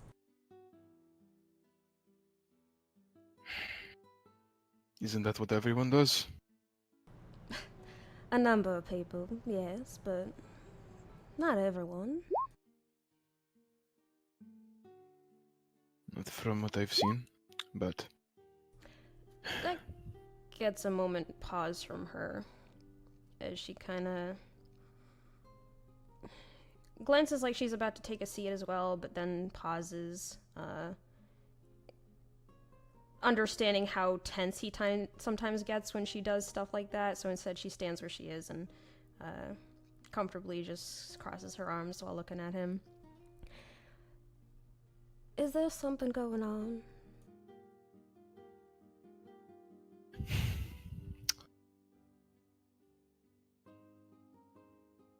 For a moment, at that question, a few things kind of rack through his brain.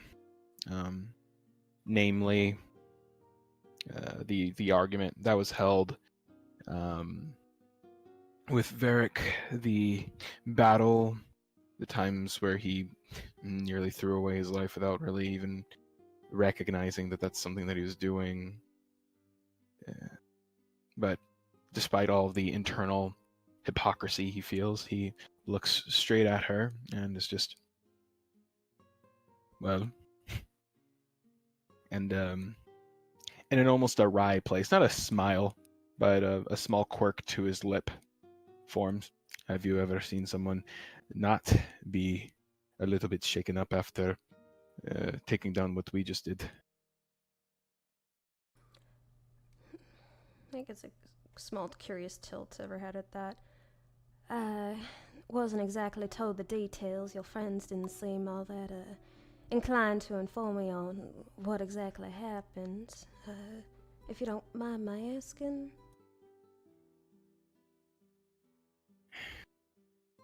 He thinks about it for a minute, actually, instead of immediately saying no or something of that sort. I'm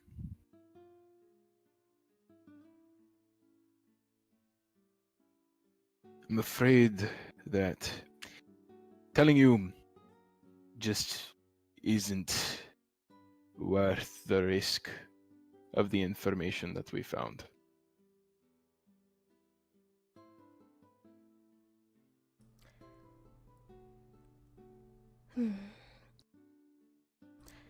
Honey, I know that you're saying that as for my best interest. I'm not going to push, of course, if you don't want to share, but if that's your only reason, and you don't need to worry, well, she looks towards the wall. I've been doing a bit of thinking ever since my home burned down. Thinking I'm not really going to be staying on this island all that much longer anyway. kind of humoring her. He kind of readjusts his areas. Frankly, one side of his leg was beginning to slowly grow dead, so he shifts to the other. Where do you plan on going? Probably gonna travel the world a bit. I never got to show any of you my talents, but I'm a pianist. And it's always been my dream to perform for people. More than just here on the temple. Right. But you see her shake her head. Enough about me. Feel free to not share, of course, but seriously, are you doing alright?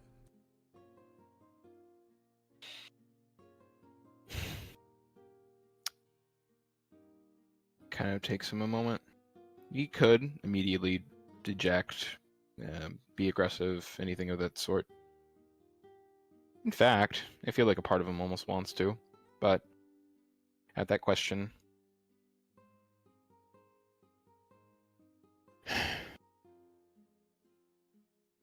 he kind of feels his aches internally, externally. And for a moment, it shows in his eyes.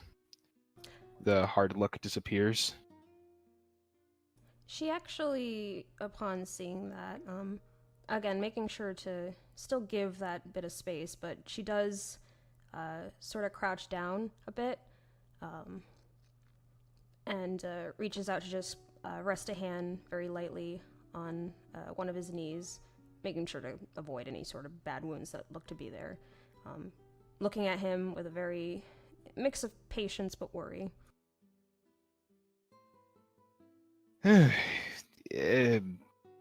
Jeez, this is tough. Immediately, at kind of the touch, just like the ache that he kind of feels at first, his knee almost lurches a bit at the touch as he almost like doesn't kick forward but kick back. Yeah, it's like a featherlight touch.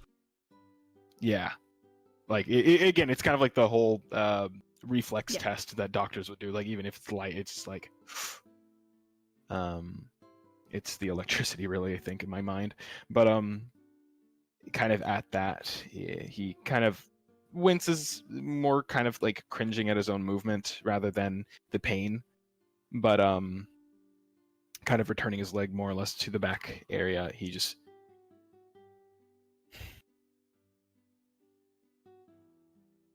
you can make whatever assumptions you may want. As far as it goes, it may not fit whatever definition you may have for the word fine, but I think I am still standing, still breathing. If this is all you were wanting to talk about. Just to, I don't know, check in on the mission and everything. Then, yeah, everything was fine. We made it out alive. And some of us were a bit battered, harmed by the truth rather than their own wounds, but other than that, the rest of the information is either processed or too important to give up. I can tell you though, since, this was unfortunately a consequence that had resulted in your home being burnt down, the situation has been dealt with. As far as your friends go and yourself, I doubt it will happen again, even though you are going to be moving around.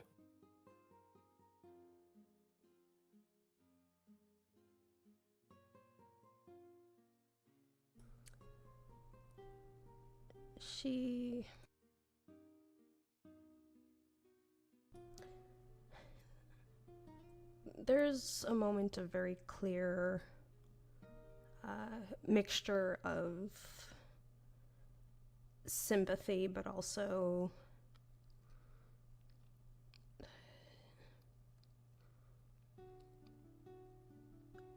a hint of sadness before it melts more to one of understanding.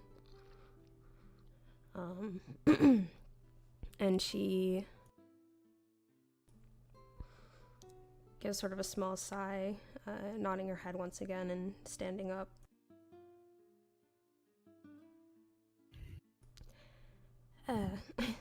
This isn't actually my main reason for coming over here. Seeing the way that you were looking, it distracted me a bit. And of course, not wanting to share, I will not push it, but I simply came over since I heard that the lot of you are going to be leaving as soon as you can.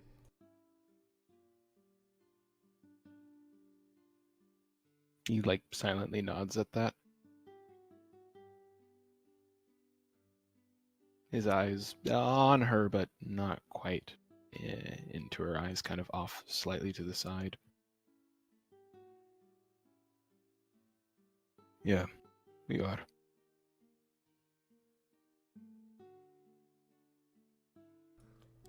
She gives a small nod of affirmation at that, and it's just fun enough with my line of work. We come across all sorts of people who come in and out, and I never get to see them again, but the lot of you definitely made a presence. So, it felt like it'd be wrong to not give my goodbyes. And you see her kind of like give a little shake of her head and then look up towards the ceiling as she kind of fans her face a bit with her hand and is just like, "Oh no, Nadine, don't you dare."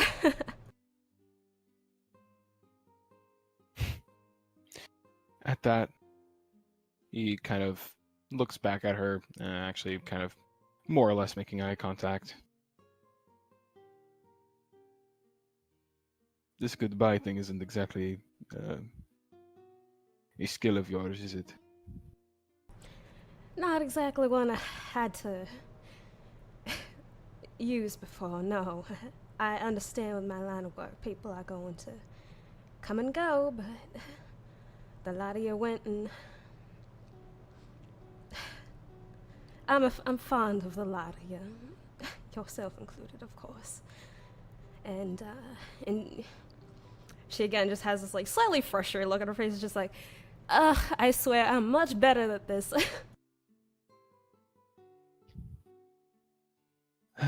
The dichotomy of me smiling, but Klaus watching her carefully without an expression. Kind of not with impatience per se, but with a calm disposition as he just kind of watches her process through her emotions. Yeah, after like a couple minutes of kind of fanning her face, she manages to calm it down a bit, giving a small sigh, and it's just like, There's that, and a couple more things, actually. I know you probably want to get rid of me as soon as you can, but at the very least, I wanted to apologize for earlier. I'm sure I must have startled you.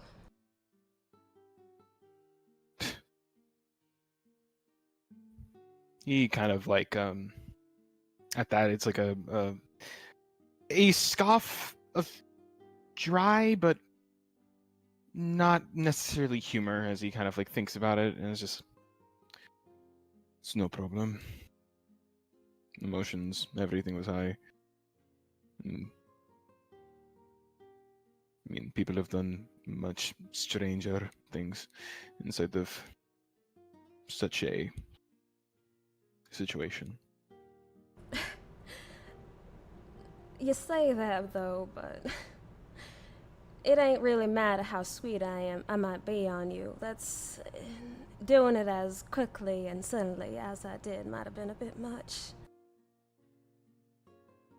No hard feelings.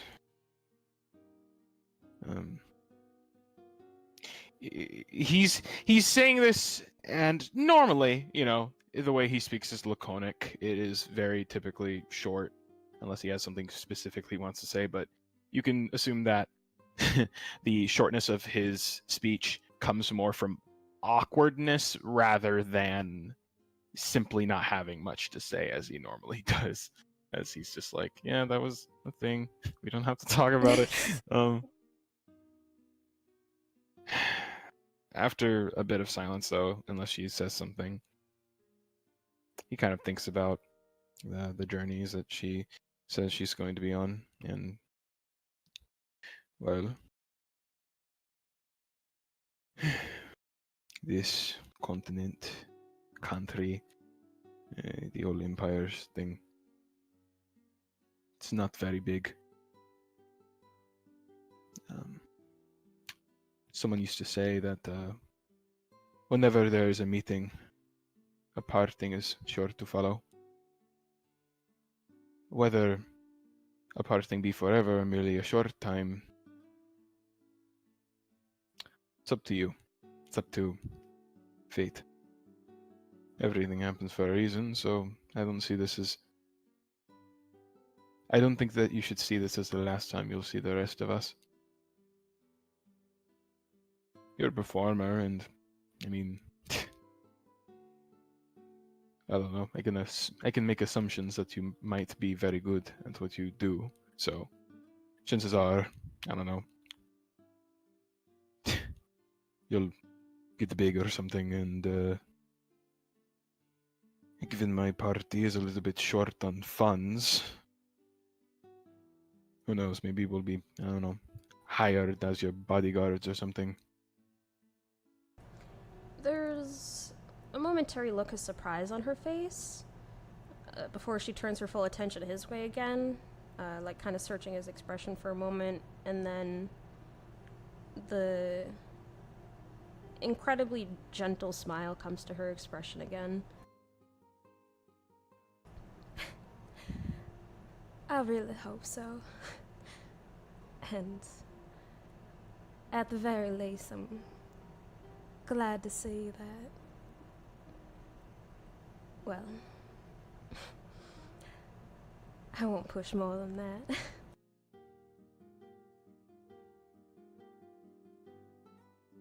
Eyebrow quirks, but he doesn't push.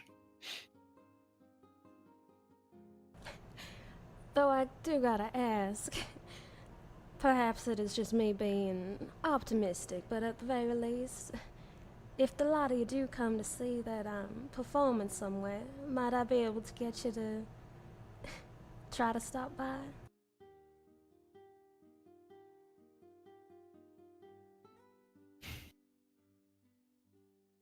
Klaus looks up for a moment at the ceiling, kind of a bit, not lost in thought, but just kind of like legitimately considering what she said, and in a sort of roundabout way of answering, he just kind of says, like I said, small country, small place. We're bound to run into you eventually.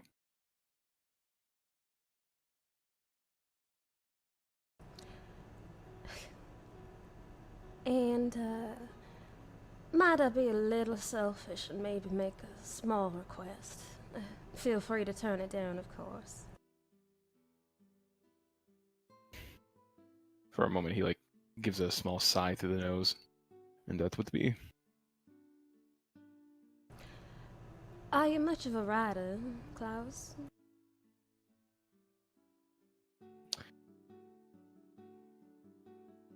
For a moment, that kind of brings thoughts to his head, but actually, somewhat promptly, he says, sometimes. Well, would it perhaps be a bit too much of me to perhaps request if you'd be willing to send some letters back and forth? I would, as much as this is a goodbye, as I mentioned now, foolish as it may have been, I grew a little attached and would feel a little upset if this were permanent, and if I could, I would like to still write you, and if you feel the need of just having someone to talk to, I'm always willing to lend an ear.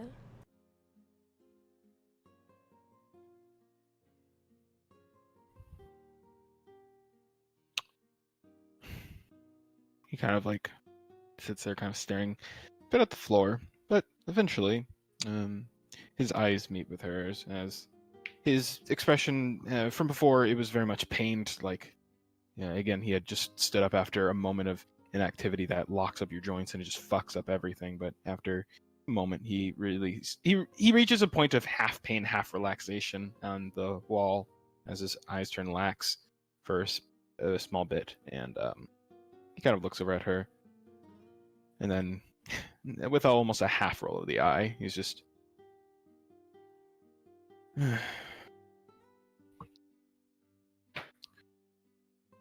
Whatever can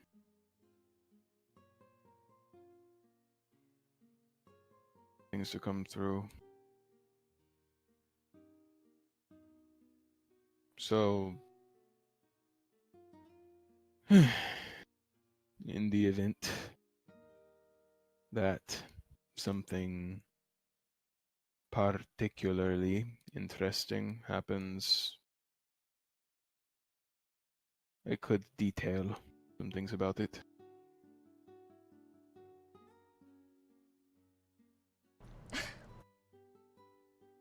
She gives him this like half smirk, half amused gaze, and it's just like, I swear, you're making it sound as if I'm asking you to pull out your teeth for me. Well, in case you may have not noticed, I don't talk very often. Writing is something I'm capable of doing, but he kind of shakes his head as he kind of gets lost into the bit of tangent. I'll be able to write about it every once in a while. Frankly, you'd be more privy asking someone as illustrious and he puts air quotes with his hands, just bright as someone like Varric or Tinzing. But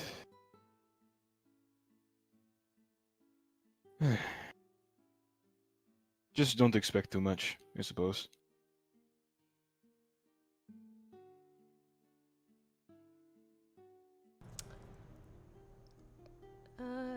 that again kind of gets sort of,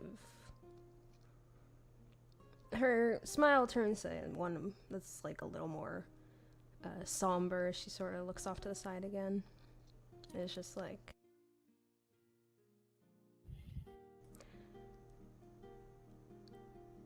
Of course.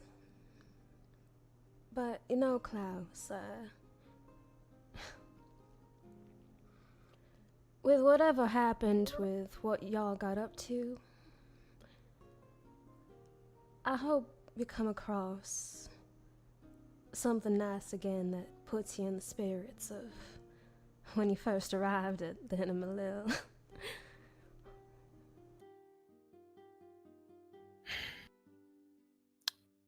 They...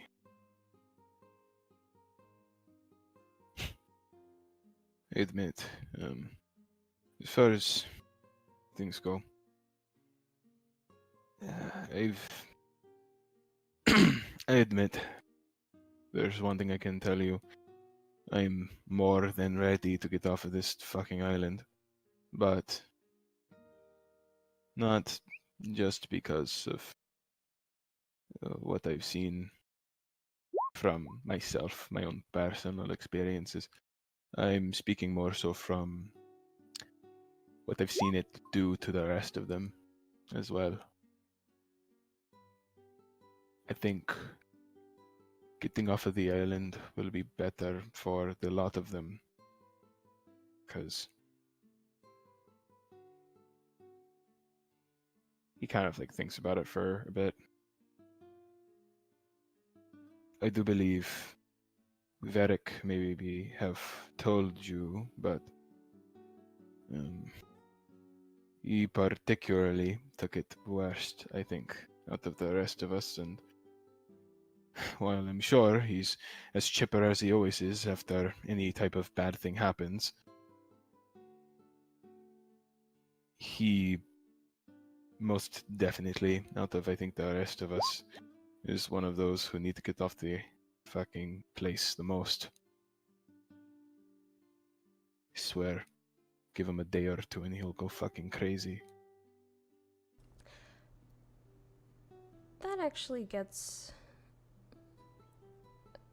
like a small look of surprise on her face that soon morphs into a slightly more confuddled one. And whatever her reaction to what he said is, it makes her forget her earlier respect for the distance, and she actually just takes a seat next to him and still looking at him just like she's like analyzing something, and she's just like,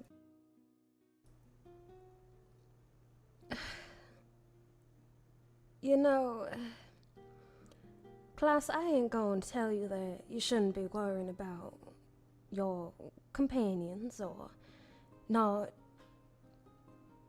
being careful for their feelings and whatnot and safety, but you do know that your well-being and your safety is just as important, right? I can worry about myself. Yes. You say that, but you're talking about the others quite a bit. The way I see it, I'm standing, I'm breathing. They are standing, they are breathing.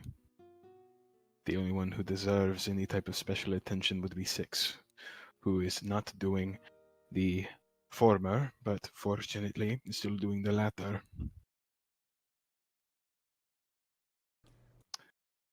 Those are my minimum requirements. Is that how you go about life? Focusing on the minimum? To me, very little else matters, yes. Don't that ever get tiring?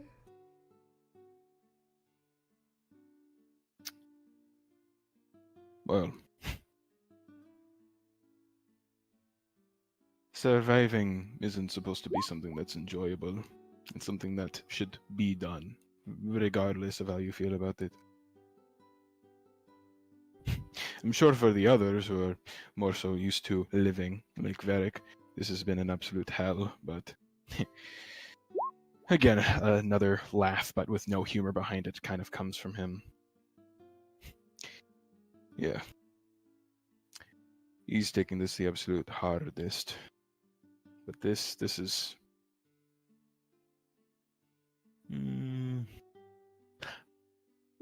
The word familiar comes to mind. Familiar how so? Well,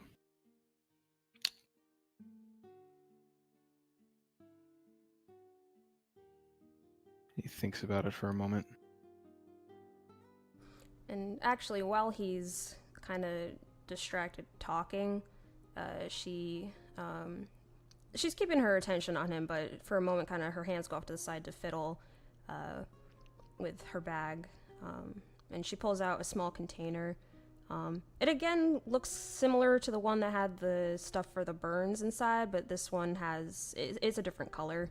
And she's just very carefully, like feather-light touches, trying to dab it onto the more worser-looking cuts and whatnot on his arms.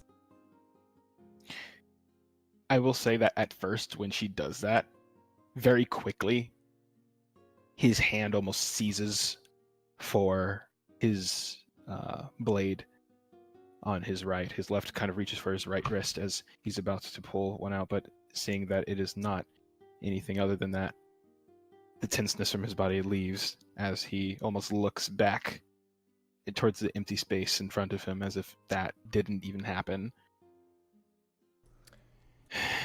Even though she saw the knee-jerk reaction, she kind of just continues as if nothing happened, just being carefully dabbing. I can do that myself, you know. Oh, I'm sure you can, big strong man and all.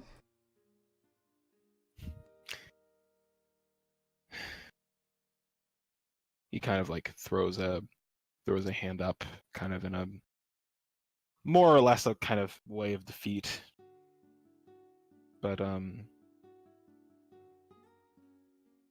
geez, the question itself escaped me. What did she ask him before? To elaborate on something, I believe. Yeah. Cause she said, Right, pertaining to surviving, I Yeah. think? Right, the situation familiar. Okay.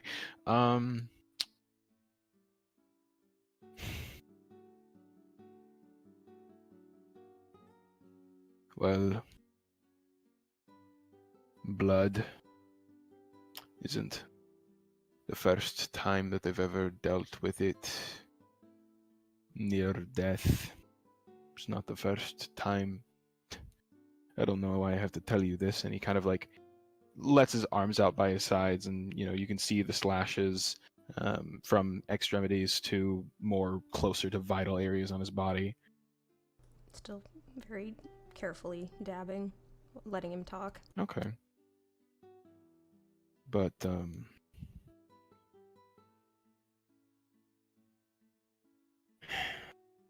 even with the things that had happened in there, it's not like with Varric, who recoils at the thought of anything like that.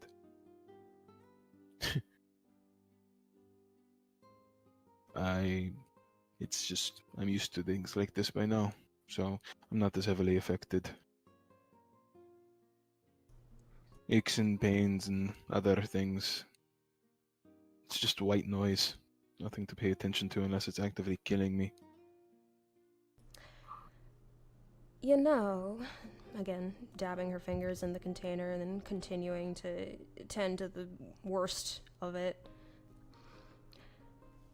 I like to think that everyone has some sort of shell around them. Some have a much softer shell, some have not much one at all, and then others have a much stronger, firmer shell. And as life and people and circumstances beat down on the shell, breaking it apart, we eventually grow back a new one, stronger than the one before.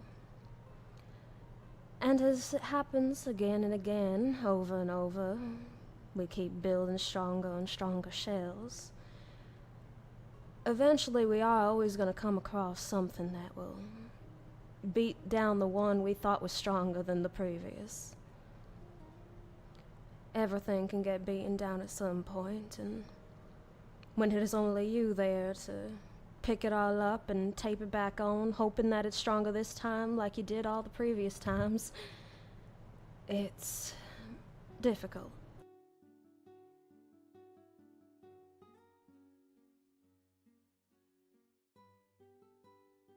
He sits there, kind of thinking about what she said. Then I go back to my previous statement. No one ever said that it was supposed to be easy. It's just something that needs to be done. I ain't saying you're wrong, but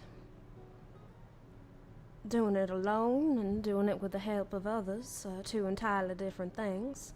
Of course, it's not going to make it any less painful or difficult if you find yourself breaking down, but it helps the healing and building it back up quicker when there's others there to help tape the pieces back together.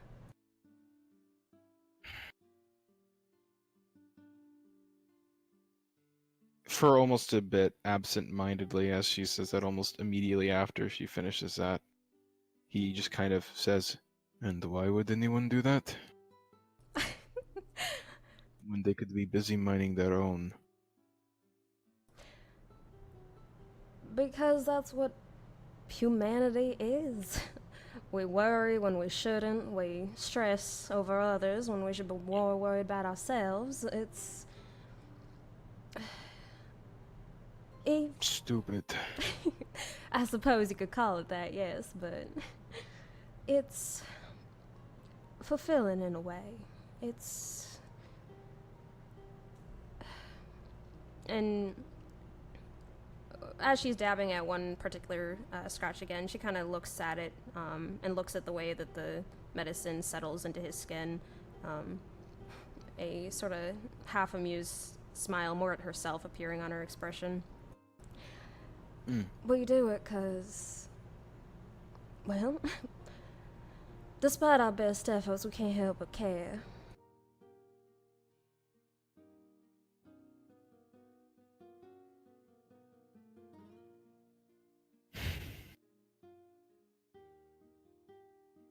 For a moment, his eyebrows furrow as he slowly looks back at her.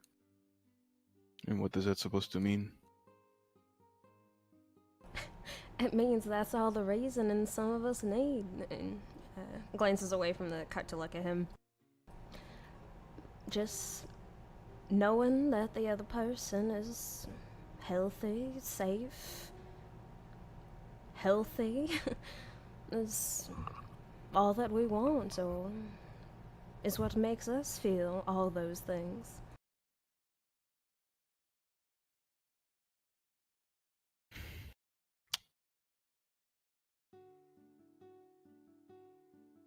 He kind of sits there, almost not glaring, but staring back at her before eventually he kind of looks back. The sort of tension that was almost building up, receding.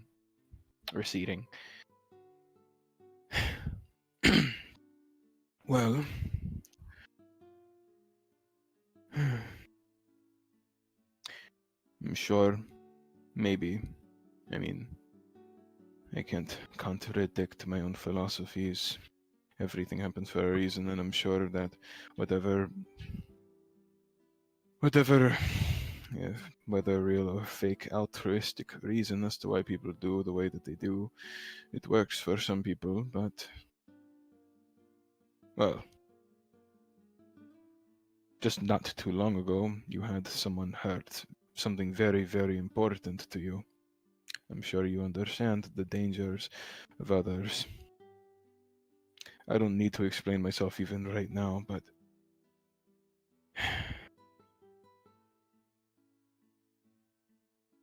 putting things simply, as one of the last few things I'm going to say before you go on with this entire trip of yours, with, I guess, a tour, one could say. Yes, people may find, whether it be from the depths of their hearts or something, whatever bullshit that they care, but I've seen from personal experience that everyone only ever follows their own self-interest.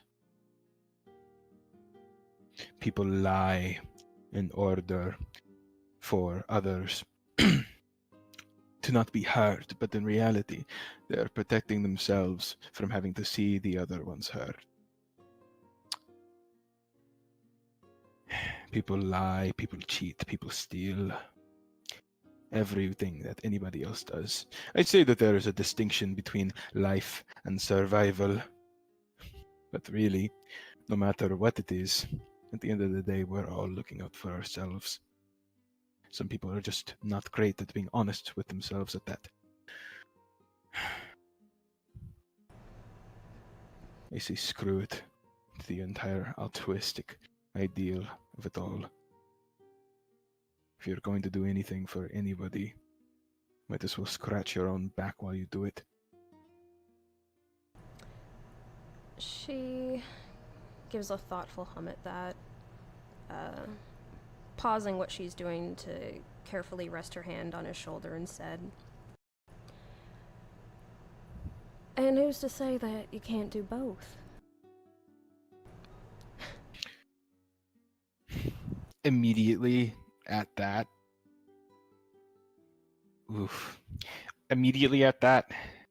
his eyes almost widen as a few memories kind of get brought back.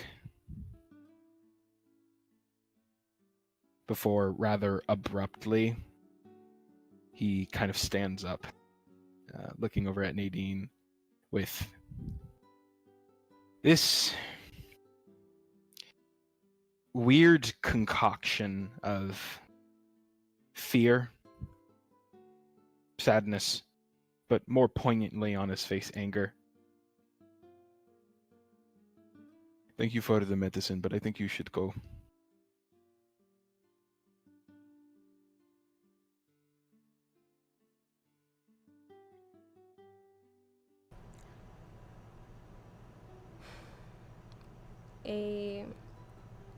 Of course, like, there's the surprise of him suddenly getting up, and at his anger, there's like a small furrow to her brow of confusion before eventually it settles into her, relaxing her expression, giving a sigh, and standing up.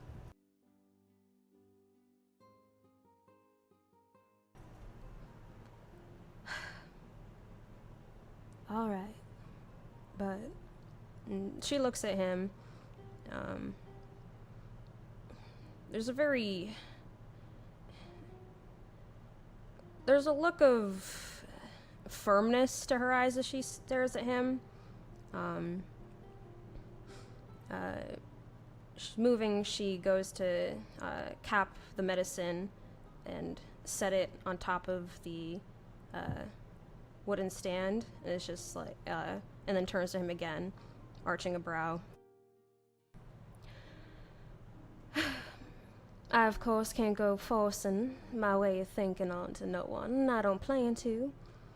But at the very least, for me, I'm going to continue worrying about myself, and whether you like it or not, now I'm going to be worrying about you as well. And she glances towards the medicine. You be sure to apply the rest of that on yourself. And then back at him. And I'm going, even if you do not reply to them, I'm going to be sending you letters, and you better be responding. And she gives him this, despite the angry look in his eyes, she just gives him this the firmness settles more to a soft smile again, and she kind of gives a small shake of her head, and it's just like, you please stay safe, alright? Every once in a while, in moments like before with Tenzing, the moment with Tenzing in 6 when he had stormed off, and now, the easiest thing that I can kind of put it to, it is very similar. The look is very... I can only describe it as something similar to that of a wounded animal. There is the sadness, there's the anger, and the fear, but I guess in her particular case, when it comes to Klaus, there's this imperceptible, but maybe noticeable for the more keen eye, a hint of guilt in his look. But at the things that she's saying, even though his eyes are very much hard, if not a little bit exacerbated, as he's kind of he's more or less staring her down. He doesn't reply, but for a moment, his eyes kind of avert before looking back at her and then looking back at her hand, and his eyes flick alongside his neck towards the little nightstand.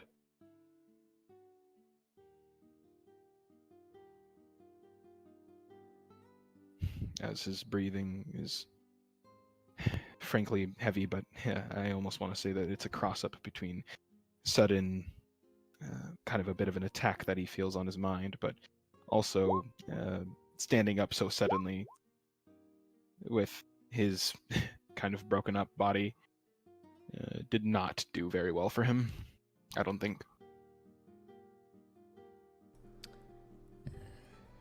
As she was getting ready to turn, she kind of pauses a bit at that. Where is he looking towards, you said? The nightstand, kind of like more or less hinting to just put the medicine there, and he's not saying it in his eyes, but there's a please leave kind of riding his expression as he kind of cleared the area where he was. He was leaning towards the door, and kind of moved over to the bed afterwards, but he kind of stood up and just kind of waiting impatiently, with the parentheses because it's somewhere in between, just kind of sitting there. But yeah, towards the nightstand.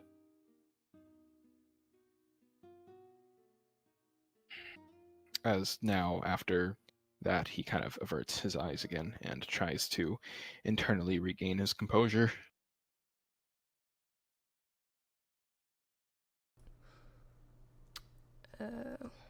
Watching all this, she hesitates for just a moment. Looking at him, since he's not meeting her gaze.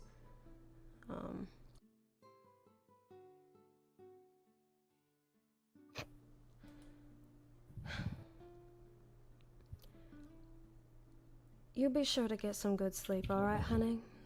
Feel better soon.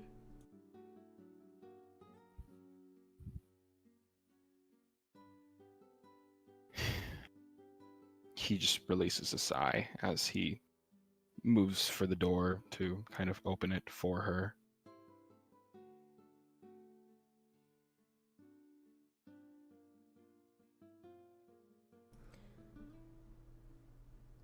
She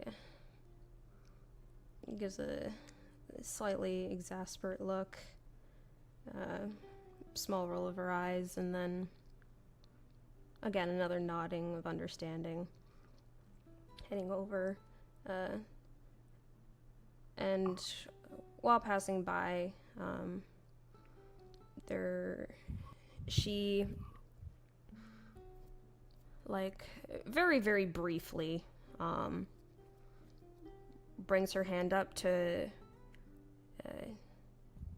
rest against his cheek, brush her thumb there, and then immediately lets go and goes and leaves. Even with how, I guess, harsh he had become, like, previously. 1 second, as my... That is weird. Even with that, actually, no, I'm not wording that correctly. Even with how he was at that, even though normally other touches have been either kind of dodged or anything of that sort,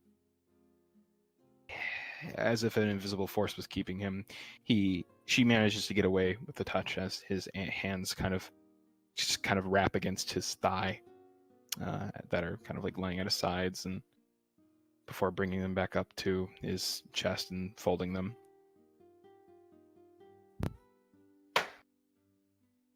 She, before he closes the door and she's stepping out, she gives him a look, the soft smile still on her face, and a look in her eyes that clearly says,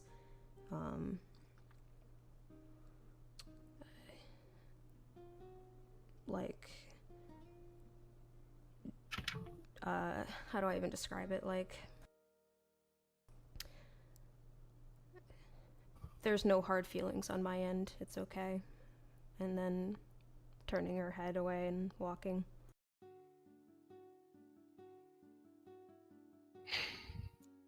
The moment the door kind of closes, immediately, feeling the numbness, of course, like, slightly helped by the medicine, but very slowly he walks back towards his bed, and turning around, he lets his body just kind of collapse again as he falls back down to the bed, kind of bouncing on the mattress for a quick minute, feeling, even then, in that moment of just like letting himself go, he feels the impact and seizes for a moment in pain. And he looks over at the medicine, but just kind of shakes his head as he returns to being more or less inanimate for a moment, as he kind of stares at it for a little bit longer, felt the numbness that had taken place on his body, and for a moment an internal conflict kind of breaks out in his mind. Things like, you don't actually need this, or why did she even give this to me? I don't need it. I don't need it. I don't need it. I don't need it. But then memories also come forth. The careful applications to his skin from both Tenzing and Nadine. He remembers the medicine. He doesn't want to admit it, but he remembers the gestures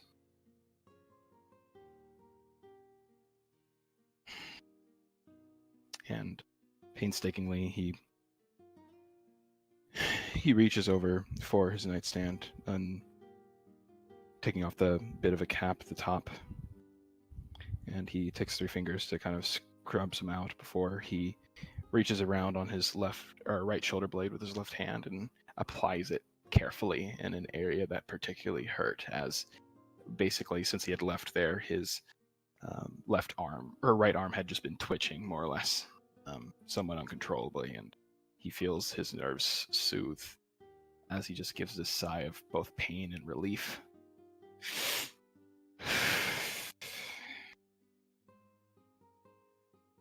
But after that, and after he almost moves for more, his hand pauses. Again, it's as if everything he's doing is pained, both internally and externally, as he, instead of reaching for more, he screws the top back on and leaves it there, shifting onto more of the weight on his other side as he lets the area air out and heal.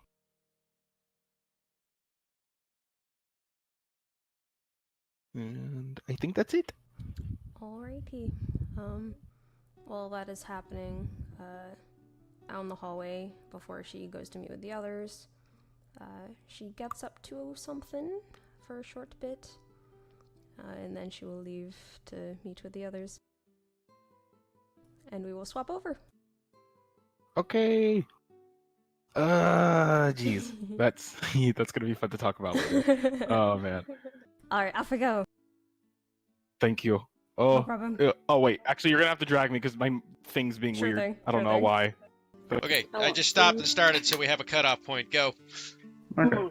Good idea. Oh, Tenzing, this is Yeah. all interesting and well off, but I'm not asking what you've been doing. I'm asking how you're doing. That is also a very good question. Well, I've never seen somebody go down 3 times and stand back up before. Well, the standing up is impressive. The going down's got to leave a little bit of a scar. Yeah. he looks at his, horse half and bits of his own half, and where he had been punctured and immediately cauterized afterwards. Just like, yeah, that's that left some things for sure. I mean, I Um, tried patching those up once I get some strength back in me. Yeah, that's whatever works. It's fine now. I mean, it's just the scratches. And how do But those scratches make you feel? not great, as they're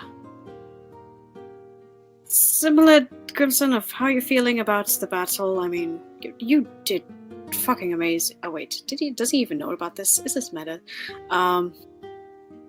Yeah, I don't think he knows about this yet. Never mind, scratch that. Just Wait, well, knows about what yet? Crimson not feeling great about the quote-unquote little that he did. Oh, right, because that was a conversation between me. Yeah, that was it. So, scratch that. He's just gonna continue saying, I don't feel the greatest. Not that there's scars per se, it's just more of what caused them, and there are things I could have done that would have prevented me, quite frankly, nearly dying 3 times. I mean, that was that was a tough battle. I don't... Yeah, but Varric, I could have bought more armor back in Vindoffair. I could have gotten all of that before we left. We had a few days, and I didn't even think about it. I thought you were getting that commissioned. Like, they had to make it for you because they didn't have any on hand, right? I thought that's what happened. Is that what happened? I don't know. It's been so long. A lot I of think so. shit has happened. When we get back there, we'll figure it out. We'll figure it out, but... But I could have done that. I fumbled a lot. I could have used my crossbow instead of going over to the people, and I saw people turn into mush, Jelly. literal jelly meat. It was not great to look at. It was no better than the fucking finger fries dungeon, but just they were alive and they could have been saved. Yeah. It's a lot, mate. It's a lot. No, Tenzing, this is coming from me. But that situation, we try to get people out as quickly as possible, but there's no way for us to keep her at bay and get everyone out at the same time. There was no way we could have stopped that. There was nothing we could have done. I mean, I did what I could do because that's all anyone asking myself. It's just I did what I did, and I just need to. But I just know that down the line I need to do better. So I'm going to work on this. Nonsense. Nonsense. And Grimson will stand up and he'll walk over to Tenzing and he'll give him a hug and he goes, "You were a fine warrior." Yes, you did very well. If anyone should be apologizing, I believe it should be me.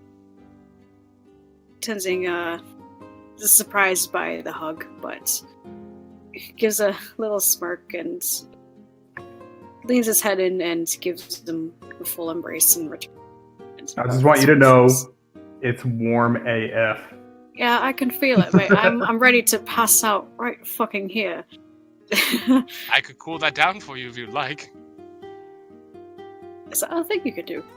Yeah, prestidigitation. It does a lot of shit. Watch. Why would you want to make a hug cold? No, like, I'm just saying it looked a little warm, like a little too, it's fine. Well, I mean... I can do room temperature if you'd like. Here, watch. You feel a gentle breeze. Actually, that's pretty nice. But I mean, we're pretty used to it. I mean, we both literally, and he kind of lets go of the hug a bit to show off his own coat and actually shows the inside of it, which is lined in wool. Mine happens to be bear fur. And he holds it open and he does the same sort of gesture, just showing Tenzing the inside of it. You know, they had a bear rug outside. It looked and reminded me of it.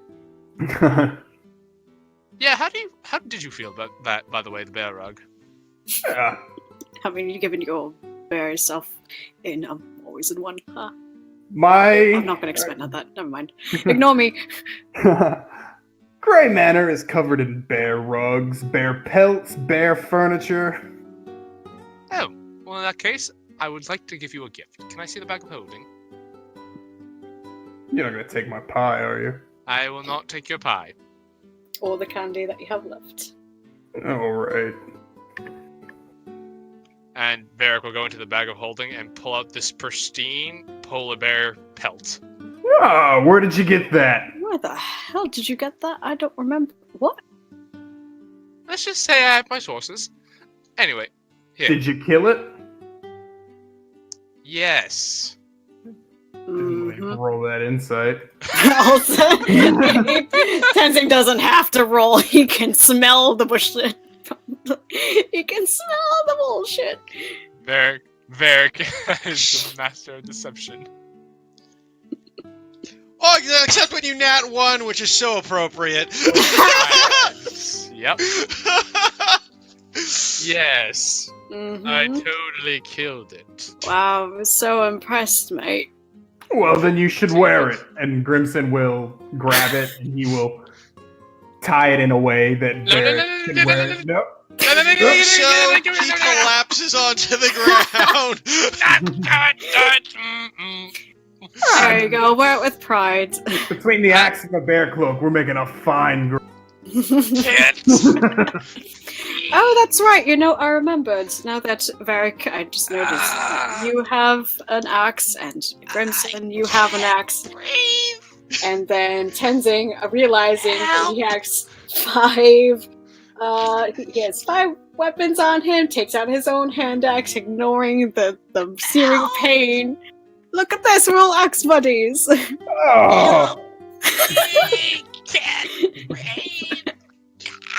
What's the magic word? Help! All right. Grimson will take the whole cloak, and he'll take just the bear part of it and make a bear for him. Okay, I'll admit I did not kill the bear. I pulled it out of this pink bag. Like this, and I pulled something out of the bag. Oh god. Is it a new day? Yes.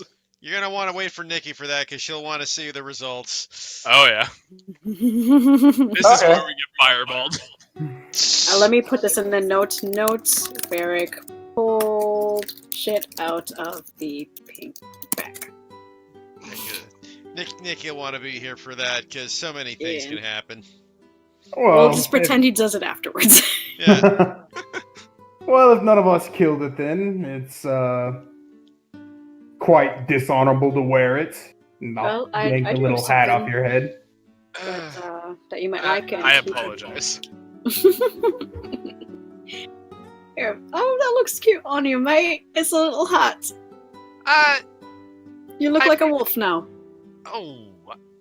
No, you don't get to wear it. No, it would not be honorable for me to wear it. Also, I don't think it really matches my outfit as I gesture to my pristine outfit. Talking about it makes you look like a true monster hunter. And Tenzing pulls out his what was it? Perfect skin, perfectly skinned wolf skin. This, however, we did kill. You still have that? I have 2 of them, mate. And he takes out the other one. I thought you sold those like months ago. I sold one of them. Have you tanned them? Are they just rotting?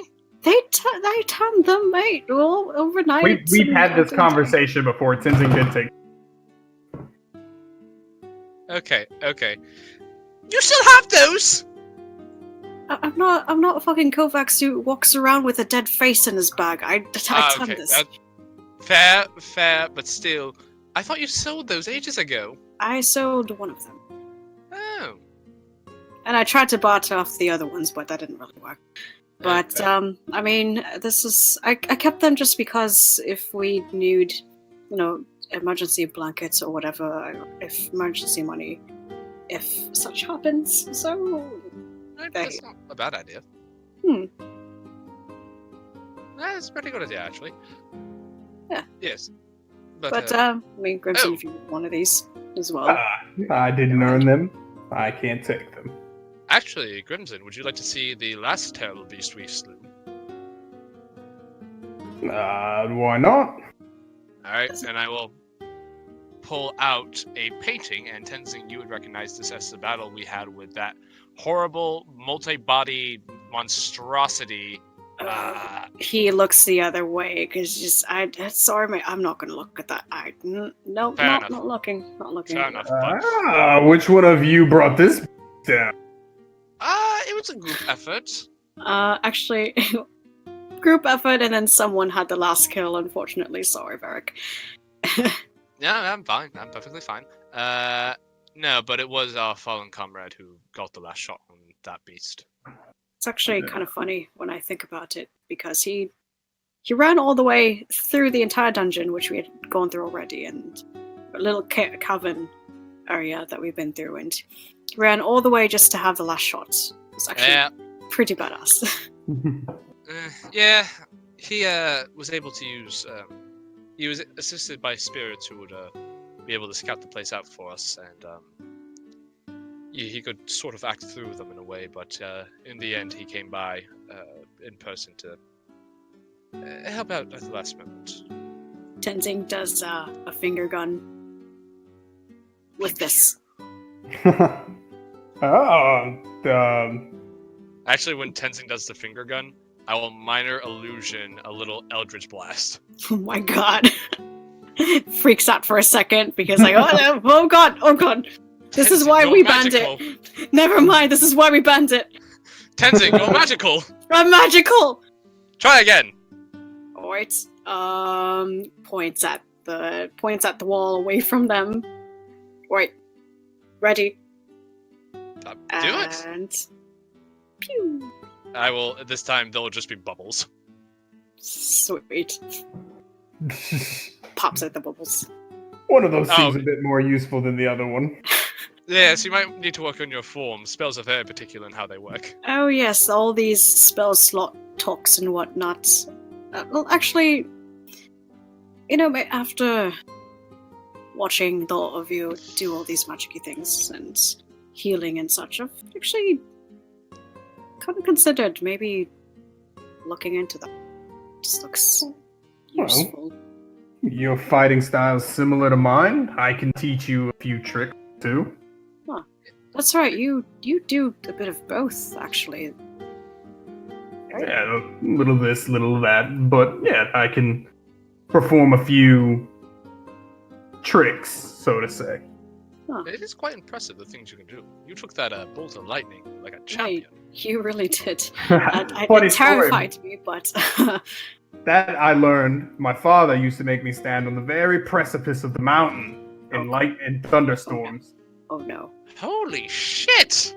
Then he redirects it Avatar style. Actually, pretty much, that's what the spell does. Oh my god! He's not wrong. That is exactly what the spell does. I take it and then I redirect it. Wow, thanks, that is- Uncle Iroh. I mean, that is quite impressive. Actually, that, you know what? Yeah, that's I mean, It was an enjoyable 7th birthday. Oh my god, 7 years old. That's still an infant. What? God, I was 7. I could barely walk at that point. That Goodness. sounds like an inefficiency of your race. What do you mean inefficiency? That's just being young. I mean, seriously, 7 years old. That's no time at all. I could down a bottle of whiskey by the time I was 2. I was taking lightning strikes by 7, and I killed my bear at 6. Your family. Hell, mate. Do I believe this? Insight check. Hey, you know what to do, Grimson. Tenzing, being the dumb boy he is just gonna take it. He's gonna looking at Crimson, he just believes it. Oh wait, that's all on GM later. Yeah. It doesn't matter. I'm the only one who needs to see it. Yeah. He's telling the truth. Holy shit, you son of a bitch! How the fuck does your family raise you? Well, they stand me on top of a mountain and let lightning hit me. That's insane! That's how we get tough.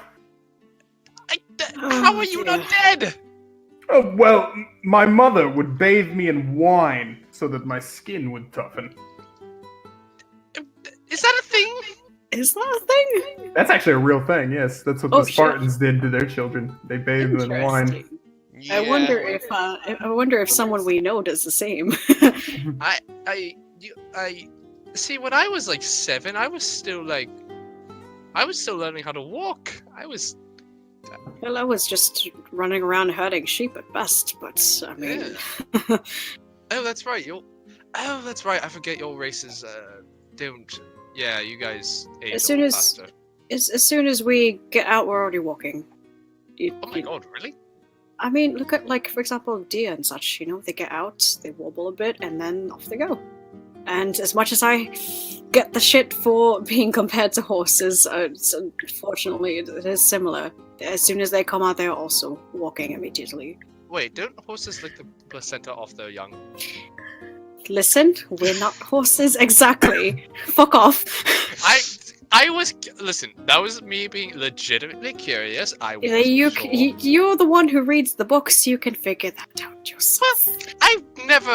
Listen, I'm not going to lie, I've never really read up on centaur anatomy and birthing processes. As much as I studied in college, that was not one of the things I picked up. Well, I mean, didn't see the need for you to do so anyway, so I understand. But also, I mean, no. Listen. This is why I ask, so I can have that knowledge for the future, so I don't make incorrect assumptions.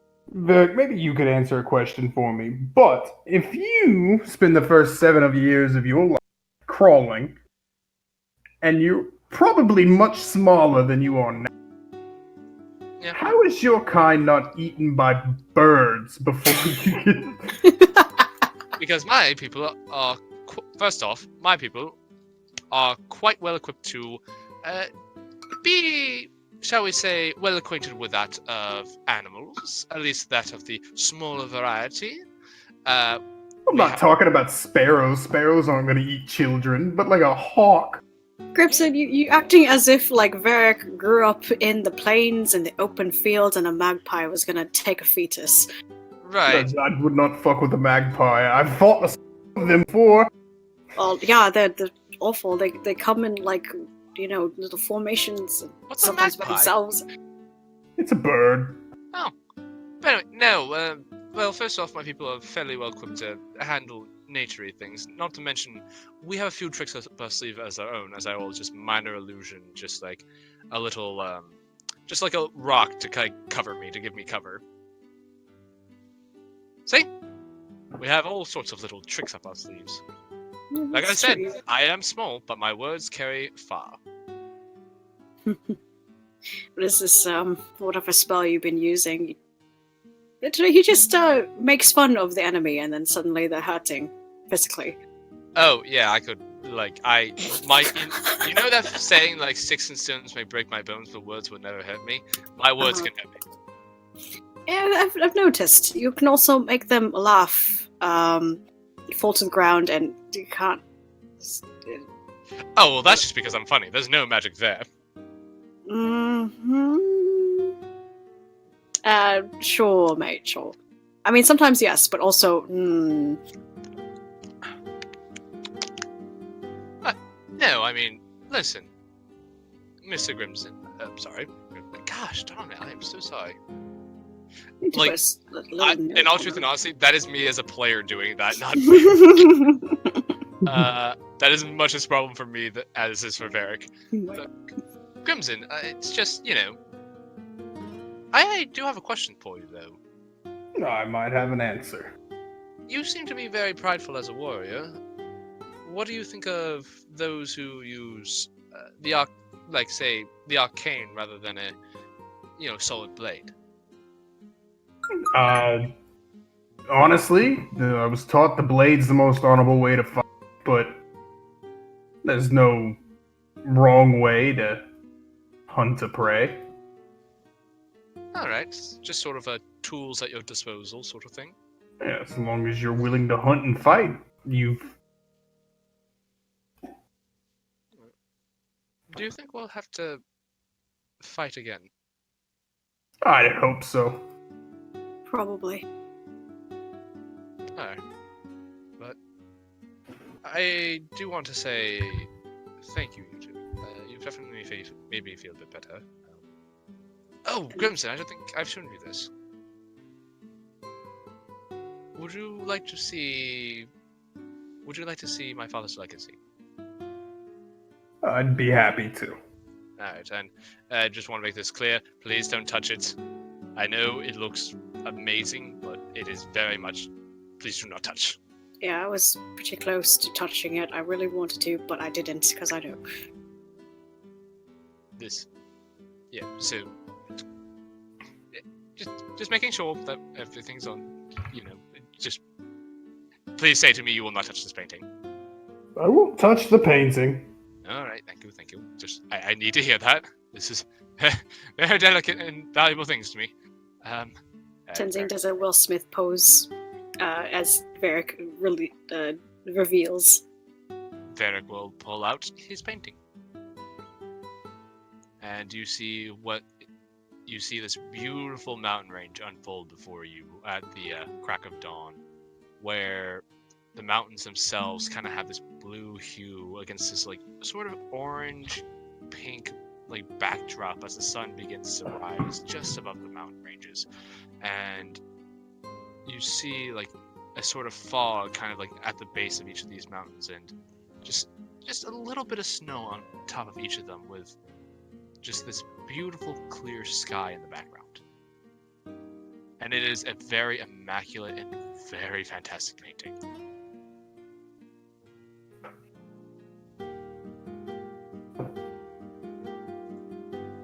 This is... See? Damn, you pulled it up fucking quick! Like, yes, damn! But that's also really pretty. That is very pretty. But, yes, this is...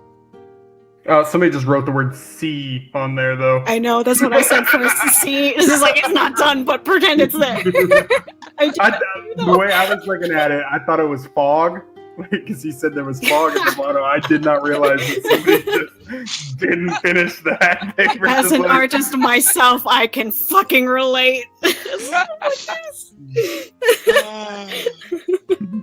oh my god. I like to think that that's what Eric's dad's painting. He said, this is key. Ferric has been misinterpreting it his entire life. He hasn't seen it there. Just like it faded over time, so he's never noticed. There's a better one. Yeah, that's pretty good. When it loads. Anytime now, it'll load. God, Hold your breath, Zaku. it's quite nice. I don't, and I'm gonna pull the painting you made for me a while back a bit, and I can see a bit of the inspiration in there. That's, I think you're doing him quite proud. Thank you. I still have a long way to go before I could even consider myself his equal, but... Mate, listen, I mean, given... Also, that's his dad. I mean, given that, you know, I'm no artist, but, you know, I could tell how much skill he has in his years, but, you know, he has a lot of experience, but you are really fucking amazing. I mean, the last couple of paintings, again, it made me feel just the same. It looks like I was right there. It's like a little portal in itself, you know? I appreciate you saying that, but it's... When you're trying to craft something like that, it's... How should I explain it? It's... When you are trying to perfect your craft, the first year you'll get, say, assuming you put the work and effort into it, you'll get to, say, like, 50% of the way to your, like the best it could ever be.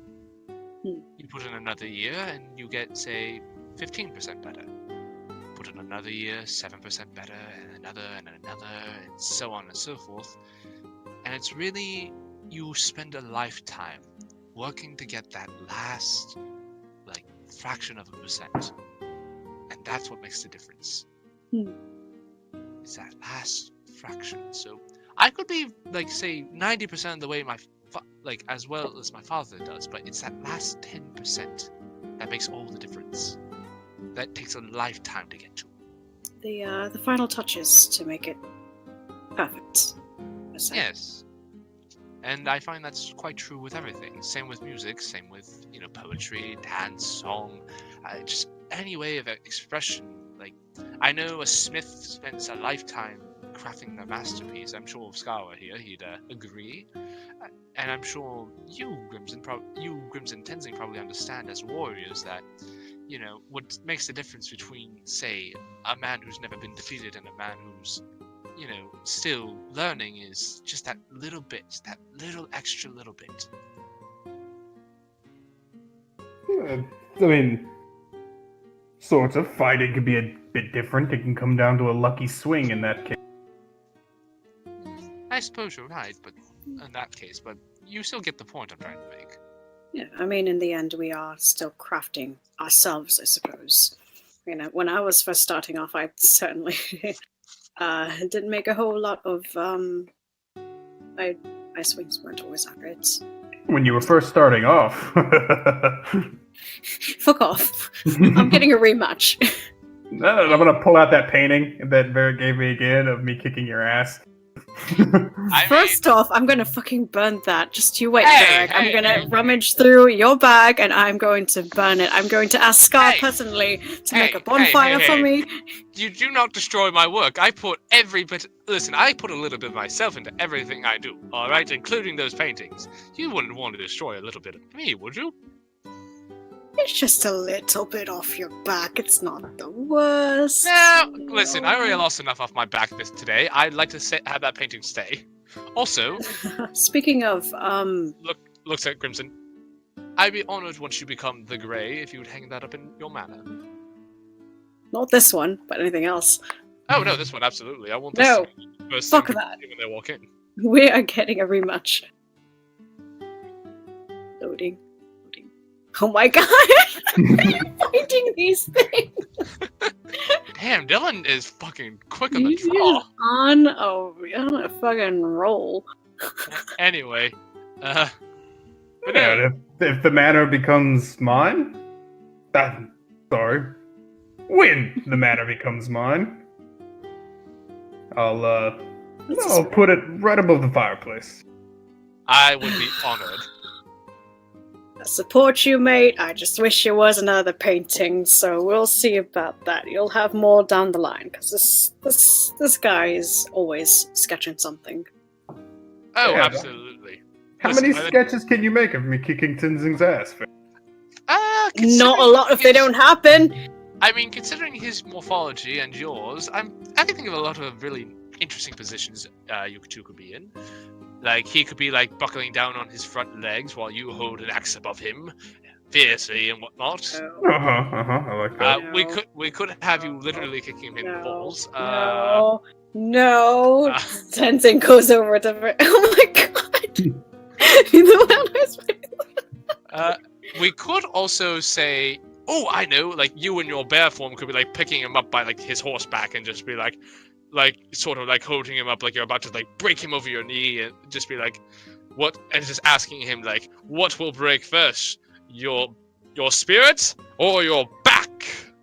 Tenzing just kind of looks off to the side, little gay panic, but he's gotta keep it to himself. I would like to insight check Tenzing at this moment. Make your deception check. Ooh, okay. Roll it to the GM, and then I gotta do deception. Boop. Yes. Fuck. Yeah, he's panicking. Bear just goes, yep, no. I mean, look at this man. He's got these rippling muscles. I'm certain he'd probably kick your ass. Shut up. Back. I'm gonna... Lifts him up. Tries to lift him. I just minor illusion some glasses onto my face. You wouldn't hit a guy with glasses, would you? Picks him up! He holds him over his head. Okay, I'm going to throw you.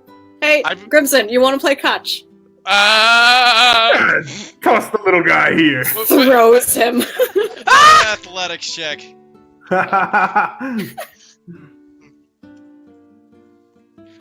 That's you son of a bitch! Fuck yeah! Oh, that was at advantage, so it should have been technically Tenzing's throwing, not you, Grimson, anyway. Oh, I thought it was for catching, but okay. No. It's for the throw. Okay, may I say that he's not actually chucking him, but he's just kind of doing like a very light baby toss. Chuck him. Chuck him. Oh no, absolutely chuck. Oh my god. So you guys kind of like, well, it's sufficient. I mean, that's average. So you just kind of like how you kind of like lob a bag of flour when you're like not really carrying. You just whoop. Grimson catches and spikes the football. No, I'm just... Actually, Grimson, roll me an acrobatics check for the catch. Because it's more of an acrobatics thing than okay, so you easily catch him. Like catch you by your ankle, holding you upside down.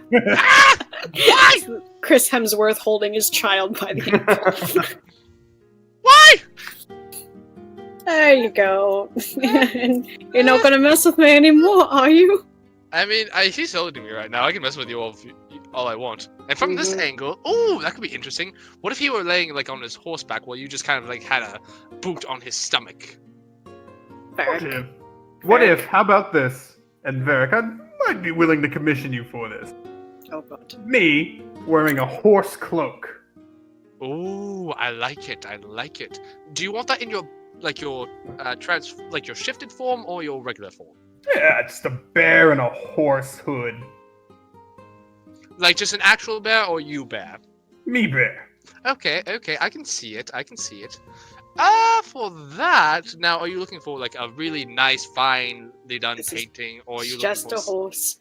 Are you looking for more like a cartoonish representation sort of thing? Yeah, whatever would... Tenzing, how would you like to be portrayed in this? Alive and not skinned? With the way you fight, I don't think so. First of all, again, fuck he makes off. a point I there. will. No. I wasn't myself. We were going through a lot of shit.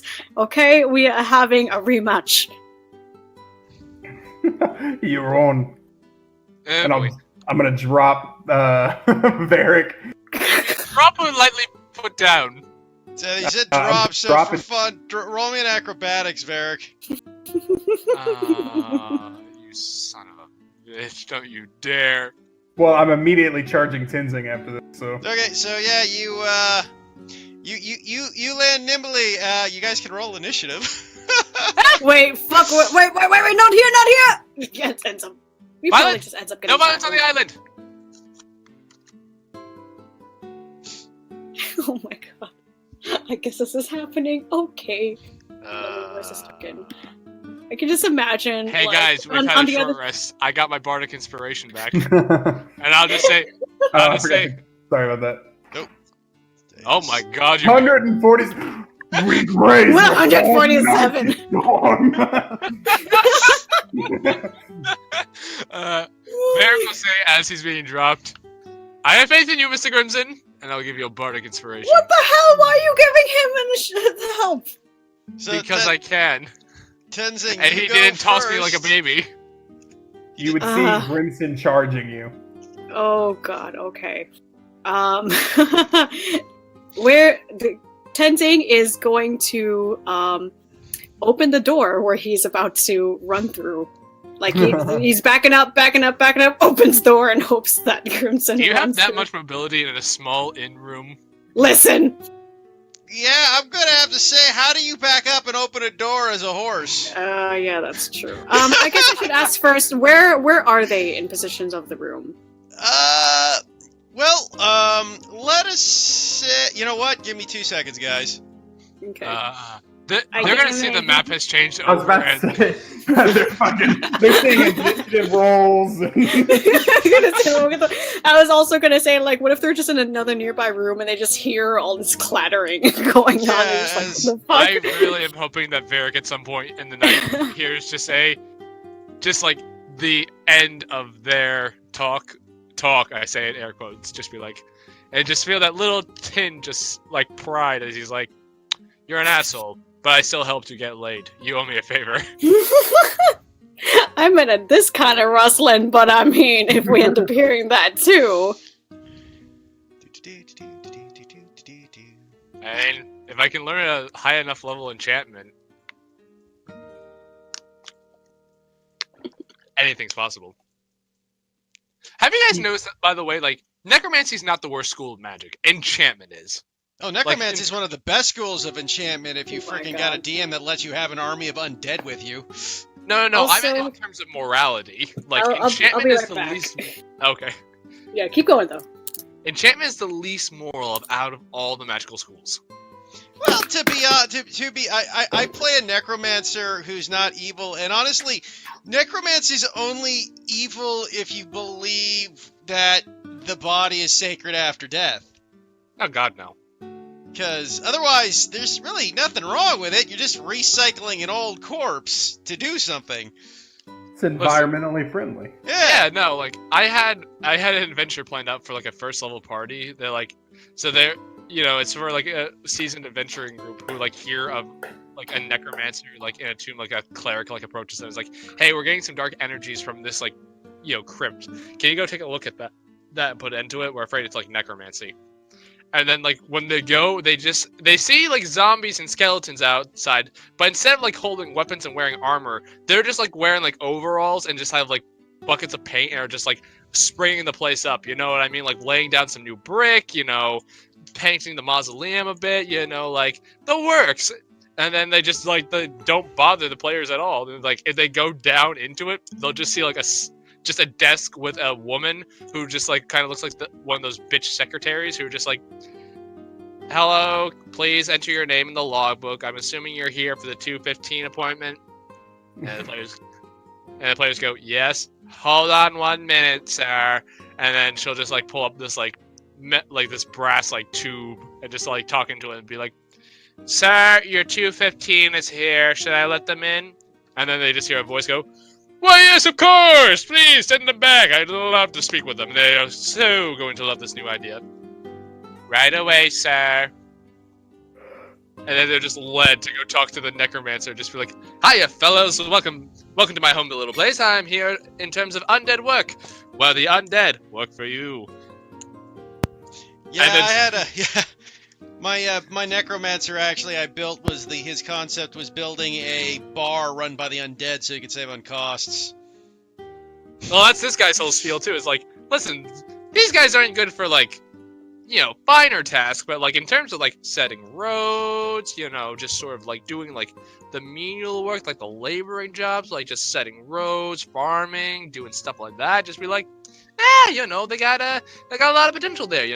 We see instead of having some folk just doing the job instead, you can save a ton of money and just like pay me for a monthly subscription to my undead services here, and for a heck of a lot cheaper than you actually paying your employees and benefits and like holiday pay. Like these guys will work 24/7, non-stop, holidays, weekends. You got the whole shebang, and I do it for half the cost than I would to hire all those folk. So what do you say? Like, we're just being, some people find necromancy to be like immoral and an abstraction of nature. But you know what I say? I say it's opportunity. It is potential. And we are just letting this valuable resource just go to waste.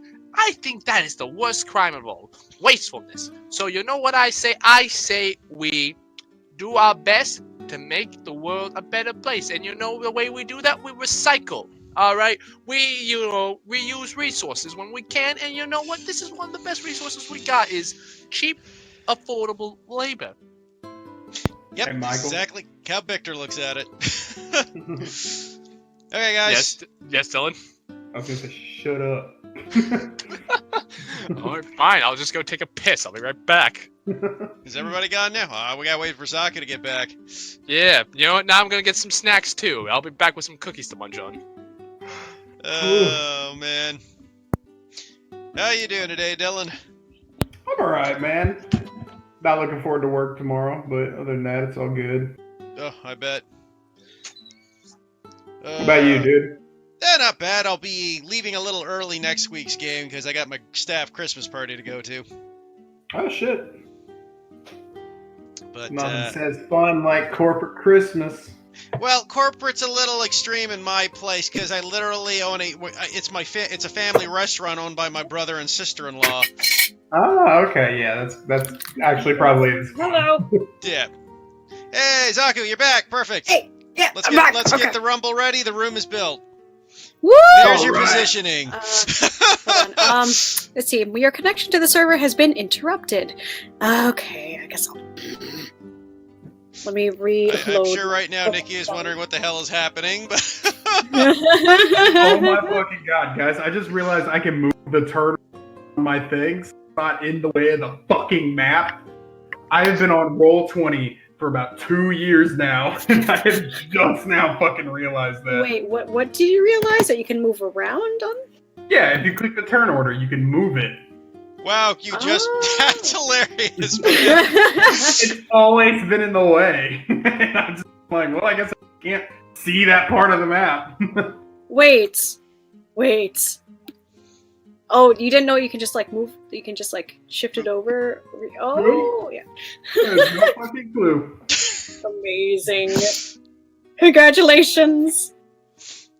Oh god, I just realized Tenzin got more health than I do. By a lot. Hey, Tenzing, so what are you doing? That's your positioning. Okay, yeah, in that case, he's gonna turn like, he sees Grimson charging, so he's like, oh fuck, goes this way. What kind of doors are they? They're kind of double door woods. They gave you a specific one where you could fit. Okay, Luckily, furbogs are also huge, so he built the rooms big enough for him to easily get in. Yay! Bless you, bud. What he's gonna do instead of opening it, he is going to wait and freak out, and then as soon as he's close enough, he's gonna dodge out of the way of the doors. By the way, Varric is immediately moving to the corner of the room, hopping up on the nightstand to avoid. Okay, in that case, Tenzing, you take the dodge action. Crimson Gray, do what you're gonna do. You are bonus fired. Grimson's going to move forward as fast as he can, sort of like a football charge at Tenzing, and bonus action to cast Slayer's Prey, and I'm going to make 2 swings at him. Oh my god. Yay! That'll be 2 attacks at disadvantage. Yeah. Disadvantage, and it's just strength, and straight strength roll, right? Are you swinging punches? Oh, well, yeah. Yeah, you didn't say what you were attacking with. Yeah, it would be, no, it is still your strength plus your modifier because you're proficient with your fists. Oh, okay. So All just right. roll your weapon and then just make it, and then I'll do the damage. It's easy enough. Okay. Because your damage is just 1 plus your strength modifier, but the weapon... So, you take a wild swing at the face of Tenzing, and he dodges out of the way with the first swing. Oh god. Oh, jeez! You go for a second swing this time, crack your hand against the wall behind his head. Tenzing makes ooh. No, you can't run all day, Tenzing. Grimson, no! He just, If you two go to jail for this, I'm not bailing you out. we're not going to jail for this, we'll probably just be kicked out, it's fine! But Tenzing, as much as he wants to fight, what he does instead, he just plops down on the floor and sits, and crosses his arms with a pout. Grimson would have moved for him as he gets... Go, oh, come on! No! Back, Grimson, no! Sit! He's afraid if he actually fights, he'll lose. No! Fuck off! Middle fingers, both hands, middle fingers. This is an unfair fight. We're in a tiny room. This doesn't work. And also, I'm fucking tired. When you fight Tenzing, you have No! to adapt to all environments. Besides, there's plenty of room in here. Yes. I've heard story after story of how many taverns you've been. You're gonna tell me you draw the line here? Oh, well, to that story, sit. to be fair, we got kicked out for very different reasons besides brawling. Reasons, schmeezes.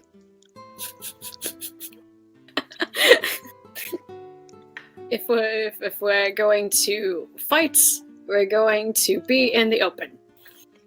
By the way, I really hope whenever Nikki gets back and has me draw from that pink bag, it just completely negates everything we've done up to this point. I will say, just for the sake of this, you don't get the drop from the bag till after everything. You didn't find it immediately. just for the sake of simplicity.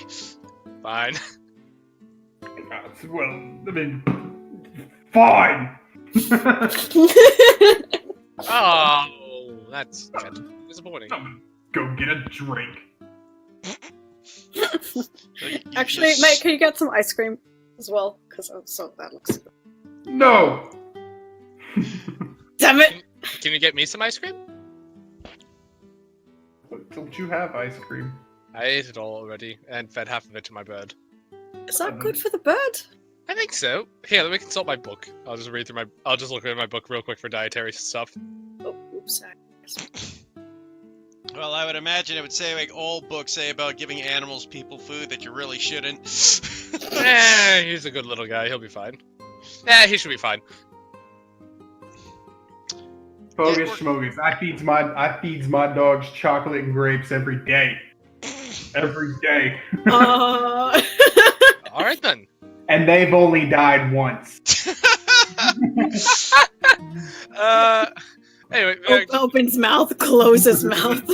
I mean, his digestive system is mammals, so it should be able to process. Oh, it's not that they can't process the food. It's just the horrific sugar. Oh, I'm sure he'll be fine. He'll be up a little bit tonight, but he'll be fine. He's gonna be running around probably all night.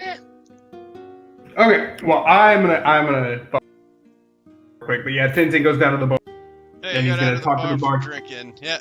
Yeah, he's gonna talk to the bartender about how coward of a man won't fight, and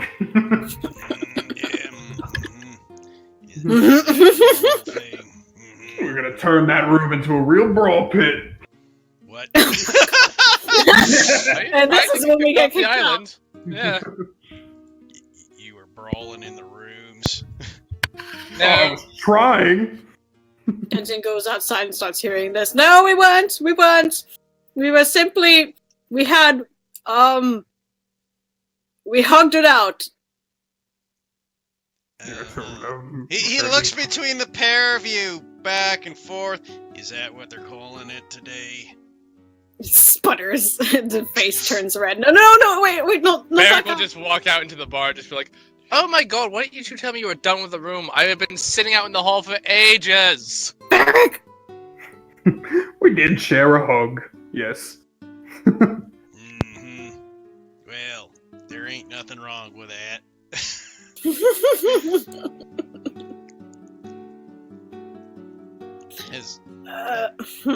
Just kind of sits down with a little humph and just like, could have pretty much that's not going to be time room.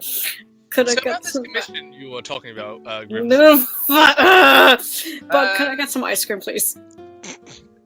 So depending on how nice, what high of quality you wanted, I could probably get you a, like if you're talking like top of the line quality, you know, since you're a friend, I do it for, and since this will obviously piss Tenzing off a bit, I can do it for. I hate you. You're awful. You suck. I don't like your paintings. Stick figures. I like. And I don't like your face. I don't like your face. Fuck. Make a wisdom save. Oh my god. Let me pull up my sheet again. Do you have spells left? That's a cantrip. Oh, you're doing, It's mockery. Oh. No one insults my paintings! Was it charisma save? Wisdom. Wisdom. Oh, wisdom, okay. 11. Oh, that's a failure. You take 3 points of psychic damage. Ah! It looks like he's getting a brain freeze. Anyway, back to what we were saying. So 100 gold for a very nice painting, considering you're a friend. Who were you talking to, Varric? Grimson? Grimson. Oh. Dylan left, right? I think he did for a bit. Yes, he said he was going off for a bit. Yeah, So he's, for the sake of this, Grimson's just eating a bowl of ice cream as well. Sorry, Tenzing, that took that a bit too far. I mean, it's alright, mate. I mean, we're just fucking around. You seem to be here. Not that. No, not that kind. Not that kind. I mean, does Bud even recognize that that's a spell? All I did was say that your face is stupid. Probably a little bit of blood coming out of his ear probably helped. No. It's all internal bleeding. Please. The boys been through a lot, okay? Tenzing is maturing, it's bullshit. Well, I suppose you're all doing good. Or would you like another bowl? Honestly, if I can get something that's not sugar, I would be most grateful. Yes. That is okay. I'll see what I got. Do you have celery? I would love a stick of celery right now. We do have celery. Alright, I'll take that and a cucumber. A cucumber. Yes. Okay. No, I like to put them on my eyes when I go to sleep. Oh, that's right. You haven't been doing that lately, have you? I ran out of cucumbers. He looks over at you like, you make yourself a salad at night. No. So what I do is, because cucumbers, they have these like vitamins that's really good for like wrinkles and kind of like help remove bags from under the eyes. So like when I go to bed, I will gently place them onto my face, so that way my skin can absorb the vitamins directly. And then you eat it afterwards. Sometimes. Sometimes. And sometimes. Sometimes it's. Looks back between the pair of you.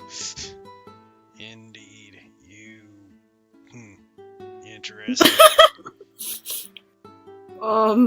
You should try it. You always wake up feeling so refreshed. He looks over at you and goes, not really a person who has to worry about wrinkles. as he pets his fur face. I mean, there's still like skin underneath that, I would assume. But you can't really see it. Welcome back! Welcome back. We're talking about the cucumber tradition. I can't hear you. If you're Cucumber talking. tradition is dead. Along with somebody else! Especially with Varric supporting police brutality.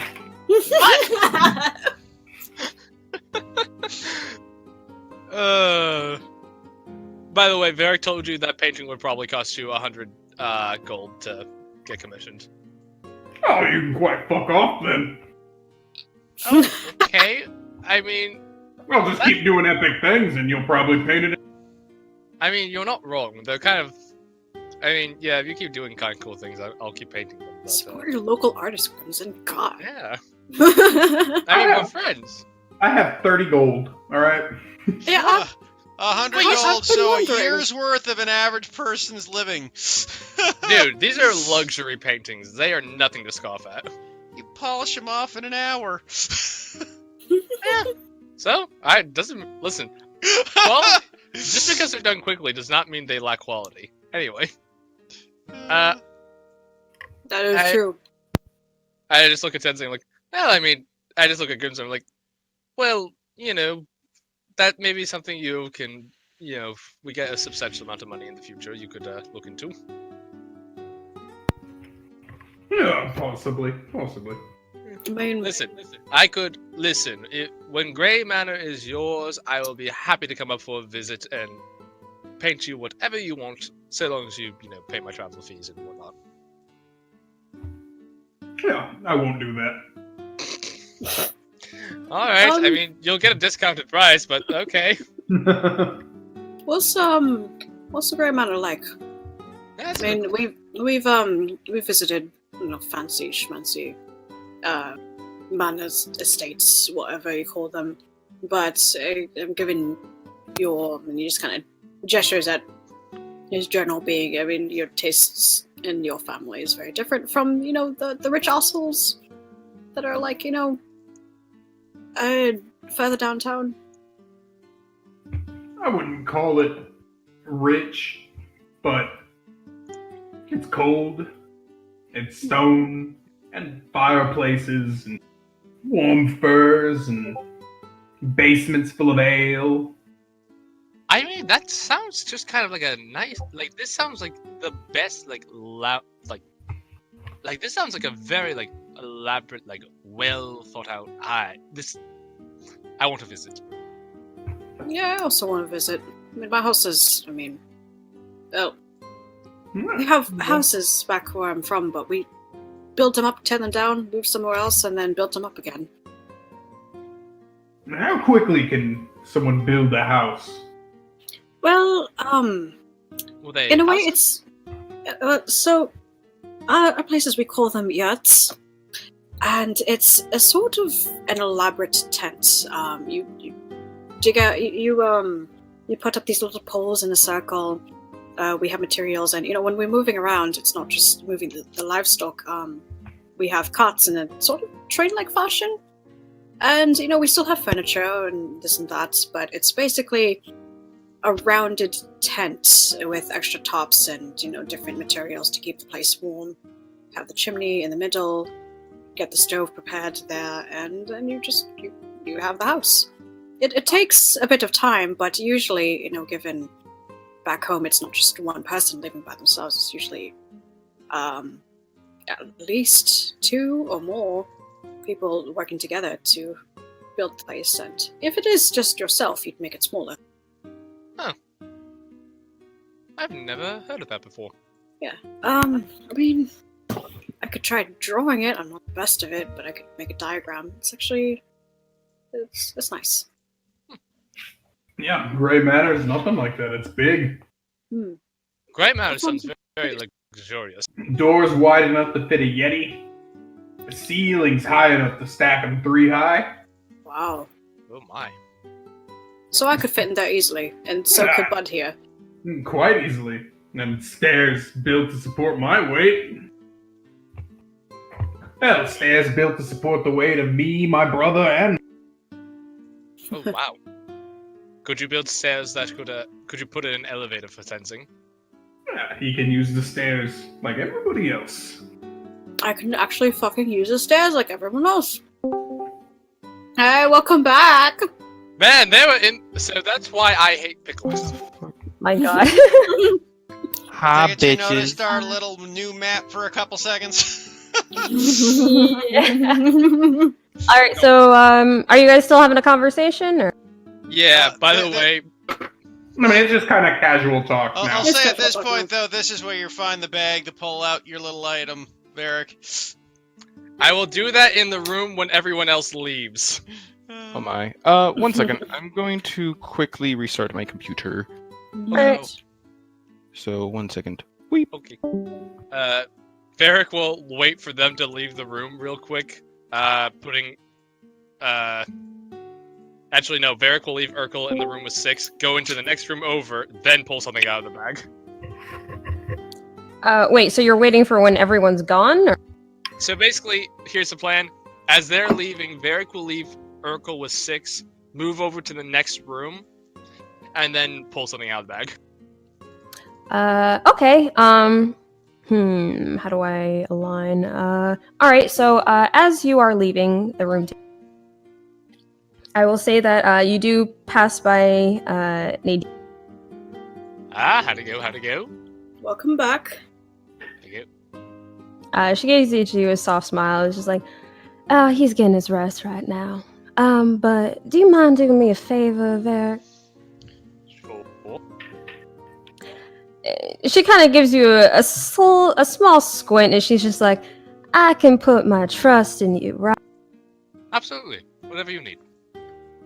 Bear kind of straightens up and kind of like drops a smile. It's like yeah. Alright. You see her take out a folded piece of paper that's been folded in a way where you don't see the words, and hands it to you. Would you mind handing this to Klaus? Possibly when,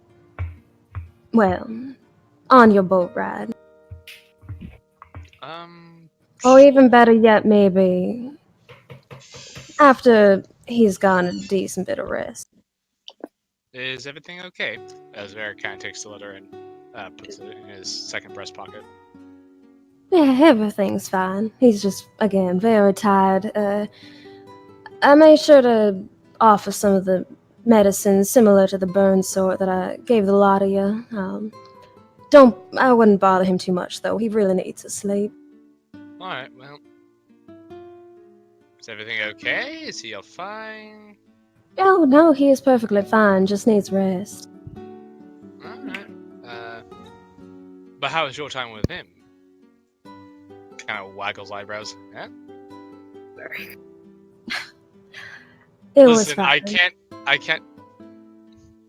That's good to hear. Varric just looks over at Tenzing and is like, listen, I can't do it myself anymore. I need to live through this vicariously through other people, alright? You're just jealous because you can't have it quite yet. Listen, I'll get there one day. Turns back around. I understand I'm rooting for you, I suppose. Thank you. I understand completely, and I will give this to him per your specifications, and I'm assuming I am not to read it. Please. She again gives you that analyzing stare. I can trust you, right? Of course, you have my word as a gentleman. I shall not hand this to him before you have specified, and I shall not read it myself. Alright. And hold off on handing it to him till he's gotten plenty of rest. So, another 2-3 days. Me and Tenzing were talking about maybe taking a week off after we got back to the mainland, and more or less to mentally recuperate. Whenever you believe best. Alright. I will be sure to do that. And, hey, do you want to stick around and see me maybe blow myself up?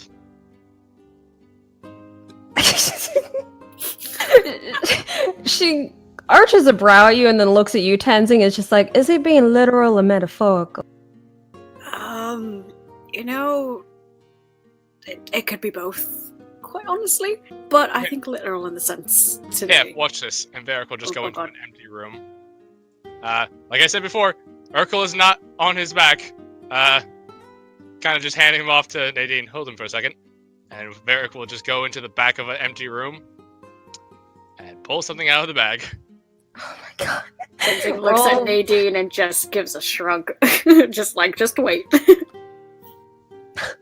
I hope it's nothing dangerous. And roll a 1d100. 19. 19. I've yet to pull anything bad out of this bag. Varric is starting to feel safe with this. You're jinxing yourself. Famous last words. Oh, absolutely. All right. Reaching in, you feel what seems to be some kind of wooden handle. Bring your hand up further. You feel metal, so you reach back down towards the wooded handle, pulling it out, and it's pretty heavy for someone with your strength. But you manage to pull out an axe. Another one. Another one. Varric just kind of chuckles a bit. It's like, hey, I found another axe. And he picked it up this time. The weight does get lighter. Guys! You know, this will be perfect to repair Grimson with. Full circle. Full circle. Well, that was me almost blowing myself up, and I'll put the bag away. Yeah, Mr. Grimson. To replace the axe you gave me, and I will hand it to you. Arms shaking a little bit under the weight. Well, thanks. It's, Grimson will give it a look over. It just looks like an axe, right? It's a pretty nice looking axe. A lot better than a typical sort of axe you've ever seen. I've seen some nice axes. I don't know This one's real nice. who you think you're talking to, but... Still talking about axes here? Wait, Axe as connoisseur. by the way, as I'm handing it to him, do I sense any magic off this thing? Are you... I mean, make an Arcana check. Okay. 24. Yeah, you get the sense there's some Nice. magic on it. Wait, hold on. Nope, you've already handed it to me. Wait. Nope, Something- I'm gonna figure out what it does in the... Wait. He wants a surprise, Varric. Let him have it. No, I don't know what comes out of this bag. Give me 1 sec. Listen. I will paint you a painting for free. If you let me see that for a second. Just for You like, painted me a painting for free. I will paint you another one for free. And God. We've already had this conversation, Varric. I feel like if I just wait long... what if, and hear me out, you just let me see it for 11 minutes? It's a really nice axe. I don't want... Listen. This is a gift from me to you, but I realize that might be dangerous, and I wouldn't want to give you something that may be cursed. Just, please? No. Please? No. Well, actually, could you do that for my thing then? I already did. Did you? Yeah. Oh, wait. Then what was? Can someone explain to me how this works? Varric cast identify at the on the glaive. On the glaive or the lance? The lance, I mean. So. I think I did anyway. What was the results? We didn't talk about it. The results were the things that Nikki posted in the chat. Yeah. Yeah. Wait, I didn't see this. Where? It's in in the treasures. section. Oh, right. That's okay. So then so I can just use this as is, right? I can just, It doesn't require attunement, does it, DM? Does what? Does the lance require attunement? Yes. Yeah. Okay, you don't need to attune to it, but like I said, I can't tell if that's cursed. How? So- I mean, Well, by this point, Tenzing has been holding on to it, so... like I remember this word when Leon was around, but I didn't actually know what that means. What is attuning? So, attuning is the idea that you are linking your very essence with the magic of the item itself, effectively creating a bond between the two. I myself have never done it, but apparently it usually takes about an hour to establish that bond. So I just lick it and hope that it likes me. just more or less you hold on to it and just kind of like focus on it for like an hour, and you connect your essence to it. But like I said, yeah, we got that. We got that from a very kind of sketchy vendor, we'll say. So I just take it to an expert before doing anything with that. I suppose, but I just stare at it. But sorry, I understand what you're trying to get at, but I'm also just like, I don't know how to do that. So, It's your decision, but like I said, more or less just spend an hour focusing on it and you'll form that connection, bud. Okay. Be careful! Also, Grimson, can I see your axe, please? Nope, I like the surprise. That's I mean, surprise. if it's in the form of, you know, helping out Binky with her notes, you know, you're gonna see it eventually. Yeah. Well, yeah, that's why I want to know what it does, because I want to go back and tell her. So you'll see it eventually. Yeah, it does. It's gonna be swinging around at some point. If I not, literally on just. trees. I'm sorry, I did not mean to interrupt you. Oh no, that's alright. Go ahead. No, you're good.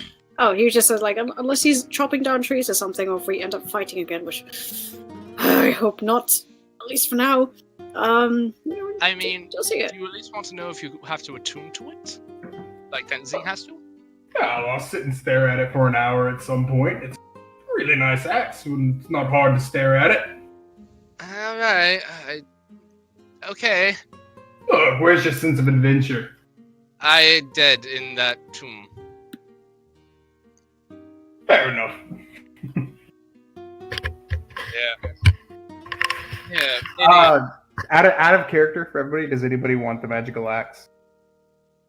Nah, axes are your thing, man. I'm good.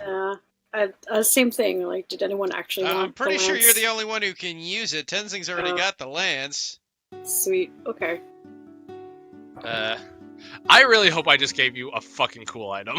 Because it can't be used by Scar, because it's not a simple weapon. Oh, what kind of axe is it? What do you mean? Yeah, like yeah. hand axe, battle axe, great axe. Yeah, battle axe. Oh, I wrote hand axe. Berg is like, okay, oh boy. By the way, I hope I just gave you a fucking cool ass weapon. You'll find out in an hour. Oh god. Maybe it just turns your skin blue. I don't know, that's pretty neat.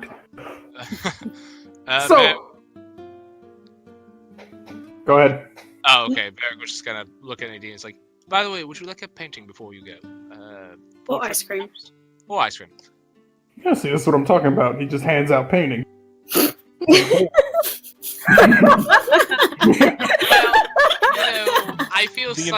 I feel slightly responsible for the tragedy that has befallen them, so I would like to. I'm not saying the value was going to be immense. I'm not saying you don't have your reasons. I'm just guarantee you'll paint another painting of me at some. Yeah, I never said I wouldn't. I'm just. Goodness me. It's a poor business model, really. Well, I just listen. I'll go. Listen, I will do commissions to make money, but for friends and for family and for those who I find have a really cool, fucking epic moment, you know, sometimes I'll just want work to be put out into the world, just sort of a way to give back a little without taking. I really hope you're counting me in the friend category and not the family category. No offense, Varric. And she kind of just gives you this playful. Varric just in return gives the playful, oh! Your words wound me so, worse than any vicious mockery. Sure, I'll be happy to have a painting. Alright, what would you like? Yourself? Maybe some epic scenery or something like that, or what have you? You see her kind of think for a moment, and then it's just... Well, do you mind if I make a bit of a strange request, actually? Do you want Klaus naked? Sputters out ice cream. Just him wearing his hood, just sort of like maybe the ice cream dripping Varric, down. shut up. I'm gonna have to clean that up. Sorry. Do you have Don't a worry, I got towel? this, and I'll wipe just it press off. digitation it away. I keep forgetting you have that spell. It's so nice. Nadine gives you a look half between amused and half, I'm gonna smack you upside the head. Okay, go on. What do you want? Well, actually, I guess first I should ask, with your paintings, do you need to see a visual of it, or are you able to paint from your mind? Oh, I can paint from my mind. Typically I like to, usually I paint from the world around me, but no, I'm very much more than capable of painting from the mind. I once had someone ask me to paint them in the armor of a king wearing a crown over a cliffside, sort of in a triumphant stand, which was quite fun. In that case, could I perhaps have you paint a painting of the Ladia? And she gestures to each of you and over towards the room where Klaus is sleeping, then back at you guys again. The Ladia, just relaxing with one another, having a fun time. It would be my pleasure. That's impossible. Klaus doesn't have fun times. That is one thing I have a hard time imagining is him smiling. Oh, did you see it? Can you describe it? And Varric will just take down and just pull out a notepad. Nadine crosses her arms and gives you both kind of a cross look. It is just like, The Ladia need to really be nicer to him. I understand that he's a bit cold with his words sometimes, but he's not all that bad a person. I think honestly he needs I think he needs a lot of you to be more friendly with him. And I know you're probably not going to be met with friendliness in return at first, but at least try. I'm the nicest person in this room. Oh, I'm sure you are, big guy. she gives a rub to your arm with amusement, but again crosses her arms, looking at each of you. I'm serious, though. Give him a chance. That's what I've been saying. I mean... Alright, I'll try. Again. But I will fulfill your request to the best of my abilities, Miss Nadine. And all of you to look like you're having a fun time. And I mean all of you. Alright, I most certainly will. May I ask, though, why would you want a painting of us? You'll see after you finish. Alright. And Varric will fulfill her request to the best of his abilities. Make a performance check. Alright. Okay. Wow. Nice. You make a very nice painting of just the lot of you just sitting around a campfire, appearing to be chatting, smiling, laughing. Even Klaus seems to have sort of a private smile on his face. Despite you never having seen such a thing, you managed to capture what you assume would be a perfect representation. How's that, Miss Nadine? You see her look it over real carefully. A content smile comes to her face. She nods her head in approval. I like. All right. Now, please tell me, what are you intending to do with this? She gives you an amused little smile as she, after she finishes looking at it, she carefully rolls it in the way that she's seen the rest of your paintings rolled, and hands it back to you, and it's just like, I want you to keep. Really? Yeah. Tintin smiles at this, kind of understanding what she's going for. Why's that? Sometimes people just need a physical reminder of the better time. And I'd like all of you to have that. Thank you, Nadine. I appreciate that. You sure you don't want anything for yourself or your merry band? I'm sure.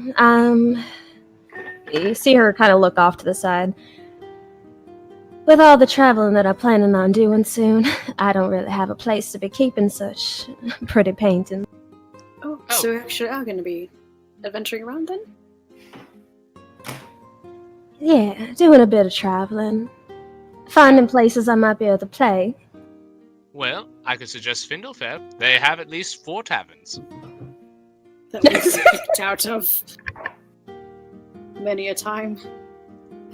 Are you telling me you burned down more inns? Okay, first off, too soon. Second No, off, she does not look like she's joking. She looks like genuinely concerned. no, we have not burned down more inns. First time someone we used to travel with got in trouble with the guards and swept us up and all that business, and we just assumed we weren't welcome back at the inn. Second time, to no particular fault of anyone, a image of I think it was a giant had appeared, and we got blamed for it. So, which was, first off, I want to say that is profiling. All right. Third off, a demon attacked Tenzing while we were there and kind of wrecked the place. And we got blamed for that because it disappeared by the time the owner just conveniently walked in after we had defeated it, and it just turned to sludge. Yeah, that was bullshit. Yeah, no, completely agreed. And then the fourth, well, we haven't gotten kicked out of a fourth inn yet. Looks at Nadine, looks at Varric, looks out the door. You sure about that? Oh, right, and then we got, well, to be fair, they got kicked out of your, out of the other place. The, what's it called? Oh, the Inn of Aldin, right? That's it, thank you. That's one of the 4 things in my notes. I have a question for the DMs. I wrote down Jew Temple. What? What? J-O-O. J-O-O. J-O-O Temple, and one of you needs to tell me what the fuck that is. I have no idea. Was this before or after I joined the game? Because I can't tell you either. No, these are Grimson's notes. Jew Temple. I have no idea what you're talking about. That is the temple to the god of culinary arts. Okay, as long as nobody knows. Don't know why I fucking wrote that. The biggest mystery on this island is notes. I told you this island's bad. I said it. Well, we can't leave until we solve the mystery. Anyway. Nadine just gives a small shake of her head. She's like, laddie, please try to be careful, not get kicked out of more inns. I only promise that I will not do anything to get us kicked out. It's hard to get kicked out of inns if nobody's willing to have it. If nobody what? If nobody's willing to have any fun, looks at Tenzing. Squints at him. Listen, we've had a long run with inns. We don't want to have to find another one. Let's just enjoy some time before we have to get back to business. But How do you stay safe, alright? But Try not to get into too much trouble. we won't. Well, knowing us, we'll get into a lot of trouble. But like I said, if you're ever looking for a good place to play, Fendlefair's got a good selection of inns and taverns to go to. She gets kind of a thoughtful look on her face at that, and it's just like, The beaches there are beautiful this time of year, by the way.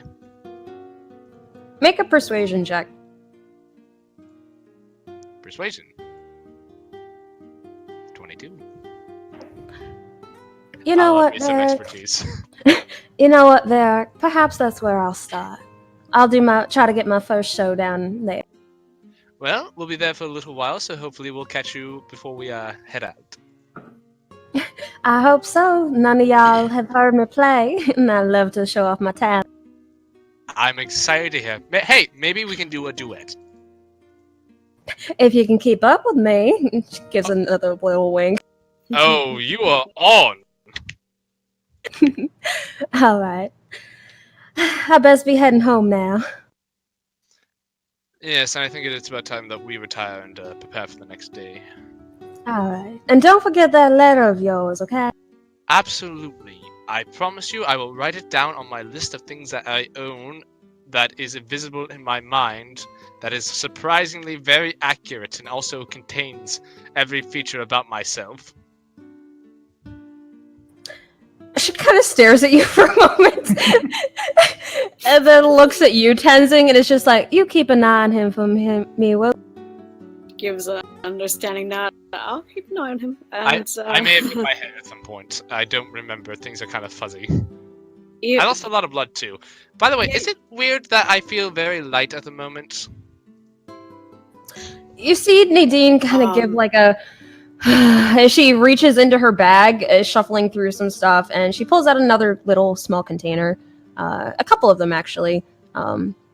It seems to be the same container as the ones for the burns that she brought for you, but unscrewing it, it looks like it's a different color. As she offers it to each of you, is just like, That's the last of what I got from Felicity. Just be careful. thanks. Thank you. What does this do? It's not going to heal it, but it helps with the pain. Oh, I was messing with you. You keep it for yourself. The road can be dangerous. Hold on to it anyway. I get the sense you lot are the type to get hurt often. Yeah. Right about that Reed, moment, Crimson Reed. his fingers on the fucking axe that he's been messing with. By the way, at this point, I guess you'd be attuned, Grim. So yeah, you're attuned to that weapon. yep. Oh, okay. What's it do? You will find What out. that axe do? Well, Would that axe do? I'll give you the we gotta give him the basics at least. You get it's a +1 axe for Okay. starters, and you gain hit points equal to your level to your maximum. Oh shit. Wait, Oh, what do fuck. you mean? Like I gain. Well, I'm confused by the statement. Yo, Fuck! what's your level? Okay. So 5. So I gain an additional. 5 hit points to your maximum. Holy fuck. Oh. Fuck! You I know exactly what the. Okay. Varric don't know, so no spoilers. Barry doesn't know because he won't let him look at the axe! Oh, this is gonna suck later. Looking at each of you, Nadine just has a fond smile on her face, just like, seriously though, if you hear I'm in Fair, please stop by. Absolutely. I would listen. I have a friend that I believe you would absolutely love to meet. She is Girlfriend. Hey, listen. Oh, is that so? No. She's just a friend that Here you are giving me a bunch of heat, and here you are. Listen. All right. I just, I think she's rather swell, and I like her a lot, and I would appreciate if none of you would fuck that up for me. I think she's just a really swell person. And Crimson, I don't believe you've met. Yeah. But yeah, no, she's really nice.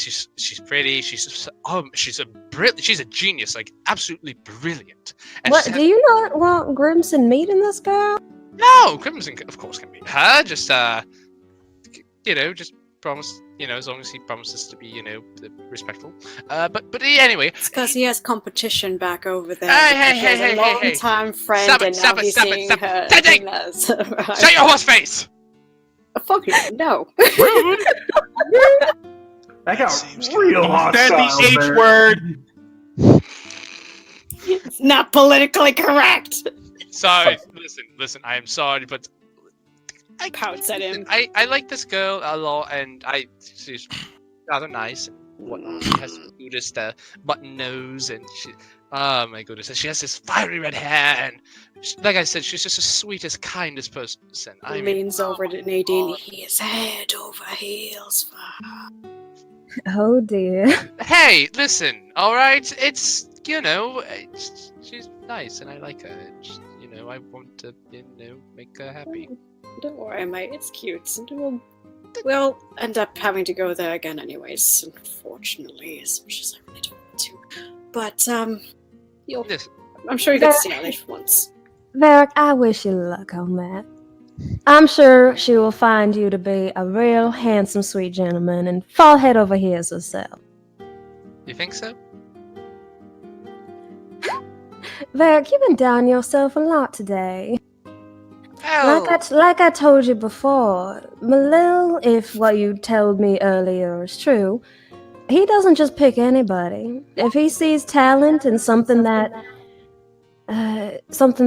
stands out to him, that's when he's gonna let himself be known. I have been wondering why he. I have been wondering what he sees in me that I don't. You'll Maybe see I it should soon ask her. enough, mate. I did want to ask him that. I wonder if he'll answer. I don't know. Sorry about that, but thank you very much. I do appreciate your words, Nadine. I hope we see you on the road. And remember to write, because I will be sending you letters. Ooh. Oh, I expect you to. It's gonna be Alright. difficult sending letters on the road, though. Well, worst case scenario, I could always check in with you with a message. A magical message. We'll figure a way. I mean, you're going to be a famous piano player that travels around the world. It won't be too hard to find you. Yeah. Here's By to the way- hoping. Here's hoping. But if you do hear my voice in your head, keep in mind it's only going to be 25 words, and then you can respond back to me for about 25 words. Just give me a heads up if that ever happens. Of course. I will keep it to 25 words. All right, just making sure you know, because boy, does that get annoying when people don't know how that works. Oh, after getting to know you, Varric, I get the sense 25 words is a bit much for you. Well then, Holds in his smart. listen.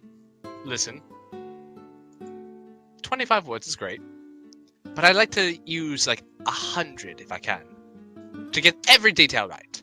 Are you sure 100 is enough? You know, I'm just giving you a hard time, Varric. You know I mean no mean from it. I know. Hey Grimson, can I look at that axe now? No. Oh my God. If that thing's cursed, I don't want to hear anything about it. You're basically, it's like asking a dog to give you back his bone, but it's not going to give it to you. Anyway. Listen, but no. Thank you, and I hope you're right.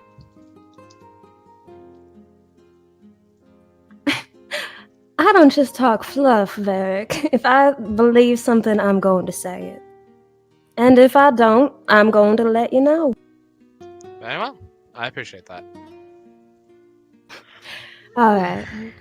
Ollie, I hope all you get plenty of rest, though. The rest of you look real tired, and again, stay safe. But I hope to see you soon. As you as well. She, you see her bring her hand to her lips to blow the lot of you a kiss, and then turns and walks out. I Goes like to pretend to reach for it and catch it and bring it to his chest. Oh, I think I know who that's for. We'll send it off to the other later. Anyway, but Right, but yeah. do take care and be safe, alright? Do your piano thing, become famous. Remember the small people like us. Oh, you ain't small people. A lot of big. Well, I mean, I kind of am, but No, Varric, you big as well. Big in personality, at the very least. that I can agree with. Yeah, she's around that. She waves each of you goodbye and heads out, closing the door behind her. Bye now. I like her. She's really nice. The grumpy one found someone nice. I don't know about you lot, and Varric will just stretch. I think I'm gonna head out to bed soon, and we'll put a gold piece on the counter to get his own room and just be like, yeah, I'll give Rachel a call tomorrow to kind of set up a meeting so that way we can let her know what happened, and we should be able to go on our way after that. Alright. Are you going to be meeting here? Are we all going to meet her? I feel like that might be better. Well, I'll figure that out with her. I'm just gonna ask her, hey, we need to tell you what happened. Where would be a good place to meet up and when? So, hopefully we don't get into any trouble tomorrow, because that's kind of at the height of my arcane ability to do that, and I can't really do that too often. Yeah, we'll just keep our heads low and, just cross those bridges when we get there. We'll figure it out. We've gone through a lot today. Just Let's just Oh, rest for now. Yeah. Let's head off.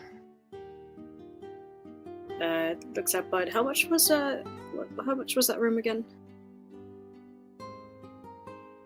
Heath. Heath.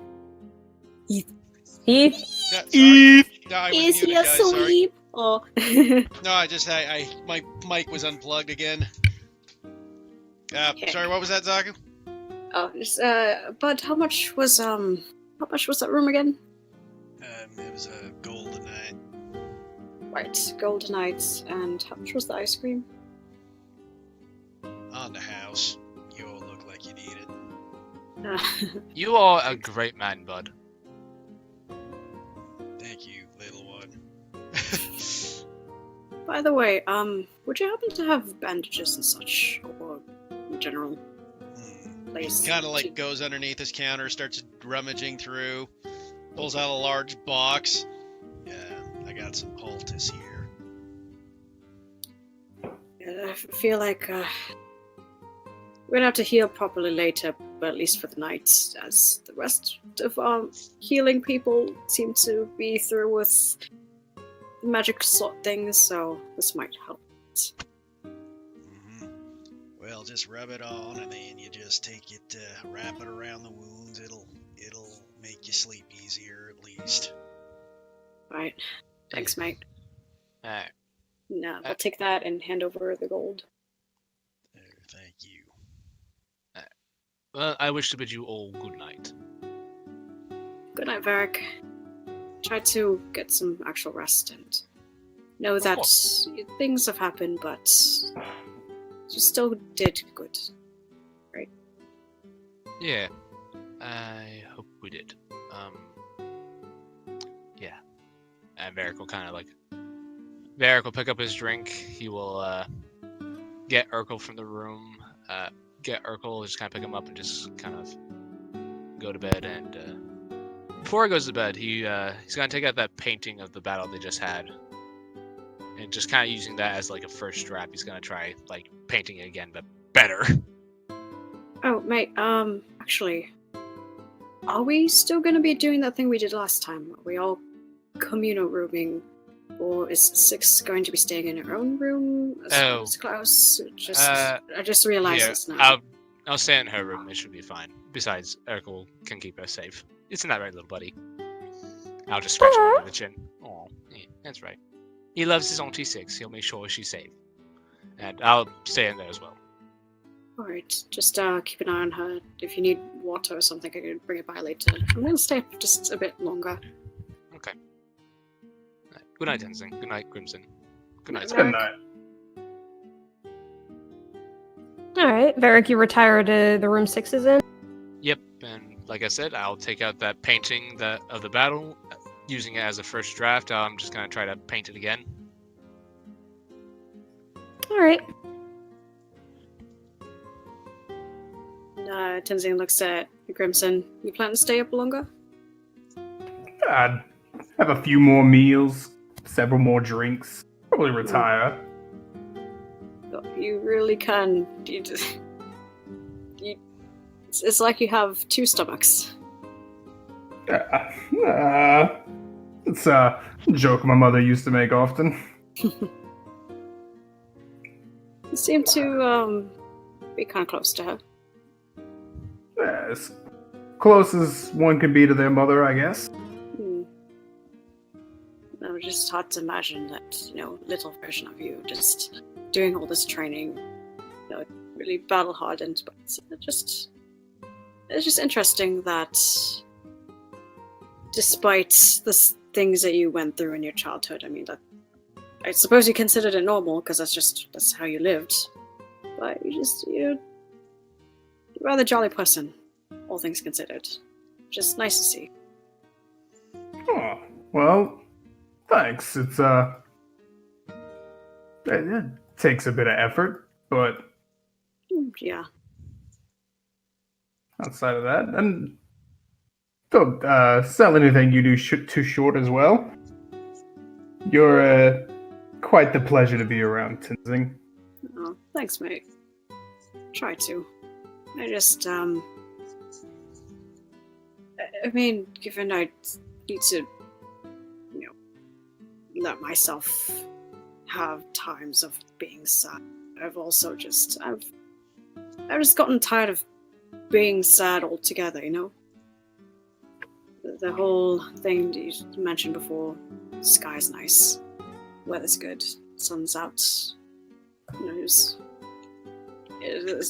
the rain can be inconvenient for once, it was nice to feel it again. It's actually kind of refreshing to find somebody else nature that much. Yeah, it's a really different world over here. And to be honest, I find myself just missing home a lot. So we've been on the road. Our first mission, sure, we camped out. It was nice, but lately we've just been in cities and it's just so different. Well, how far is home for you? You talking like physically, literally, metaphorically? For talking distant, it's pretty far. Whatever comes to your mind first. However you want to interpret that question, I'll accept any answer. Well, far. Really far. I have bits and pieces of it with me now. And he just kind of nods at his, dangling earrings and, the clothing that he wears. And his headband and stuff. There's bits and pieces. And that's, myself and stores I can tell. That's really all I have left of it as far as I know.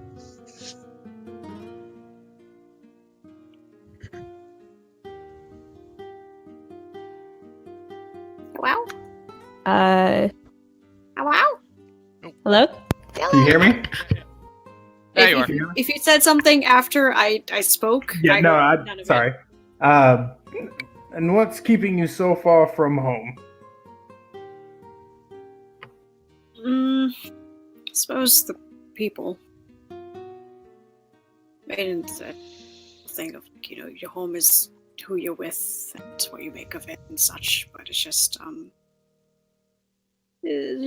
just a little hard when it's one thing to leave home to, on your own volition, but it's another when it's sort of just leave it when you're not ready. So, home from there, at least from origins, it's really far.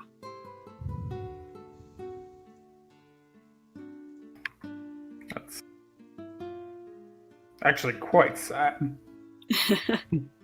Yeah, it fucking sucks. It's, Well, look, maybe you said you carry a bit of home with you, and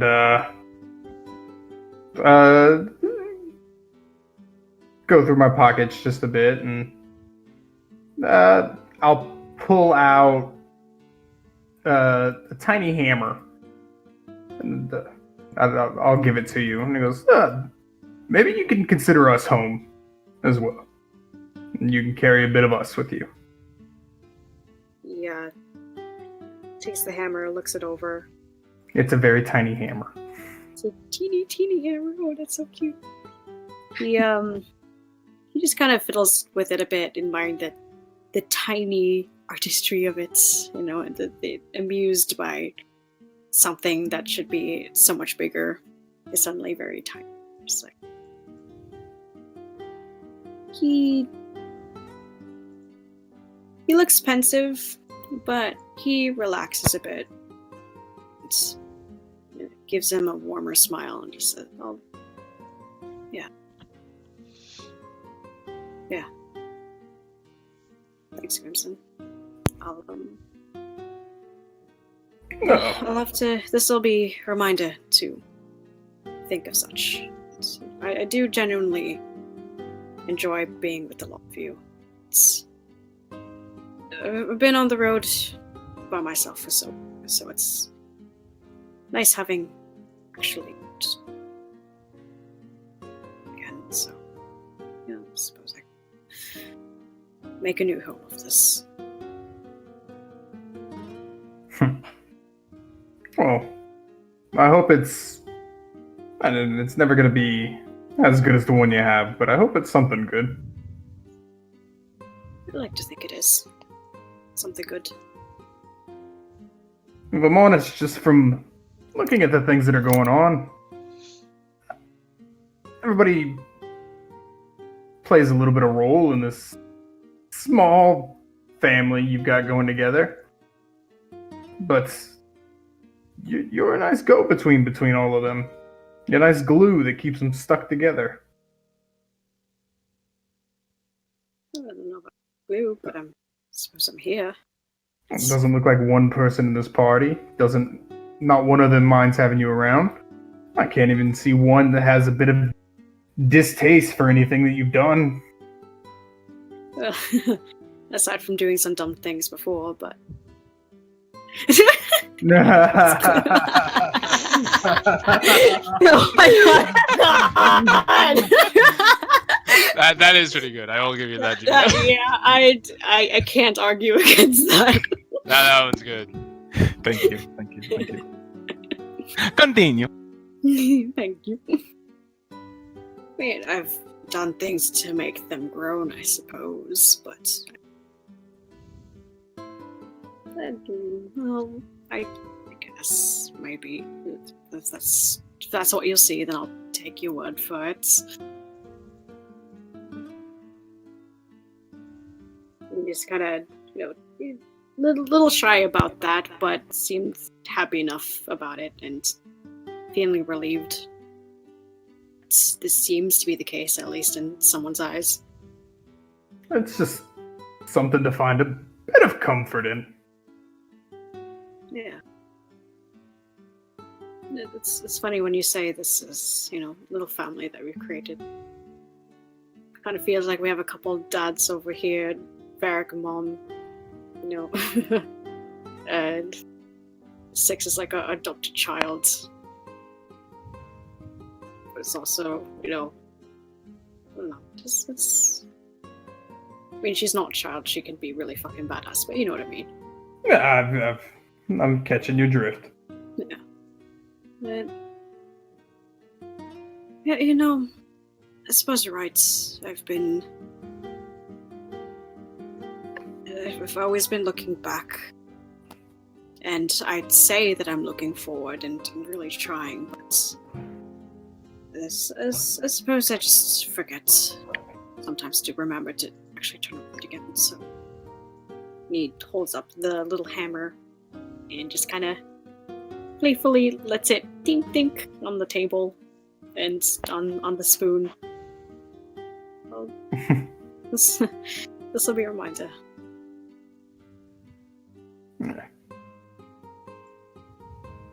Well, and then I'm gonna polish off 2 more drinks at once. Glug glug. I'm gonna break one of the bones from the mutton off and now chew the bone. I'm like, well, I've got to be up early, so I'm gonna leave you to it. But you sleep good, Tensing. We'll try. What are you waking up so early for? The meditation, some prayer. I didn't know you did that. What's today? Is it like Sunday? Or this world's equivalent thereof. That hurt me. We will say that, yes. I don't know, is it still Sunday for you, Dylan? Every Sunday or so, I pray to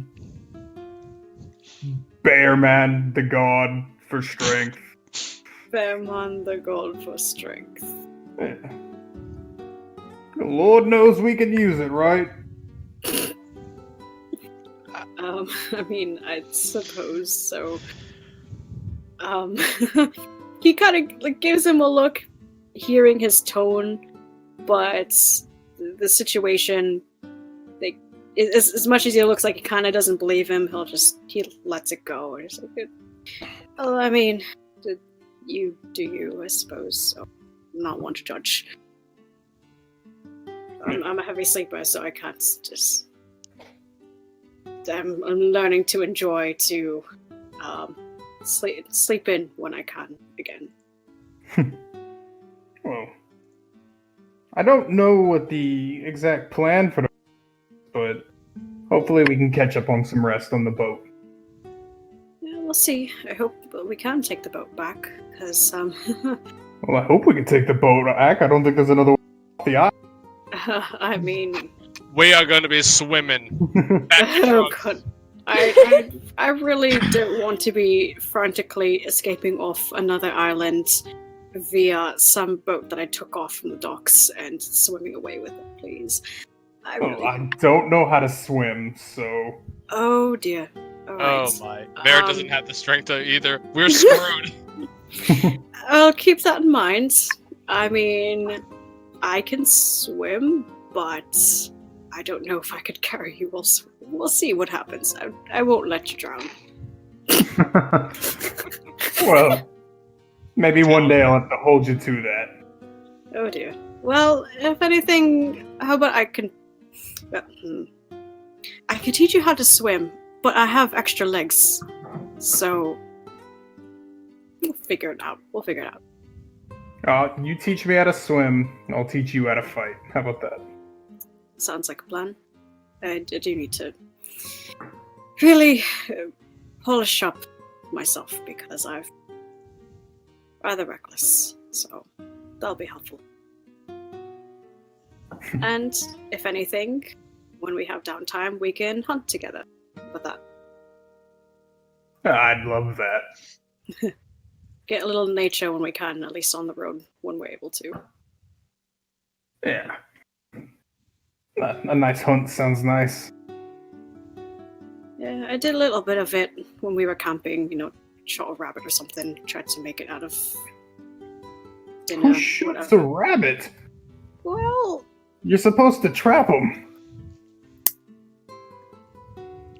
I did what I did, and in the end I got it, so...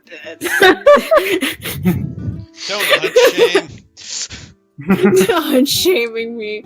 You know how much meat is wasted when you shoot the rabbit? I mean, I used all of it. Most of it. All that was left? Shoot a rabbit with a bolt. It's very difficult to miss the vital or the nasty organs when you shoot a rabbit, and you ruin a lot of the meat that those organs come into contact with. Well, then that's another thing that we can work on. Oh, not with me. I'm not a trapper. Oh dear. Oh, well then, I don't know. We'll throw axes at shit. All I know is, mainly from back home, is you keep the wolves from the sheep, and you're good enough. Doesn't matter how you do it, just keep them away. It's a nice, simple life, it sounds like. Yeah, it really was. I mean, I always did sort of have the curiosity to eventually leave, and, I've told the others before, I'd think about become a merchant, and selling wool in a cart or something, and meet some different kinds of people, and figure that out. But, compared to everything else that we've been doing thus far, yes, it was definitely a simpler life. So, I appreciate the small times of rest, because it just reminds me a bit of it.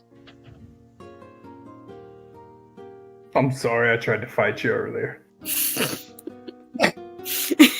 Dizzy can't help but laugh at that, just like... It's alright. To interrupt your rest.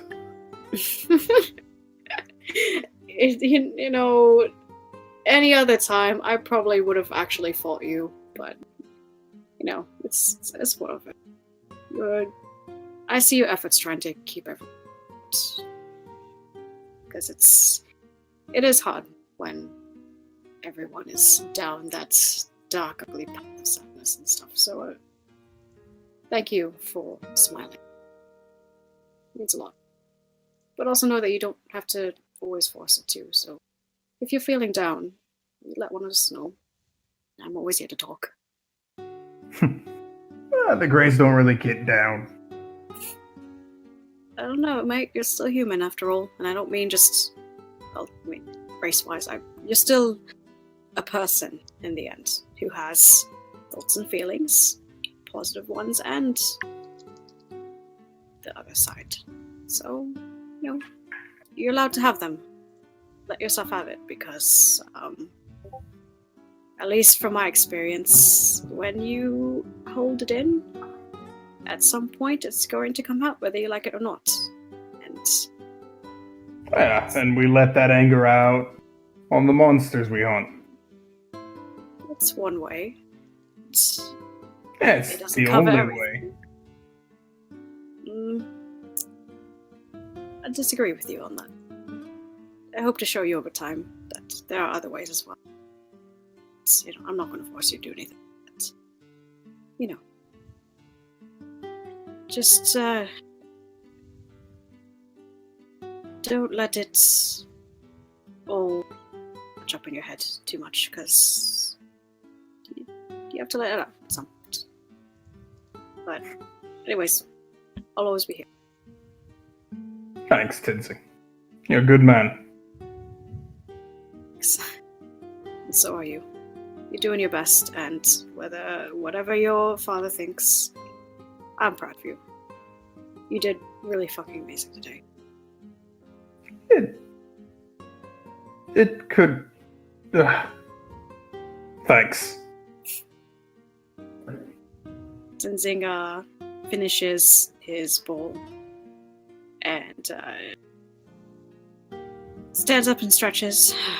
I hope we find a bath or something soon, because I feel fucking gross. Even a lake, I will dunk in it. It's raining outside. That's true. You could always ask Varric to clean you. It's more of a metaphorical one, but also, I guess, the prestidigitation would be bad. It is raining. Is it still raining, like, pretty hard? Looking out towards the window, it still seems to be raining. Well, It seems to have actually picked up quite a bit.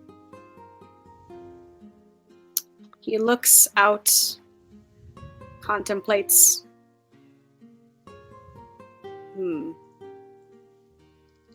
Gets up, opens the door, and heads outside to just kind of stand in it. It feels nice, mate! Attaboy. Stays there for a little bit longer, the hooves kind of splashing about in the puddles, and then comes back inside, realizes the puddle that he's making. Right.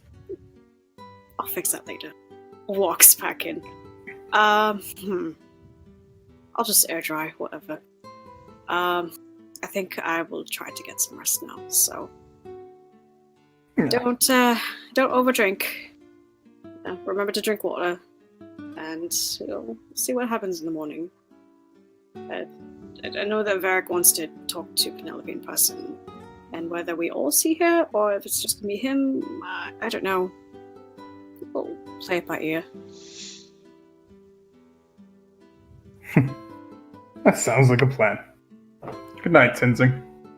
Crimson gives him 2 hearty pats on his back, and then just for fun, just takes off his headband and then kind of shakes his head like a dog just to splash him, and then heads downstairs. And passing by, he's going to just kind of stop by Klaus's room and just kind of listen to see if he's actually sleeping or if he's okay. Make a perception check. Perception.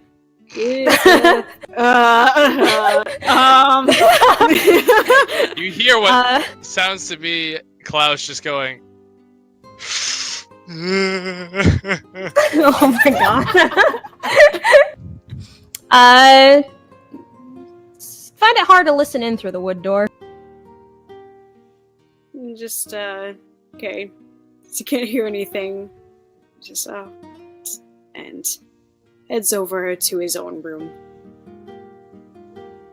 And we'll just stay there a little bit longer and just kind of chill out, and then, eventually get lulled by the rain. Alrighty. So, each of you lay down for... Oh, I was, except for Varric, make your performance check. Okay. And I'm using the first painting I painted as sort of a rough draft. Does that give me any helping hand at all? No. Okay. And while Varric is painting this painting, he's going to make one adjustment to it. And he is going to put himself in the painting, his back facing the viewpoint in which he is painting, and with him playing his accordion, definitely looks like, and then he kind of adds the detail to everyone of them looking kind of battle hardened, like just sort of, injured as they've been fighting at this point. Okay. What's the small change you're making? Varric's putting himself in the painting now. Okay. Just not the center of attention or anything, just kind of off to the side. Okay. So, performance, you said? Yep. And as he's painting it, he's just going to say, "We've done a lot of things, and we've done good, and we've done bad. And I don't know how I feel about it, and I need to know why you're so interested in me. Please." 55. Wow. As you are painting this reimagery of the battle you had seen, this time with you included in it, you get this sort of sensation as if someone has settled a hand over yours and is help guiding your brush as you move along. And that only doing so about partway through before you feel the warmth leave, and it is just your own hand moving on its own naturally. And eventually you finish up with an incredible painting of everything, now feeling much more fuller and complete and better, with yourself included in the mix of it.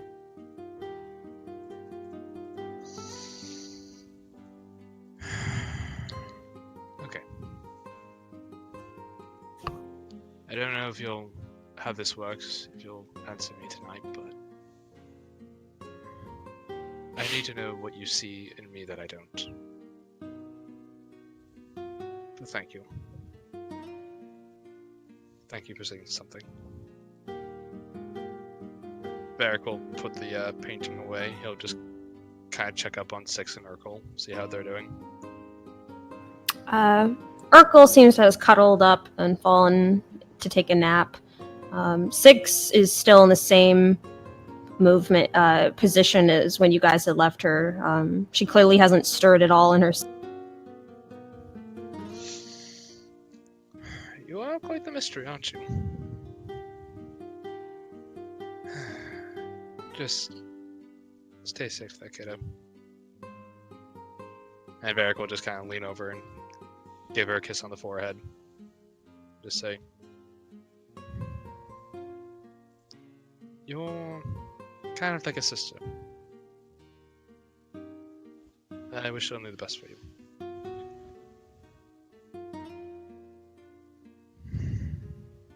Right. And Varric will go over to bed and just kind of fall in finally. A lot on his mind. Alright. Just about everything that's transpired over the last couple days. Alright. And each of you find yourselves settling in to sleep. Getting a much needed rest despite it still being early in the day. After everything that transpired and everything that happened in the battle you fought, and those of you who felt your life flash before your eyes, many of you pass out completely exhausted and settle in for a much needed deep slumber. And that is where we're going to leave it. Ah, we're all done. Okay. I will stop share recording. By the way, Nikki, if you